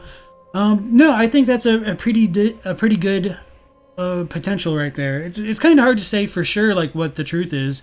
But if she was corrupted by a flame, or not by the flame, but by darkness, she might have wanted to sabotage the flame. That's a pretty decent reading. It is also interesting, though, that when we give the eyes to our Firekeeper, which we'll do here in just a moment, like, she isn't, like, hellbent on sabotage. Like, she still follows the Ashen One's wishes, which is kind of interesting to think about. So Colt says that you have a different perspective. You think that the Untended Graves Firelink is the real one? Interesting. Do you want to elaborate on that at all? And then Tetsuo says, bird person, you're thankful there are only crows in Dark Souls and nothing more. And thank you for linking the Discord, Saturn. And Faley says, imagine if you had to beat up chickens. Sekiro much? Eldegusto says, Filinor is the Firekeeper. She cleansed Manus' Dark Sigil. She then went to sleep eyeless and maybe soulless. Boom, solved. And so yeah, if we do consider that like maybe Filinor was supposed to be the one with the eyes, maybe her soul was tainted or something like that. It's kind of hard to reconcile like all the different threads of where everything leads to. But interesting things to consider nonetheless. And so going back to like his halberd, it says like it has the power to break poise and is said to never crumble, seeming to suggest that Gundyr was fated to eternal service from the beginning. Unfortunately, you can read that as like Gundyr always existed in the past, and so the Untended Graves is of the past, or you could read it as the future, in that like if nobody challenges Gundyr, like he's able to persist till the end of time, all the way in the future, even like as the fire fades, I guess. So it's ambiguous as to whether it could be the past or the present, or past or the future that it talks about. There are huge chickens you have to fight in Sekiro. Venom says I should definitely make a video on this. Okay. And Bailey says unplayable because of the giant chickens. Burwa1224, welcome to the stream. You said, so Untended Graves is what the Dark Age would look like. I don't think so entirely. I think it's more like what the world looks like as the flame is on the verge of fading. I feel like the Age of Ancients is probably what like the world is supposed to look like once the flame goes out, but I mean at that point like there's no more disparity, so it's kind of timeless in a way. But yeah, I mean I don't think the idea is wrong that like an Age of Dark kind of looks like that. I feel like for me personally, I don't believe that there's like a true Age of Darkness. I feel like that's just a bit more like propaganda, or maybe not propaganda, but just like people's lack of knowledge of like the let me rephrase that. I feel like the idea of an Age of Dark is more like what the characters in the world would assume based on what they know, like, of the fire and the flame and all that. So I think it's just kind of, like, misguided because they don't have, like, the full picture. Like, I don't think they get, like, all of the expository information that we get from, like, these item descriptions. Nymphaly says you've been holding off playing Sekiro, now you have a reason. Phobo says, Birds plus Sekiro reminds you of the Suzaku Ho translation thing with the umbrellas. Really? I don't know about that translation thing with the umbrellas. So I'd be interested to hear more about that. And Colt says, if we say the Untended Graves is the fake Firelink, yet it is in the world where every other place is, then that has far greater implications than the Firelink teleport to being the fake one. We didn't teleport to Untended, it's just hidden behind a wall and consumed King's Gardens. So yeah, there is that kind of weird implication in that, like, this world exists within a world, which is kind of hard to reconcile, that, like, we don't teleport to it, but by the same token, it's hard to say that, like, this Firelink here does connect into the rest of Lothric. Oh shit, yeah, that's that's another can of worms to think about. So sorry, Colt, if I'm not taking your point the way you meant, but I'm just kind of like going down this rabbit hole of thoughts right now. So let's say, for like the sake of argument right now, the Lothric that we just visited doesn't exist in this version of Firelink. This will be kind of hard to think about. So we'll need to wait for this area to reload. So the way that we get to Lothric here is through teleporting to the high wall. So this doesn't necessarily mean that the bonfire that we're using right here connects to the Lothric of this world over here. Oh man, this is such a pain in the ass to think about and try to fit everything together. So we essentially take that bonfire, teleport to the high wall, which is probably on like the other side of like this Lothric castle way over there. And so from that parallel universe's Lothric, we go into its true Firelink shrine, perhaps?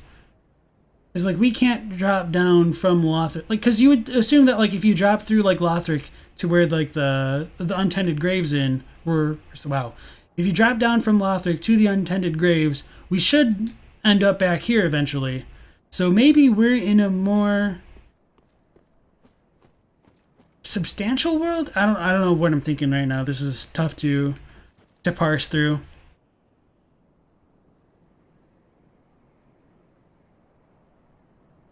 So this Lothric over here is different, which is why it doesn't lead back into here. So the Lothric that we visit could be in a different universe entirely, already on the verge of fading. Ugh, it's hard to think about. So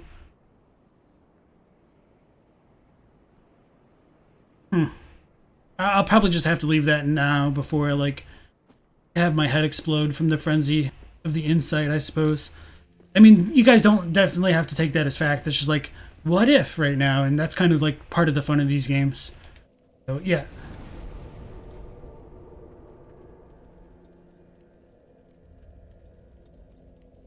I don't remember if I read El Gusto's comment, but he says, you can see everyone manifesting this timeline in an attempt to avert the Untended Graves verse. And you think that an age of dark is what leads to an age of ancients, unchecked humanity runs rampant, leads to enlightened ones becoming everlasting dragons, and the trees growing and fossilizing into arc trees, and hollows being quiescent until the fire returns. Okay, so Phobo says, as far as like the translation thing, oh, it's just a little thing. Sekiro has two umbrellas which block terror and fire buildup. The fire umbrella is left as Suzaku umbrella, whereas the terror umbrella was translated as the Phoenix umbrella. Interesting. Yeah, because now that I think about it, I don't really know if there is supposed to be much of a difference between like Suzaku and Hole as far as their mythologies go. So yeah, that's something that definitely interests me, and I'll check that out, hopefully, if I remember. Zephyl says, how being hollow is the true face of humanity if you don't have either a soul nor humanity? That's a good question, and I'll talk about that briefly. I just want to go through the chat first. Just in time, welcome back. You said, what if our Firelink shrine isn't the real one? We do need to teleport to Lothric instead of finding a path to it. Yeah, so I'll just attribute that to, you know, just like the chat delay. So yeah, that's kind of the idea that I was just entertaining there for a moment. That's probably something I want to think about a bit more off stream, so just like I could try to wrap my head around it and like present it a bit better. Venom says, you've heard that theory before and you really like it. And Kyle Dunlop, welcome to the stream. He said, so why are the embers shaped like humanities from Dark Souls 1? I feel like, as far as the embers are going, it's kind of a way that they could reconcile the human effigies of Dark Souls 2. That was taking forever to load. That it's kind of reconciling the idea of the human effigies of Dark Souls 2 as well as like the humanity mechanic of Dark Souls 1. So it's got the shape of a human, but it's also like an avatar of humanity, even though like humanity isn't a mechanic in this game. Like it represents like we were originally human at some point, but at this point like we failed to link the fire, so now we're made of the ashes of a human.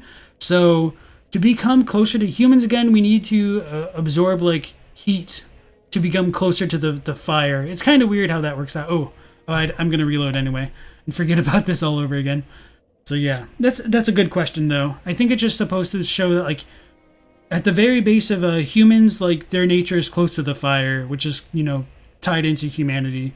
And that goes back into like Zephel's question about like if hollows are the true face of humanity, what happens if you don't have souls or humanity? I feel like depending on how you take it here, if you take like hollow as like, let's just say like a hollow is the default being of the of the Dark Souls universe here. So let's say you have hollows, dragons, and arctrees. I think that's all that there was. Maybe there's something else I might be forgetting about, like a fourth thing.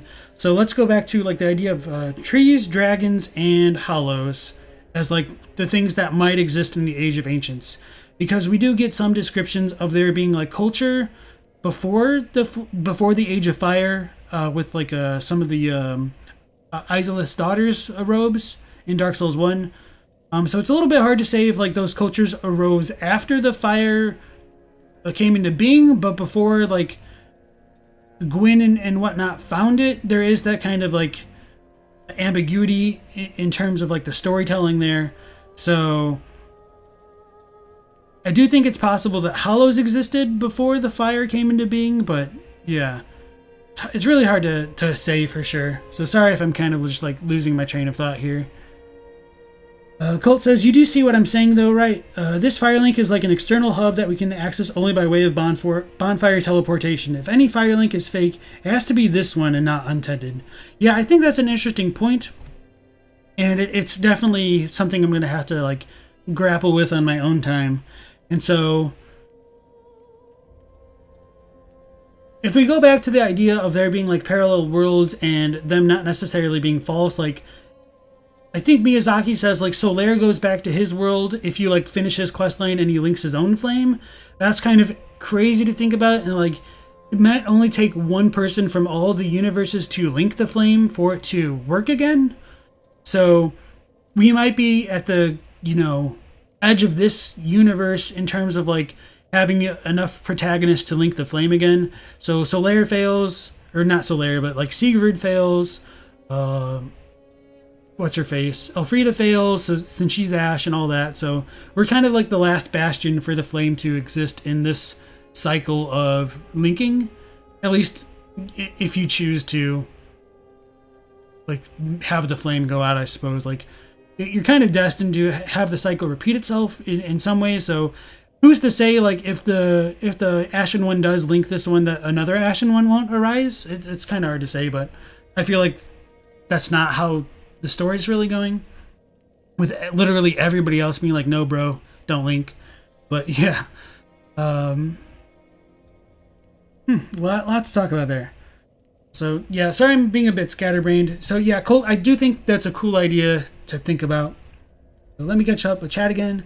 Aldegusto says Suzaku is the vermilion bird of the south, traditionally a peahen, but also used as a phoenix sparrow or peacock. And Abysswalker, welcome back to the stream. And he said, Ho-Oh uses the fire kanji, you think? I know at least in Saga Frontier, one of the monsters that's literally called Suzaku is like a literal bird of fire, like made out of flame. So that makes me wonder a bit more. And so El Gusto says that Suzaku has to exist in relation to the other divine directional guardians, and Ho-Oh can exist alone. Okay, Suzaku also isn't necessarily flame-based. Interesting. Okay. Burwa says it all opens from the consumed king. Maybe it has the answer to where you are going. And Venom asks, Colt, so do you think that our Firelink is in the past or in the future of the real Firelink? And Colt says you don't think the time is relevant, only potential, or alternate reality. So yeah, I think alternate reality is kind of always like the safe thing to go with, if like not dissatisfying thing to go with. El Gusto says, the true face of humanity you think is supposed to be free, separated from death and unchanging. The Age of Fire is supposed to be after the Dragon War was won. The discovery of fire was technically in the Age of Ancients. Oh, there's the Grey Cracks. Okay. Can you see Firelink Shrine from Lorethrough? That's a good question. I mean, we will visit Lorethrough later, but yeah, I don't think you see the Untended Graves version of Firelink from Lorethrough. It's really hard to piece that stuff together. Culture. No, bro, don't link LOL. Zephyl says to Justin, you like Hawkshaw's theory about the skull in Ash Lake. Oh, and you mentioned the skull. Okay, yeah, I glossed over that comment. My apologies. Justin says, failure is a loaded term. Becoming ashen just requires you to be unable to reinvigorate the first flame. The Black Knights who were burned during Gwyn's sacrifice weren't able to reinvigorate the flame, and they didn't intentionally light the flame. Okay. Yeah, that's a good point to bring up. Thank you. And El Gusto says, you meant changing rather than unchanging. Ho ho.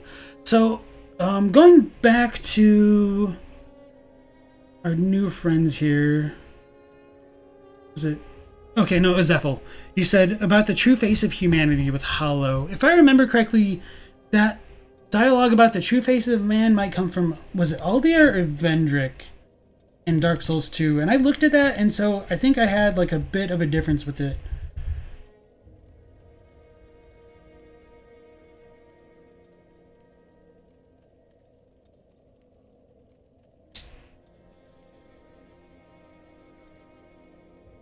I mean, I don't know Dark Souls 2 very well.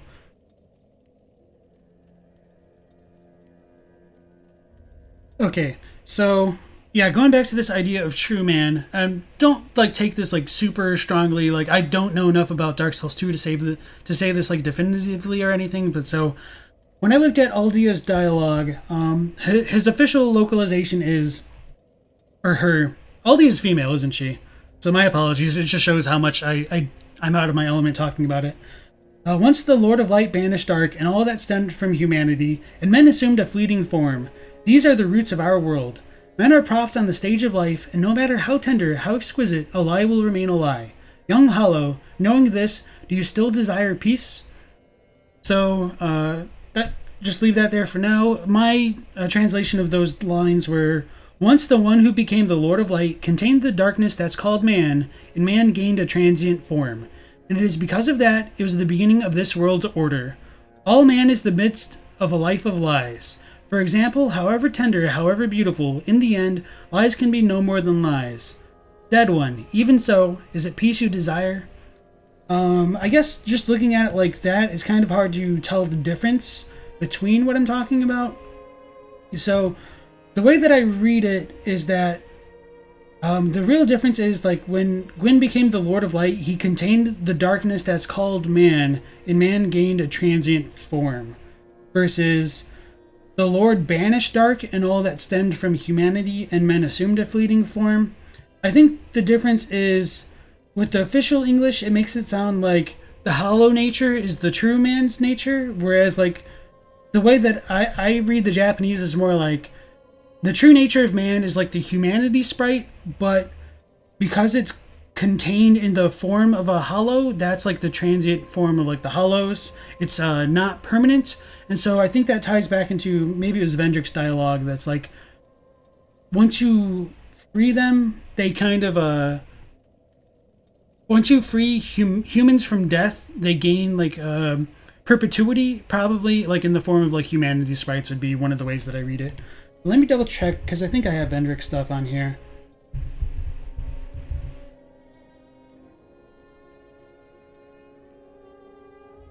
Oh, I don't have his official English next to my stuff.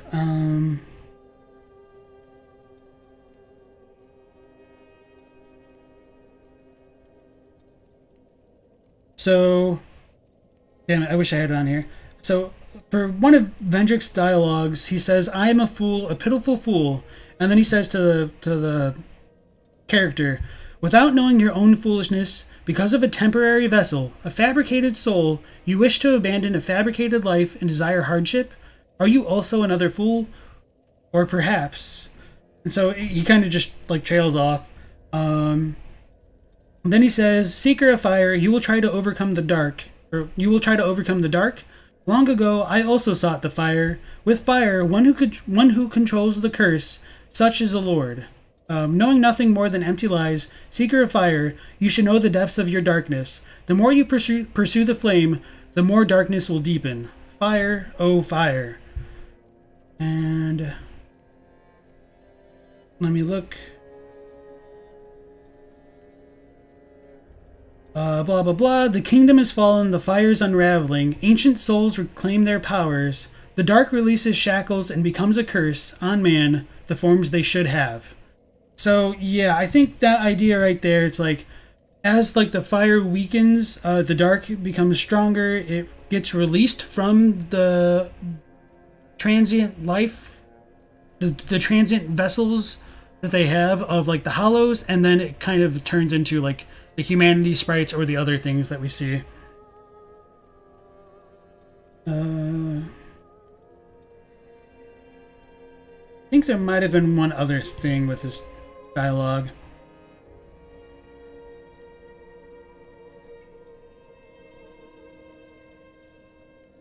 Okay, here's the line. It was Vendrick. So, eventually, fire fades, dark becomes a curse. Man will be freed from death and gain eternity, and the darkness produced from their forms as they were long ago. Fabricated stories will end, but is it a form that should be had? Seeker of Fire, one who wishes to become as a lord, you should attain power, and as you wish. And it kind of trails off there. Like, they use sentence fragments pretty often in Japanese to just, like, I don't know, they just keep things cryptic and, like, make the player keep guessing, and it implies, like, certain things depending on the context. So I feel like this final dialogue here where he says, man will be freed from death and gain eternity and the darkness produced from their forms as they were long ago. To me, that's kind of like the smoking gun where he's talking about, like, when they get freed from death and gain eternity, it's because of, like, their dark nature, and that's where he's saying, like, in the darkness produced from their forms as they were long ago. And so I think, I don't have his actual, like, English on it. Let me look. I apologize for, like, monologuing so much and going into this other little rabbit hole of nonsense. Vendrick dialogue.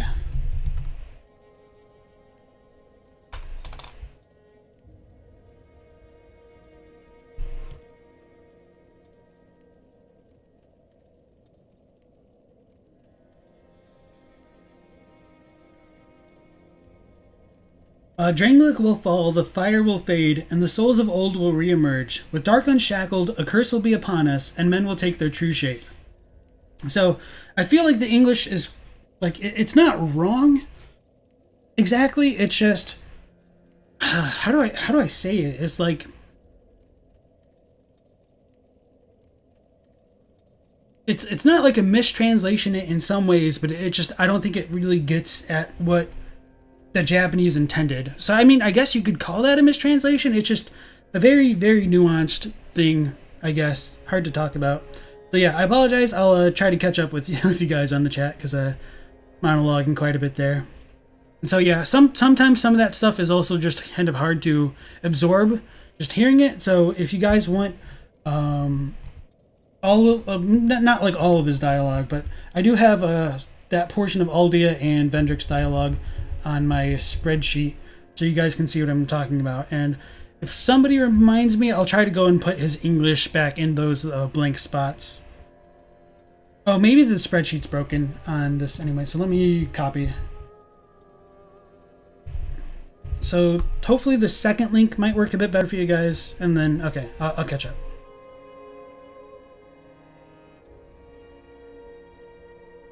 Tanner, welcome back to the stream. You said, hello everyone. Talking about hollows in the Age of Ancients, it is ambiguous. The intro scene in Dark Souls 1 mentioned them after fire. They may have been a result of disparity. I agree with you. And then you said that the line from the original intro scene is, then from the dark they came and found the souls of lords. And then Zephyl says, well, Dark Souls 2 talks about the choice of linking the fire or letting it fade, not matter. Yeah, and I think that's true to an extent, but I think by continuing to hold on to the cycle and pursue it, it tends to make it less, I don't know, like, kind of more evil things spawn out of it. Like, karmically speaking. Like I don't think like there's a real like consequence of good and bad, so to speak, in Dark Souls, but it's like this, at least in the time of Dark Souls 3, this does not seem like a healthy, thriving world, which, I mean, I guess you could argue that they never were, but like, I don't know, things seem a lot worse if like literally everybody's saying like, don't link the fire, bro, this shit sucks. Also, Aldi is a boy, Vendrick's brother. Aldi is a bro beard and all. Aldi is a tree. Zephel says, you think Yuria talks about something close to that. Aldi has a male and female voice. Aldi is so progressive. Justin says, well, what differentiates a human from a hollow with a lack of humanity? Humans and humanity similar to how we are brains controlling our bodies. Aldi's pronouns are tree/burning, feebled, curse wood. So yeah, Justin brings up a good point. It's like what differentiates the hollow from humanity?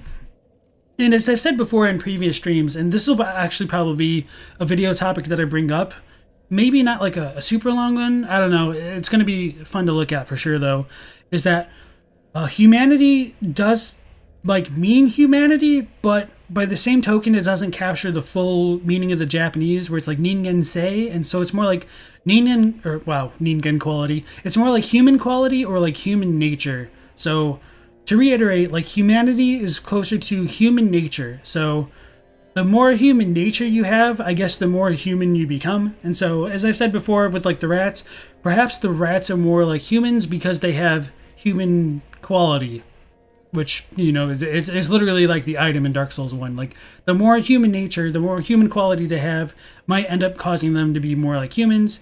And the same might go for creatures like Medir. Like, he's eaten a lot of dark, so he might be more human than not with like his desires and like the gaping dragon and all their desires. And yeah. El Gusto says, the dark sign is a burning ring around darkness. A dark sigil is the ring of darkness only, free from the artificial bindings of Gwyn. So yeah, I do think, as you mentioned that before, oh yeah, I'm not on the thing, am I?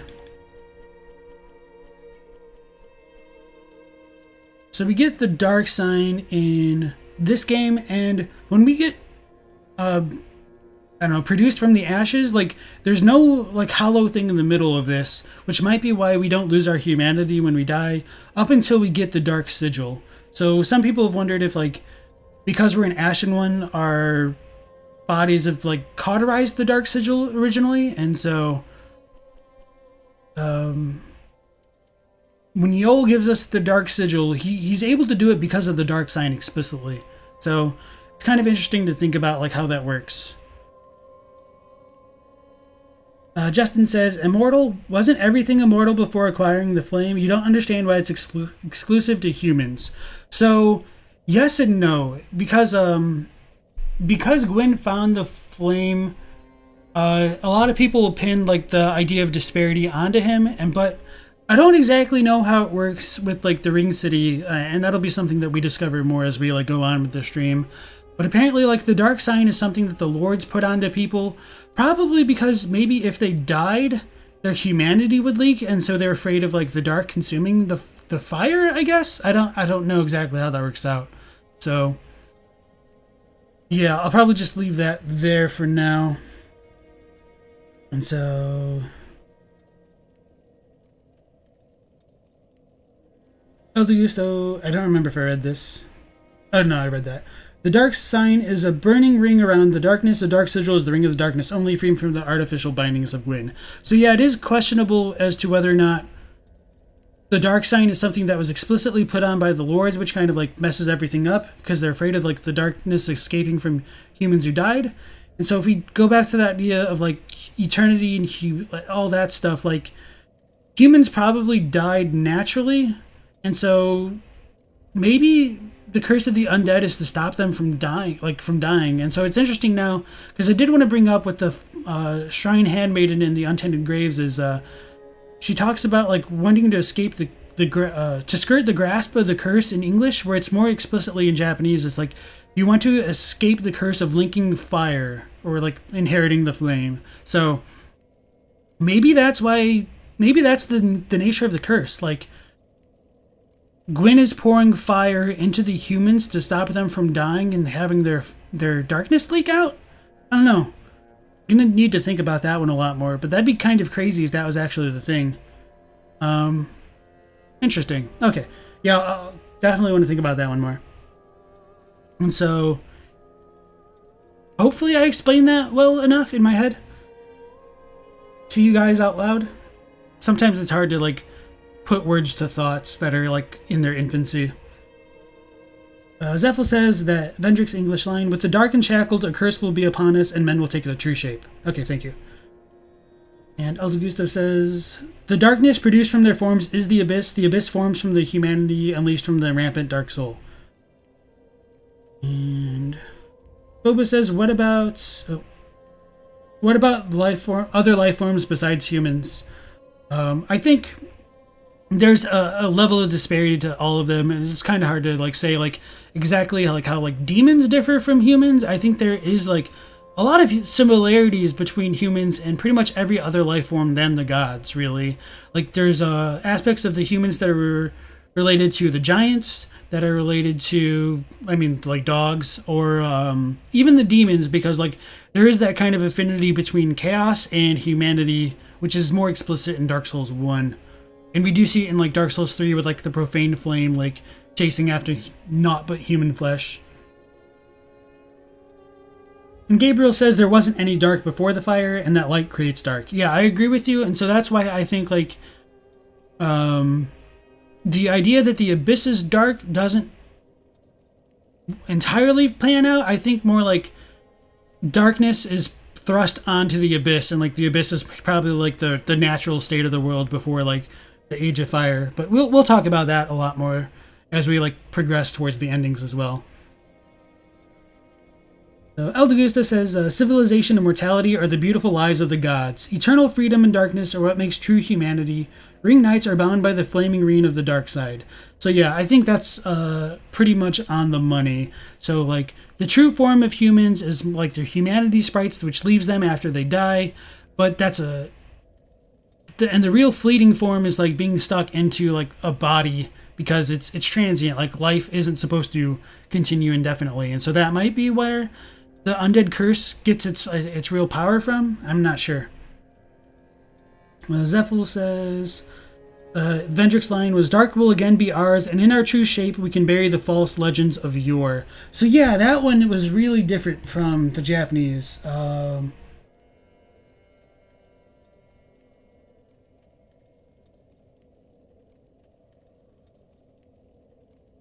So if I remember correctly, that line corresponds with, man will be freed from death and gain eternity, and the darkness produced from their flames as they were long ago. Fabricated stories will end, but is a form that should be had. So yeah, okay, that's, like, the really big difference and implication, I think, between the two versions.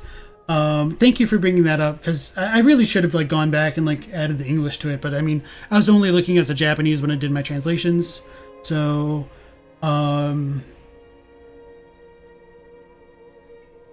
dark will again be ours, and in our true shape we can bury the false legends of yore. So,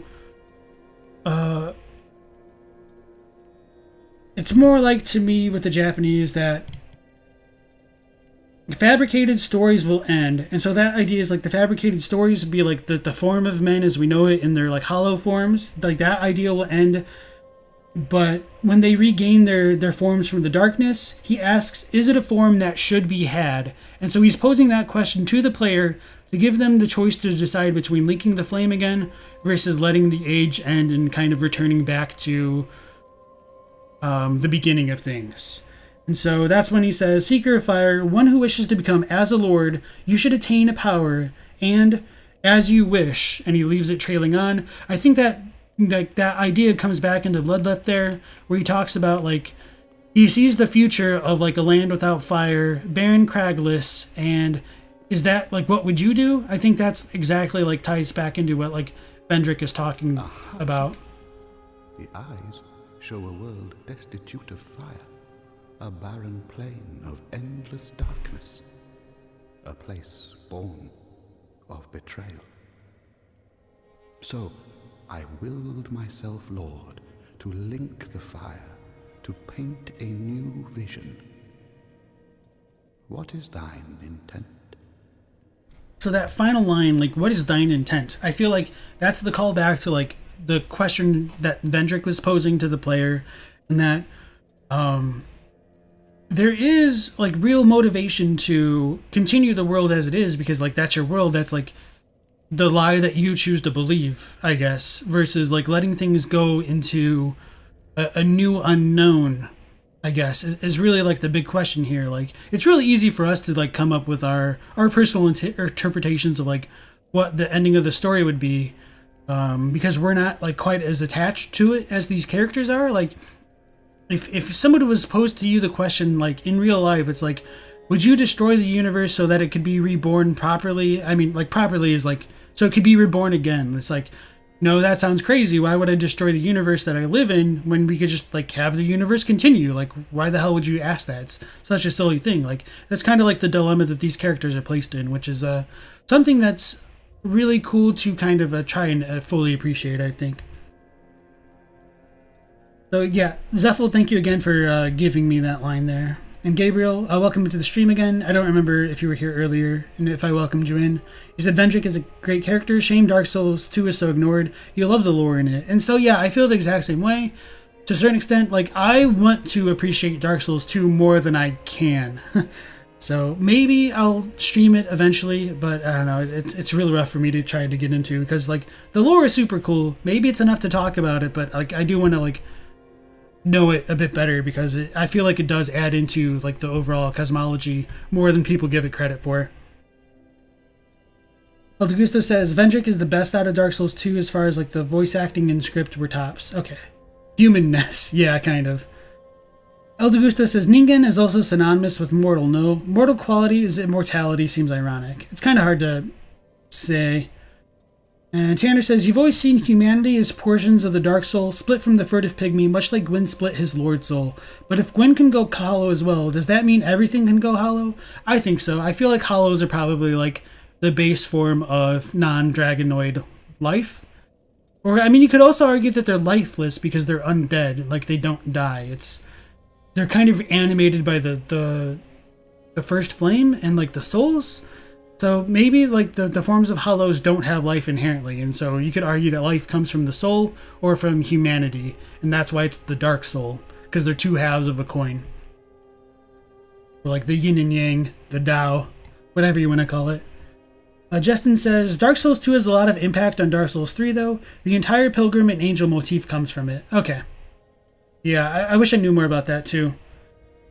Zephyl says, maybe when Yol gives you the Dark Sigil, he is truly giving you humanity, then the interaction between Gwyn's Seal of Fire and the Sigil reappears. And that's something I've wondered as well, is if we're absorbing the so-called curse from Yol.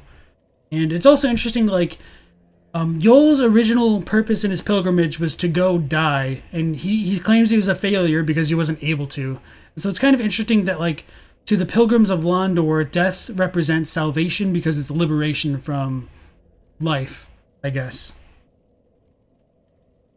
And Phobos says, isn't the curse a reaction to prolonging the Age of Fire? I think you could read it that way. I mean, obviously, like, the games do talk about it that way, but in terms of, like, my proto idea here, it's like prolonging the flame is I want to talk about that, but I need to gather my thoughts to like articulate it well enough. So I apologize, but I'll leave that question for now, and hopefully like maybe answer it on the Discord or something later, or maybe bring it up in another stream when I have time to like kind of collect my thoughts a bit better. El Degusto says, you think humanity was bound to the sort of Geld humanity? It both binds the abyss and prevents humans from growing stronger with time, and while the gods are destined to fade with time. Oh, okay, I see what you're saying. You think humanity was bound with like the Ring of Fire to like constrain them, essentially. Yeah, I think I would agree with that. And Venom says, humans seem to only start howling when the first flame is weakening. All the other times they seem to be normal people. Right. And El Degusto says, it's like crippling your neighbor's kid so your kid can win the big ball game.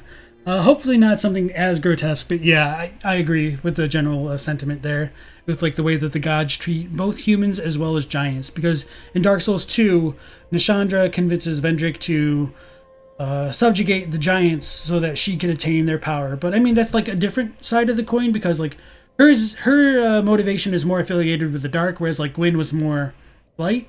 So yeah, interesting that we could look at it from like both perspectives. There is like parallels where there's like the light is subjugating things versus like the dark. But I mean, like, she isn't fully successful because like the age does continue with Vendrick like linking the fire. And Venom says giant souls do seem to have humanity within their souls. And Phobos says we never do see any animal gods, right? Strictly animal gods? I don't think so. I mean, Dark Souls 2 might have some weird stuff with like the frog. Well, I guess that one's technically a demon, isn't it? Yeah, I don't know. But I mean, there are some gods that are affiliated with animals, but I don't think we actually see like an animal itself as a god. Maybe you could argue some of the dragons, depending on like, I mean, yeah, it's a bit weird because like you could argue like gods are more like the Gwyn style gods versus like things becoming gods because of belief in it. So yeah, I don't know, hard to kind of reconcile sometimes. Venom says both giants and humans also turn into trees. And so yeah, there is like a lot of those parallels between like, I would say humans and pretty much every other life form other than like the gods. But even so, there are still some parallels there. And yeah, Venom says we never see any though Velka is associated with crows a lot. Tanner says you love these 30-minute long discussions of minutia and lore. What are you talking about? We've been fighting Gundyr legitimately for 3.5 hours. Nah. I mean, this stuff is fun. It's definitely a bit taxing to actually like speak this much for that long though. Eldegusta says that Phobos, Alvina seemed kind of godlike, and Velka was a crow goddess. Okay. Yeah, Alvina is kind of an interesting thing to consider. Well, and there's also like the Rat King. I mean, they're certainly not gods, but definitely not normal. And Eldegusto says, Hollows were empty vessels, eternal like the dragons. Gaining souls gave them the ability to die. Undeath returns you closer to that state. And then Zephyl says, and Vendrick is a king of the human realm. And then Eldegusto says, nah, Vendrick wussed out and skipped inheriting the flame and not becoming a true lord. Oh, so he didn't link the fire? Okay, I did not know that. Thank you. Tanner says, have we spoken about how Nashandra was a fragment of Manus? Or is that a fan theory you rolled into the lore? And Venom says, no, Nashandra is canonically a fragment of Manus. So yeah, I think that's fairly clear as well. I mean, maybe there's enough room to kind of doubt it. I don't know, like, super well myself. But yeah. I think we're kind of nearing the end of, like, all that dialogue here. Well, more like discussion about, like, the untended graves and all of that kind of thing. So yeah, I am glad we started off the stream today talking about it rather than, like, trying to continue last time, because there's definitely a lot to talk about. So with that said, I'm going to actually go ahead and reload the save and fight Gundyr again. Wait, was there something else I wanted to do? No. We looked at the hammer. We talked to Ludloth. We looked at the items. Arena, Firekeeper. Oh yeah, so just like going back to the whole idea of like, is it a different Firekeeper? If it was the past, like how come like there's no corpse here when we first arrive? Why was it blocked off in the other place? I guess I haven't talked about like Ludloth's connection. But honestly, I'm a little bit tired right now. I just kind of want to take a break and maybe like fight Gundyr to regain some stamina. So yeah, okay. That's what I'll do. I'll just reload the save and fight Gundyr again.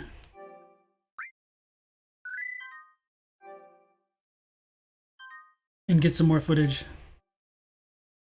Whew. So yeah, thank you guys for sticking around with all that heavy speculation and fun stuff right there. Oh shit. And all that stuff right there.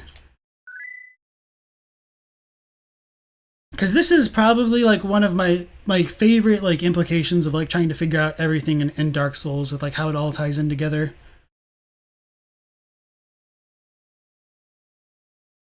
So maybe that's one reason why I tend to like it, just because like you really have so much to pull out of so little, and that's probably like true of why I like the Suspicious Beggar in Bloodborne, and why I devoted like an entire video to pretty much just him. it's fun to play with those kind of things. And Zephyl says the Ring Knight armor has a lot about the Dark Sign. And Burwa says, why does Dark Souls 3 focus so much on time and ages more than the other games? That's a fantastic question, and it's kind of hard to say, actually, why they focus on time more than the other games. Maybe because they were sick of remaking of the Dark Souls games, and so they just wanted to make a more canonic way to break the cycle of creating more of those games. But I mean, that's kind of more of a joke answer. I think the real answer to that question is, at least with Dark Souls 1, it shows that, like, without information, the most, how do I phrase it?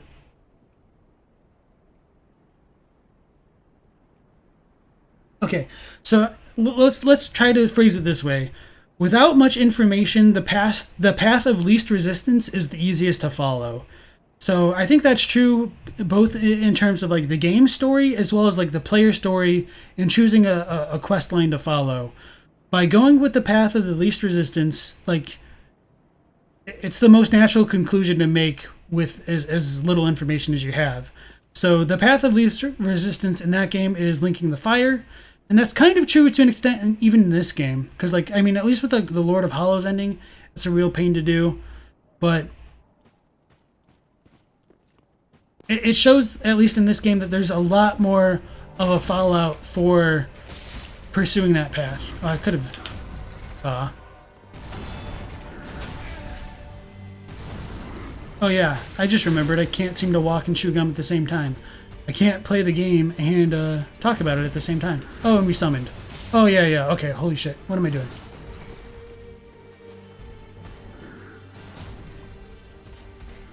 Why is he still aggro on me? Sword Master, you didn't do your part. Okay. I'll just actually reload. So yeah, sorry for being so scatterbrained right now. The question was, why so much focus on time and ages and all that? So I think going back to that idea of like the path of least resistance, like as far as like a real life parallel goes, and I apologize if this comes across like a bit dark. It's not meant to be that way, but it just shows like in real life, people will hold on to their concept of life, essentially. Like, you want to stay attached to your life and to stave off death. Like, that's your value system as a human, to like continue living. Whereas like in more Eastern religions, like the more attachment that you have to life and things in general, the more suffering and unhappiness that'll bring. Like, that's pretty much like the major tenet of Buddhism. So like the more attached you are, the more strong feelings you have, and as a product of those strong feelings, it causes you to feel more pain and more suffering. So by transcending that kind of strong emotional attachment to others, or not just others, but to more like material objects as well as other people and life in general, you can become a bit more freed from those kind of hardships. But by the same token, one of the things that I appreciate about Dark Souls is that like it isn't necessarily saying that it's wrong to value those kind of things. It's just you have to kind of make that conscious decision of your own. It's like, do you choose to keep valuing those things, or do you recognize that the pain that they bring you isn't something that you want? I phrased that poorly. Or it's more like recognizing that the hardships of life are there doesn't mean that they're like superficial or anything. It's just like, damn it, I'm really butchering this. I shouldn't like go into this fight just yet.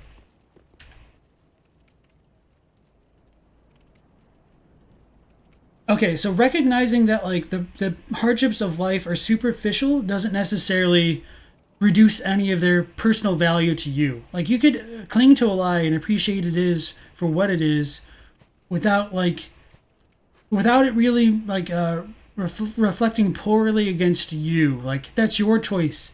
That is your your essential like meaning of life. And sorry, like this is getting like so ridiculously deep and like detailed there. And this isn't like to say that like anybody else's ideas of like the meaning of life are untrue. That's just kind of like some of the more Eastern religion at the root of like Dark Souls and the question that it's presenting. So to me personally, as I've said before, I feel like this is more of an Eastern game in like Western clothing.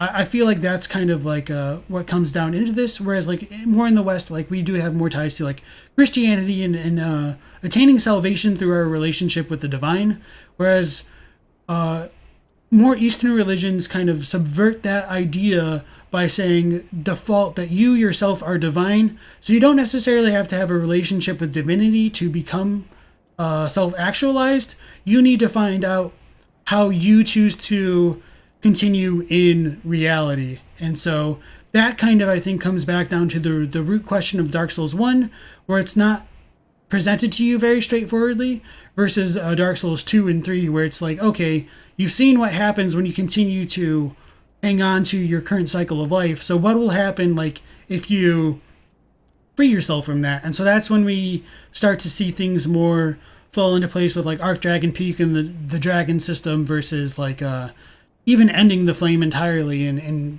being more accepting of a metaphorical death in this series. And through that kind of metaphorical death, you gain liberation, and that kind of liberation is like the start of a new cycle, and probably a more renewed cycle, I guess. So once again, I do apologize for that kind of a super long monologue after me like just saying that I was like really tired of talking. So yeah, going back to the chat, because I know you guys have been going. I've seen the scrolling.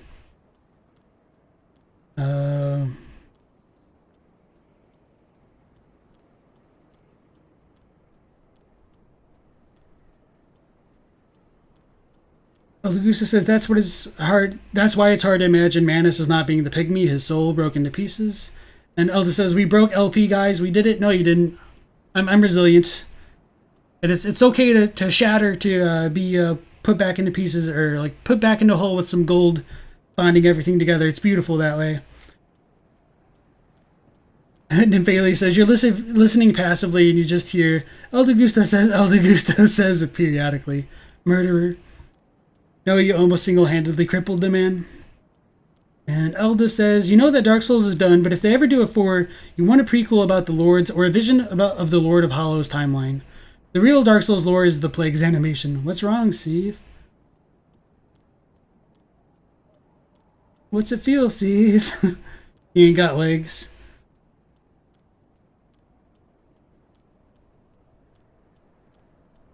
So Tanner says, say, clinging to a sweet lie that is still a lie, like Aldia. Exactly. So that's what I was trying to get at. So I'm glad, like, you were able to kind of, like, get what I was saying by, like, tying it back into Aldia. Because that is what I was trying to do. I was just kind of floundering there for a little bit. So Burwa says, you appreciate the answer. Sweet. So Elder says, is that goal made of urine? You love those animations. Vagamensch says, appreciate life, make your own decisions, beware of corruption of any kind, try to be the best you can, something along those lines. Yeah. And so, even if you're aware that, like, life is a lie, or whatever, like, that Dark Souls is getting at, that doesn't mean that it's not fulfilling, and that you can't attain happiness or satisfaction within it, I guess, is, like, the real big thing. So Phoba says, you think there's a lot of existentialism in Dark Souls, like, via Berserk. And Saturn says, no worries, Protag, you've been vocalizing great points. Thank you. Okay, sweet.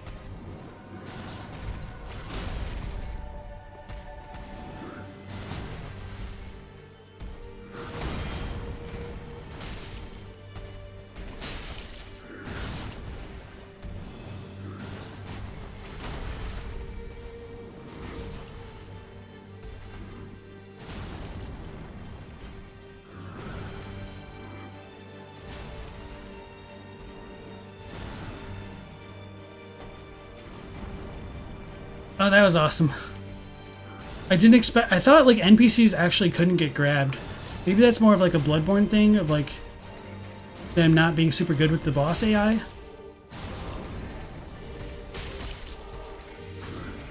Oh, he whiffed. Oh, I'm gonna get grabbed.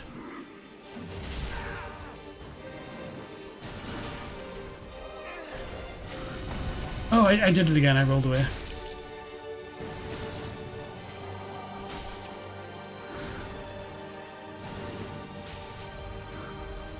Why is he still aggro on me?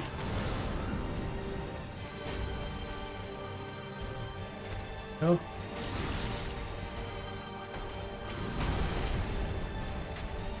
Super cool. Too bad he couldn't eat the Swordmaster.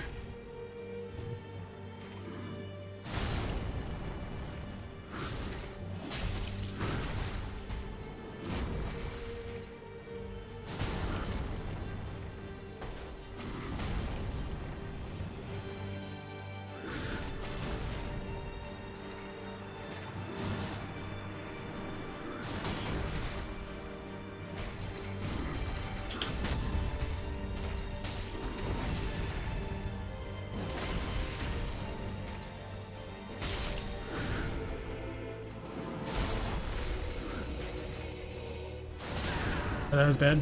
I think I have my binoculars out.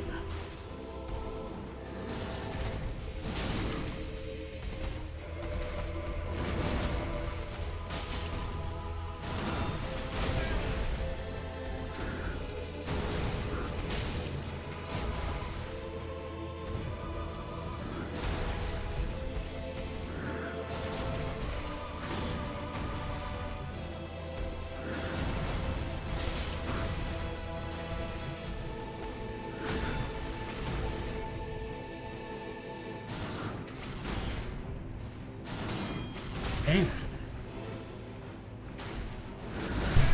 Oh, I should have rolled to the right.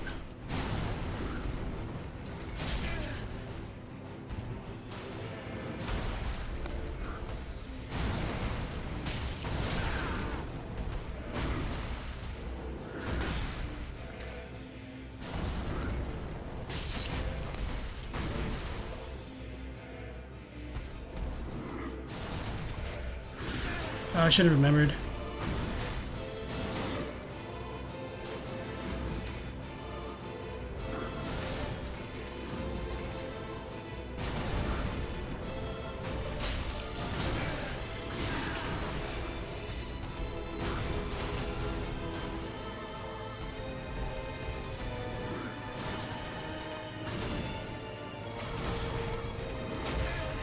Don't eat me.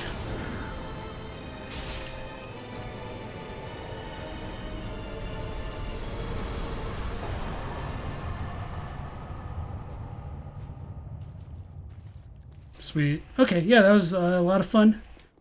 Whew. Fun times. We got the Super Gundyr down with his little champion or Swordmaster buffs. Sweet. Phoba says, Demon Souls and Bloodborne also has pretty strong Western influences, you think? There's Lovecraft, of course, but you think there's more of a disappointment of the divine with them. Yeah, I think that's a good point as well.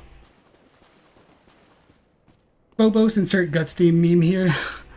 Tanner says, bro, you gotta check out the streamer. He just riffed on the superficiality of life and acceptance of unburdening yourself. It was rad as fuck. Love these streams. Thank you. Thank you very much. My love for you is like a truck. It's weird how... Oh, I thought you were going to like make a joke with that. It's weird how little Gundyr uses his left arm in his attacks. Epic battle. Yeah, Gundyr fight is just so good. Definitely fun to like play it twice and like see him eating the shit out of both myself as well as the Swordmaster that time. That's a lot of cool footage on that one.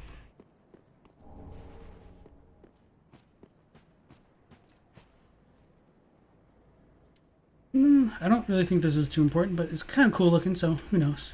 Might want to use this.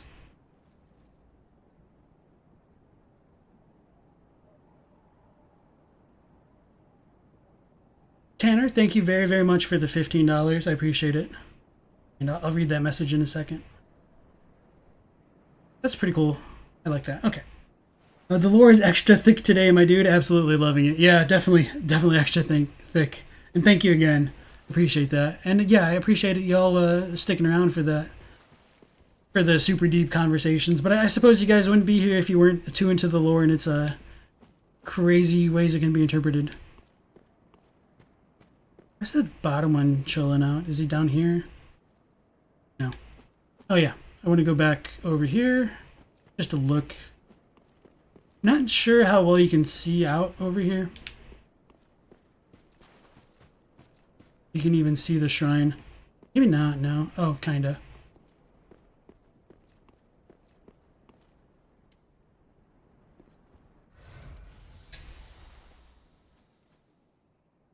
Just the night, really. You can kinda make it out.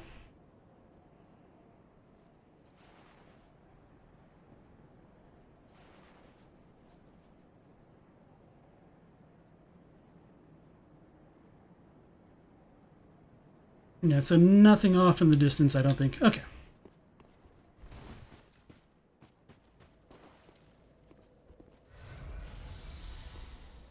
And I remember to switch back. Sweet.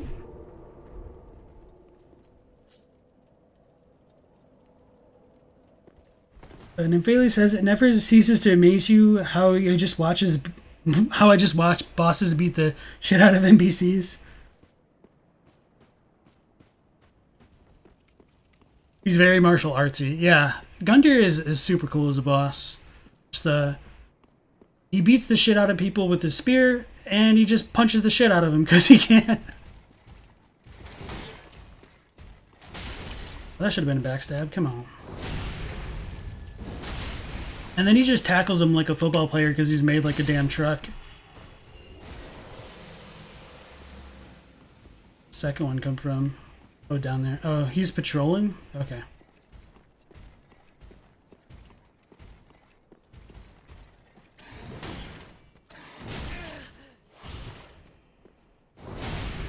Look at this jackass with his big sword and a shield. Wait a second. Ooh, the yeet.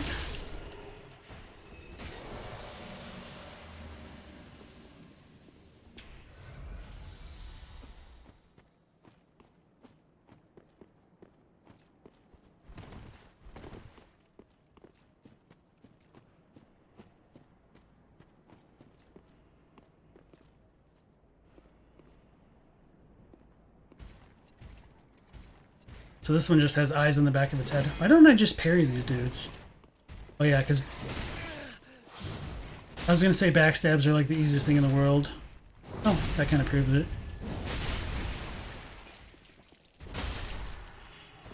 See, this is why shields engender passivity, because like you don't have to take as much of the risk of like screwing up a parry and eating a giant blade to the face. So it instills bad habits into me. And I remember like the last time I played, well, like I guess not like the last time I played Bloodborne, but the time I went back from Dark Souls 3 to Bloodborne, I just completely was eating so much shit because I kept transforming my weapon because I wanted to shield. So some of the skills like transfer over, but some of them definitely hurt you.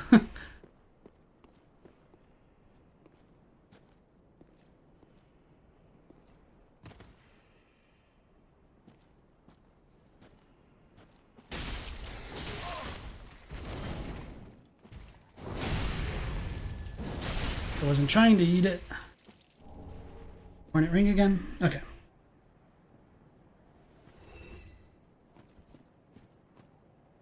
Infant Manatee 69, welcome back to the stream. You said you can parry the Black Knights. I know,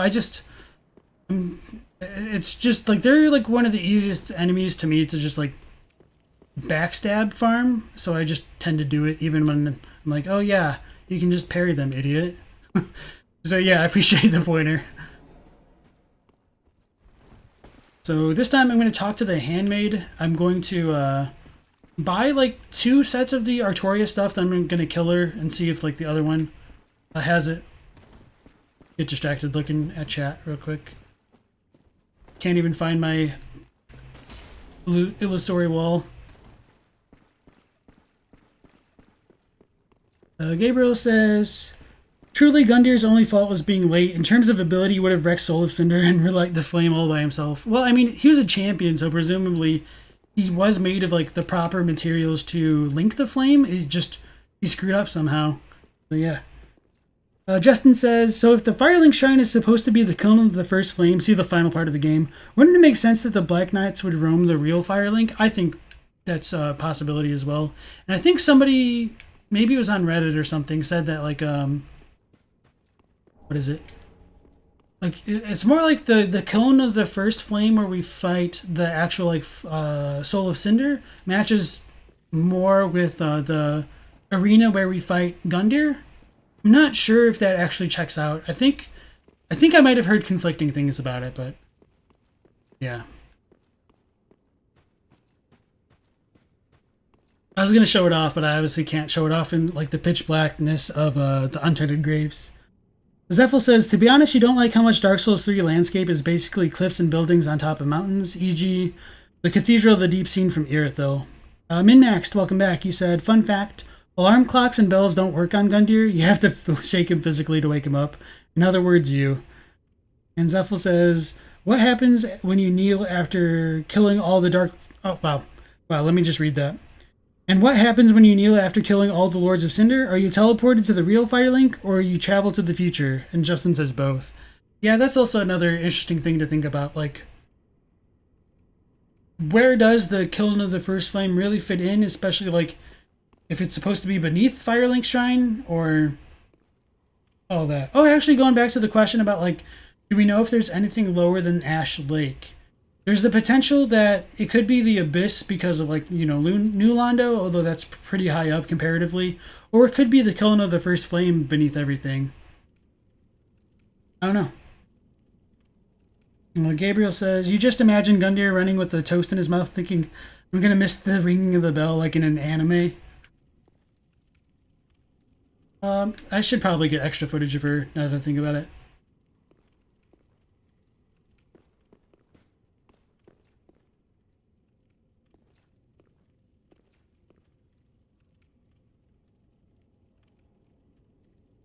Okay. Well, fancy that. A lost lamb wandereth in, with nary a peep from the bell. Well, thou shouldst my purpose know. What can this old handmaid provide thee? To skirt the curse's grasp, tarry not for long. 'Tis dark for now, and not a soul stirs. But remember, fires are known to fade in quiet. Or perhaps thou'rt captive already, like the poor girl.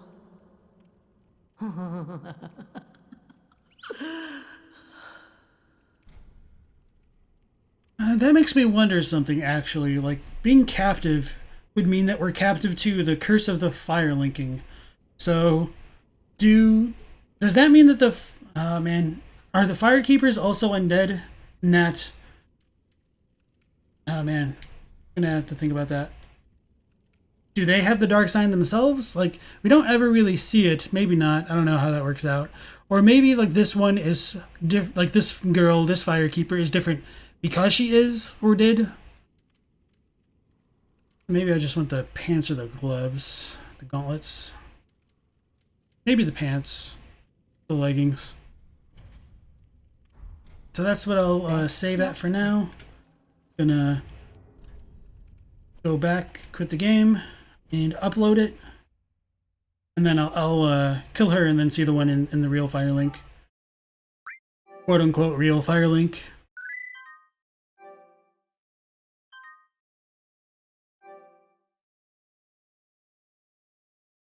Burwa says, there's so many stuff that are vague, like, why are you chosen in the first place and what makes you a chosen one? Yeah.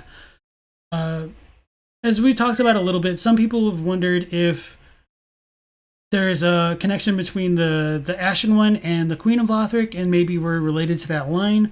I don't know how I feel about that. I think it's more emblematic that, like, even the crappiest pile of trash can succeed if they try hard enough. I feel like that's kind of always been the message of these games. And Minmax says, or Medir's arena. It looks like the arena in the opening cutscene where the Hollows found the fire. Yeah, I've heard that as well. And Justin says, yes, isn't the Brass Knight undead? And that's, yeah, it's weird how the Firekeepers were handled in Dark Souls 1, because she is kind of described as an undead, but maybe they don't call her an undead, but, like, she's not a stereotypical firekeeper, but then again, like maybe that role just like got traditionalized or made stronger in this.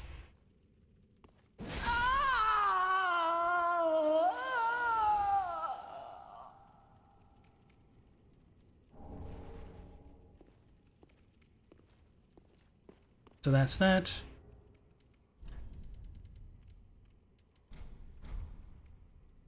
Like I said, I'm going to reload the save anyway. Unless I could buy her items, but okay. El Degusta says Anastasia was undead, but in general you don't think they are. Oh yeah, you can kill her, return her soul to her, and she will come back to life. Forget about that.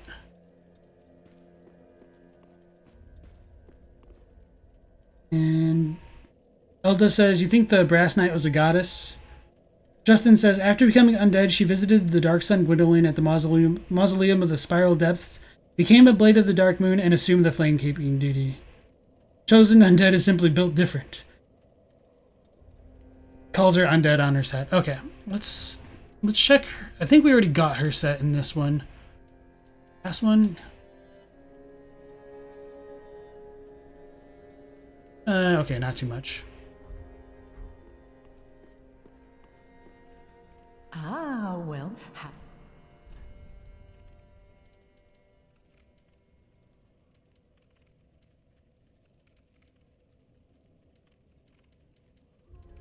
So yeah, it looks like you can miss out on, what's it called? The Artorias set, the Wolf Knight set. Ashen One. Oh, vile brute. I'm but a poor old woman.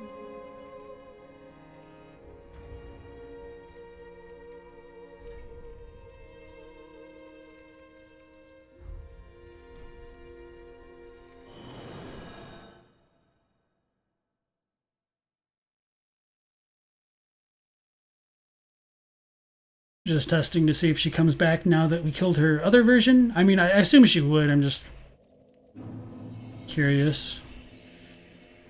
Because I don't think I've heard anybody saying anything different. Let's go back to the Untended Graves.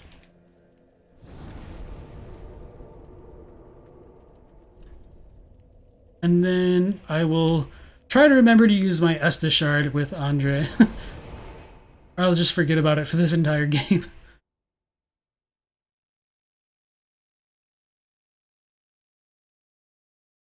Justin says, all you need to become a firekeeper is to be a maiden. Yeah, and a fair lady could totally die and stay dead.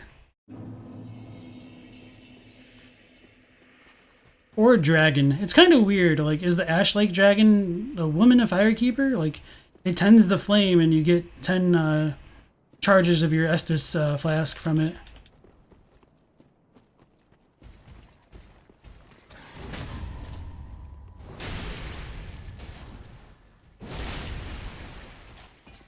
I didn't need to do that. Obviously, I'm reloading the game again.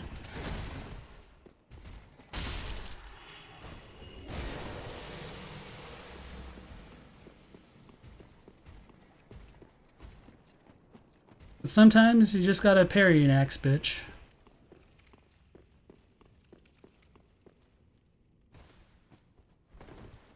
And she stays gone. Okay, that's exactly what I figured.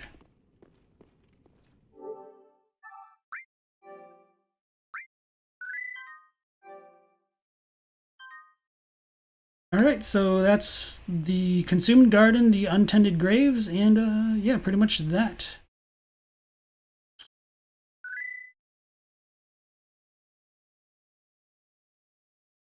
El Degusta says, see, you always wondered if the dragons always knew about the first flame, and after beating the dragons, they stole the tradition of the Firekeeper from them.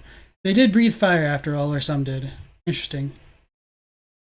Yeah, and Vagramensch says, her stuff should be more expensive now. She has a little bit of dialogue about that. Justin says, actually, you're totally wrong. All you need to become a firekeeper is to have a rite of kindling, which allows you to draw in humanity to use as a kindling.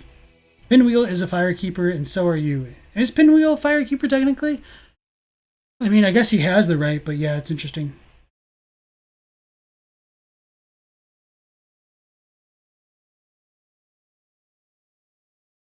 The stone dragon seems to be sitting on a big nest too, and the everlasting dragons had no souls, but their night was held in their bones. You wish they would use that bit of lore a bit more. Well, that what? I don't know if I'm gonna buy the rest of. Yeah, I might as well. Like, I'm not gonna come back here. Maybe these numbers aren't connected to anything. Whatever. Best not. I'll kill the, what's it called? Some of the Black Knights just for the hell of it.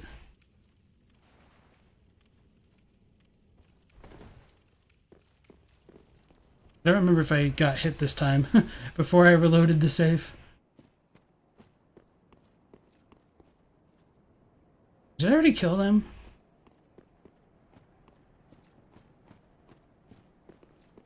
Maybe I did.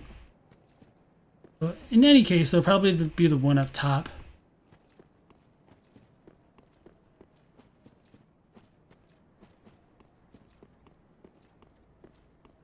No, I guess I killed all of them. Okay, that's no big deal. Let me go ahead and switch this back to this thing. And then we'll go back to the shrine. Justin says you're joking about the rite of kindling, but Pinwheel is totally a maiden. So yeah, as Nightbot says, it's been another hour. Should we take a quick break? This will pretty much actually just conclude the stream for today. I'm a little bit surprised. I mean, I'm not totally surprised at how long it took to just go through all of the lore of the Untended Graves. I thought we were going to start like the next area, but I'm perfectly fine with where things have ended up. And definitely thought about some cool stuff, had some cool conversations. So I'm glad you were all here to join me. And once again, we will go live at 1 p.m. Eastern Standard Time tomorrow. From what I understand, the people in Europe may have had like their daylight savings times just kick into effect, so that might have affected some of the viewers. Not that we've like had a low number, just want to make people aware that I guess time did change if they weren't aware, which I don't know, a little bit doubtful of, but yeah. So if there is now a difference between Eastern Standard Time and your current time zone, just be aware of that, I guess. So once again, thank you all for joining in and keeping me company as we get some more lore footage for future videos. And hope to see you again next time, and have a good day. Also, enjoy the new ending screen.